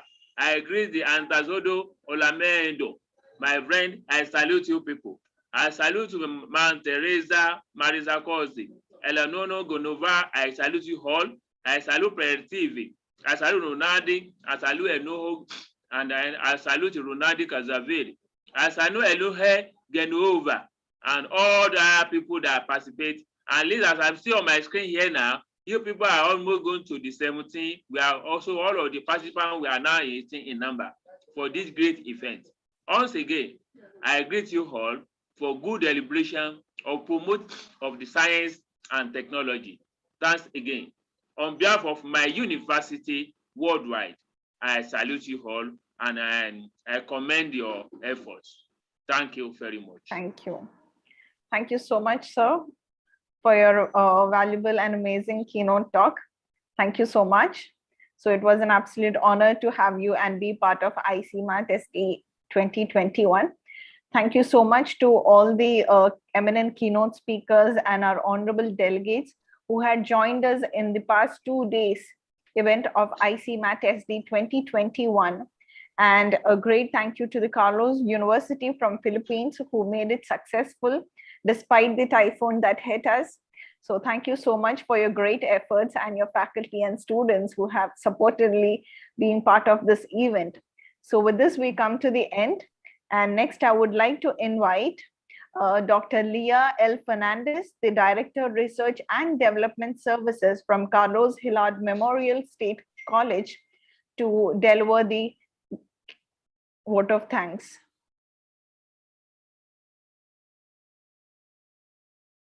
Welcome, ma'am. Thank you, Ms. Gisela, and good afternoon, everyone.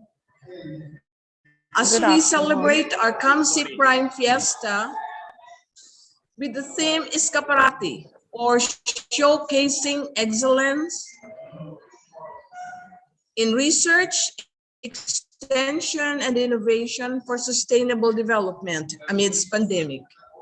I am very happy and pleased that we were able to have this collaborative activity, the International Conference on Multidisciplinary Approaches in Technology and Social Development with IFERP, the Institute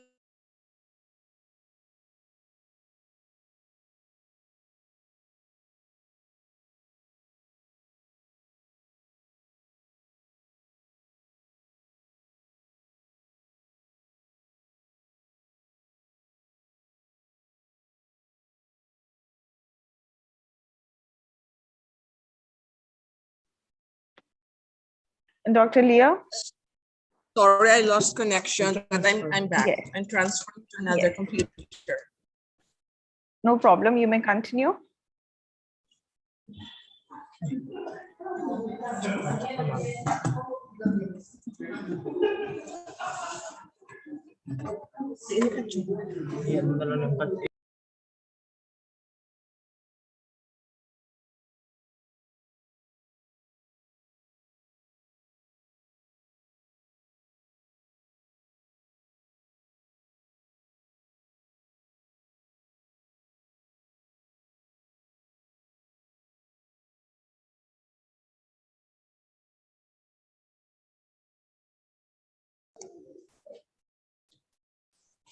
Okay, once again,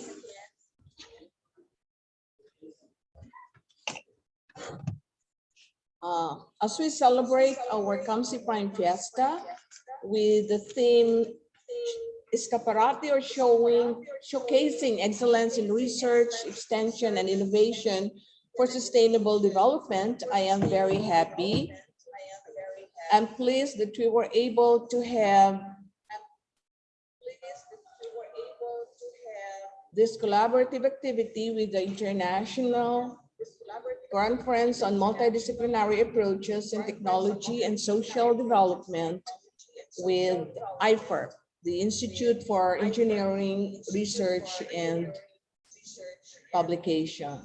These last 2 days have been very fruitful and productive, in spite the challenges brought about by the super typhoon Odette. It's our local name, Odette.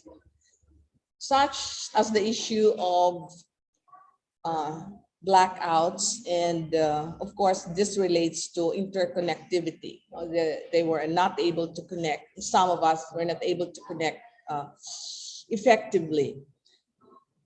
But we all know how important researches are, because they are to inform actions, gather evidence, and for theorists, and contribute to developing knowledge in certain field of study. So for us in the academe, for example, these are very, not just important, but it's imperative. An academic institution cannot just go on without research. And it must be our way of life. Not just that we are required to do it, but because we love to do it.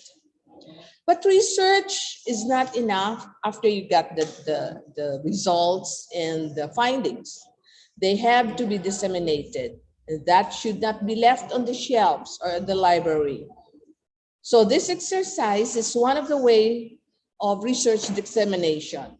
The dissemination of our findings is an important part of research process, passing on the benefits to other researchers, professional practitioners, and the wider community and other stakeholders. Dissemination, effective dissemination and communication are vital to ensure that the conducted research has a social, political, and economical impact. So the work that we did, activities that we did these last 2 days have proven or have shown that we have disseminated our researches. And in behalf of Carlos Telado Memorial State College, headed by our ever supportive president, Dr. Noberto P. Malngulabnan, our active, generous leader and dynamic vice president for research, extension, and intellectual property, Dr. Andrew Eusebio Tan, I would like to thank everyone who took part in this endeavor. I am grateful to the keynote speakers, Dr. Mark Moser, the professor and international visiting faculty of SASFI, Switzerland, Professor Dr. Dilip Kumar, the Vice Chancellor and Director Strategy, Research and Innovation of GNS University, Jamuhar, Bihar, India. Professor Dr. Abbas Fadel Al-Jubori, the professor of Al-Zahra College for Women in Muscat, Oman.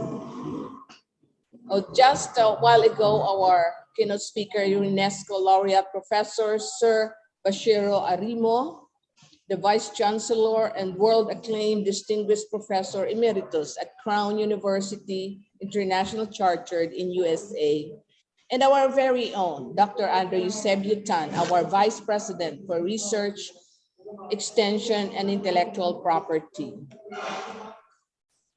I am also very thankful to the founder, Managing Director of IFERP Technoriat Group, Mr. Sid Kumar Ohaher, the CEO and founder from Tamil Nadu, India, Mr. Ruda Vanos Sakpase.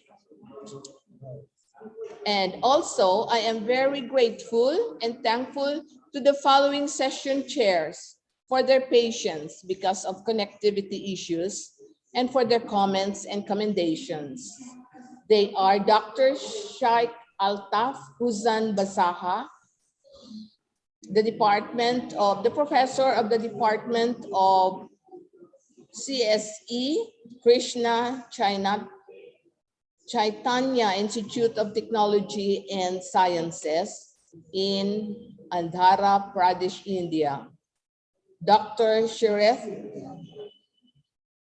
Shabra, member of Faculty Department of Management, Delhi College Business School, Madhya Pradesh. Then to Dr. Kitubuddin, SM, Associate Professor, Department of Industrial and Productive Engineering, PDA College of Engineering, Karnataka. To Dr. Darwin Chatla, BSR, Fellow, Aquatic Biology Laboratory of the Departments of Zoology and Aquaculture, Acharya Nagarjuna University in Pradesh, India. And also to Dr. Yogesh Hain, Associate Professor, School of Management in Bengaluru, India.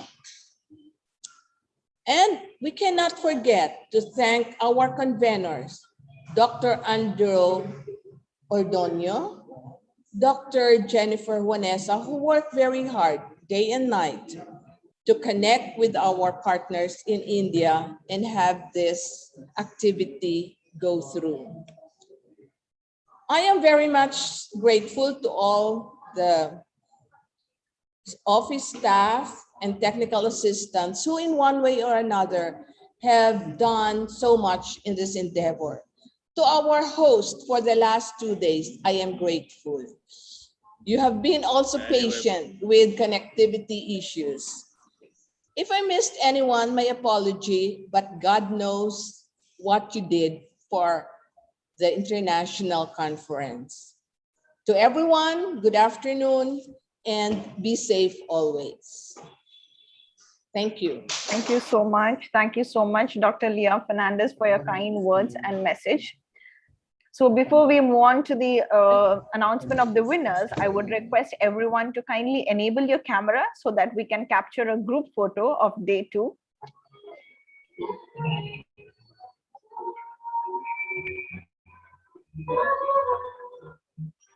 Yes, everybody kindly enable your camera.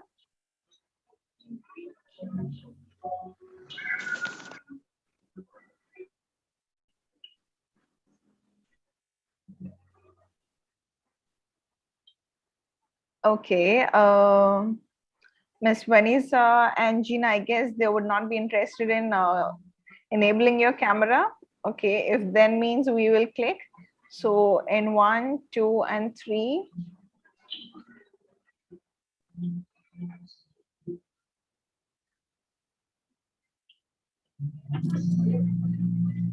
Just one more, just a minute.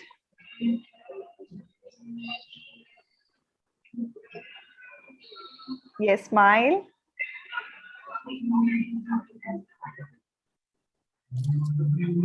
Thank you, everyone. Thank you so much for your big smiles. Thank you so much and being part of this event. Hello, hello. Yezila Moldova. Yes, Yezila sir. Moldova. Yes. Like you let me have the summary of the conference so that our media department, my university, populate it along in the world news. I also will populate in the world news. We let the people know what we are doing. So let me have the summary of the conference and the source snap picture you did, so that's forward it to my WhatsApp. I will give you my WhatsApp line now. So I will send my WhatsApp line to you Our now. team will be so doing that. Yes. You give me the summary. I will tell my director of the media department to work on it. It's very important so that the world news will carry our event. So that the world news will carry our We'll event. connect you. Yes, our team will be connect you on WhatsApp and we'll do the needful. Thank you. Thank So, you. yes. Yes, Dr. Leah, shall we announce the winners?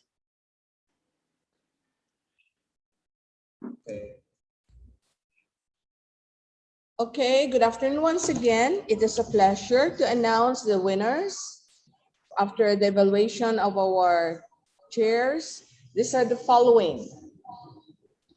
Technical Session 1. Best paper. The title is A Design Architecture by COVID-19 Pandemic Decision Support Predictive Model Using Clustering Analysis by Dr. Jennifer Waneza. Then that's the best paper. For the best presenter, we have the paper entitled Barangay in Claro Community Profiling System by Ma'am Grace Heroy.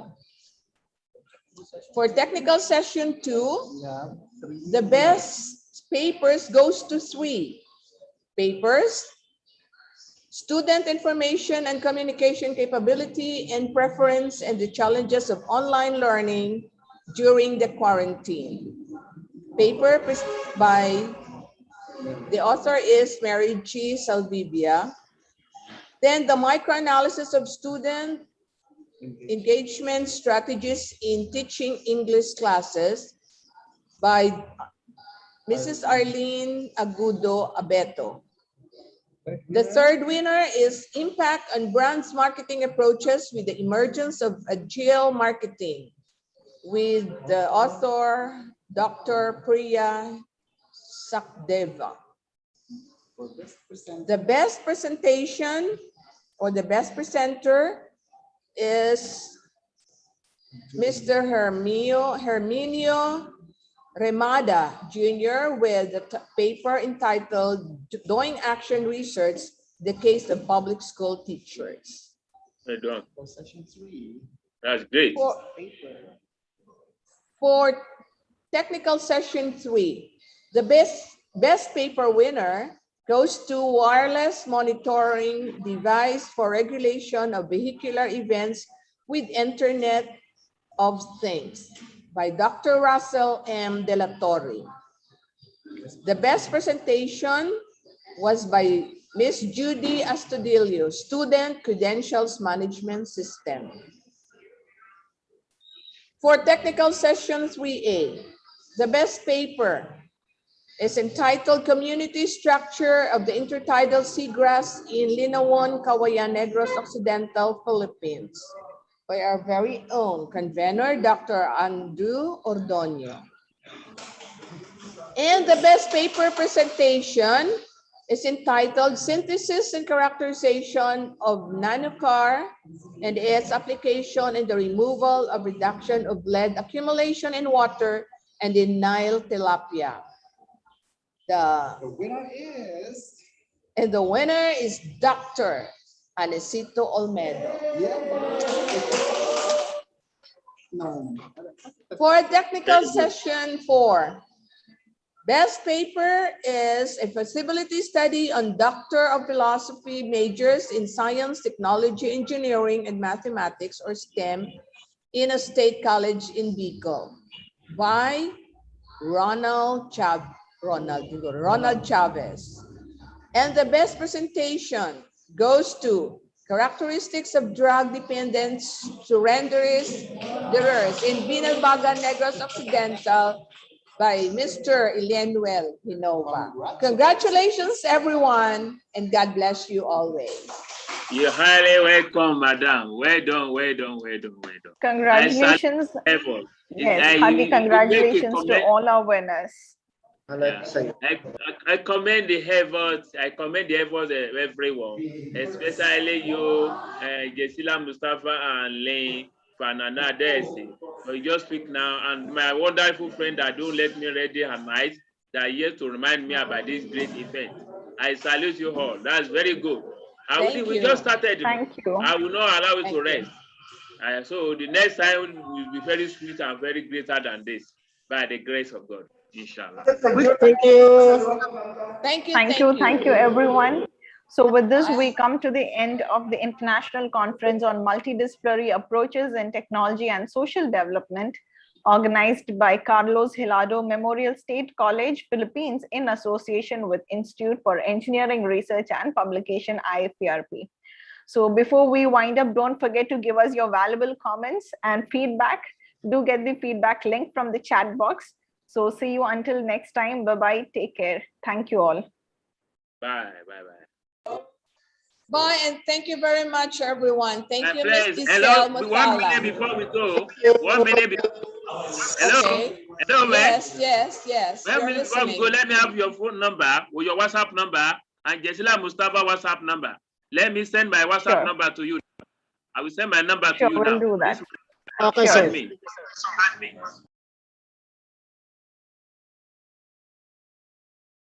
So this is my WhatsApp number to everyone.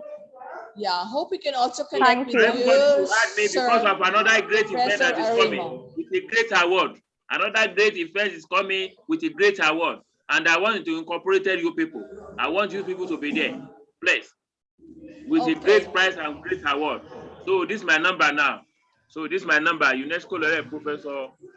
UNESCO Laureate Professor. Noted with thanks, sir. We'll surely connect you on WhatsApp. Thank you so much.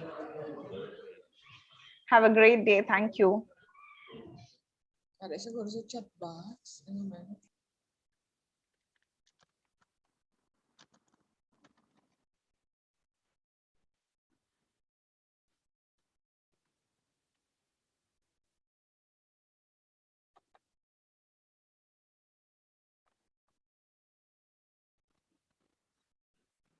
Bye-bye.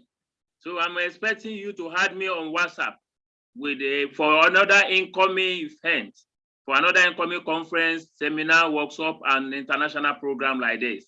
Thank you very much. Thank you. I'm very grateful indeed. Yes, Professor Arimo, I hope we can also connect with you as Please do so. Please do so through my WhatsApp. Yeah. We have another great event that we are coming on our way. And we like to welcome you among of us as our guest speaker or special guest of honor. Okay, thank you very much. You're welcome. Okay, bye-bye.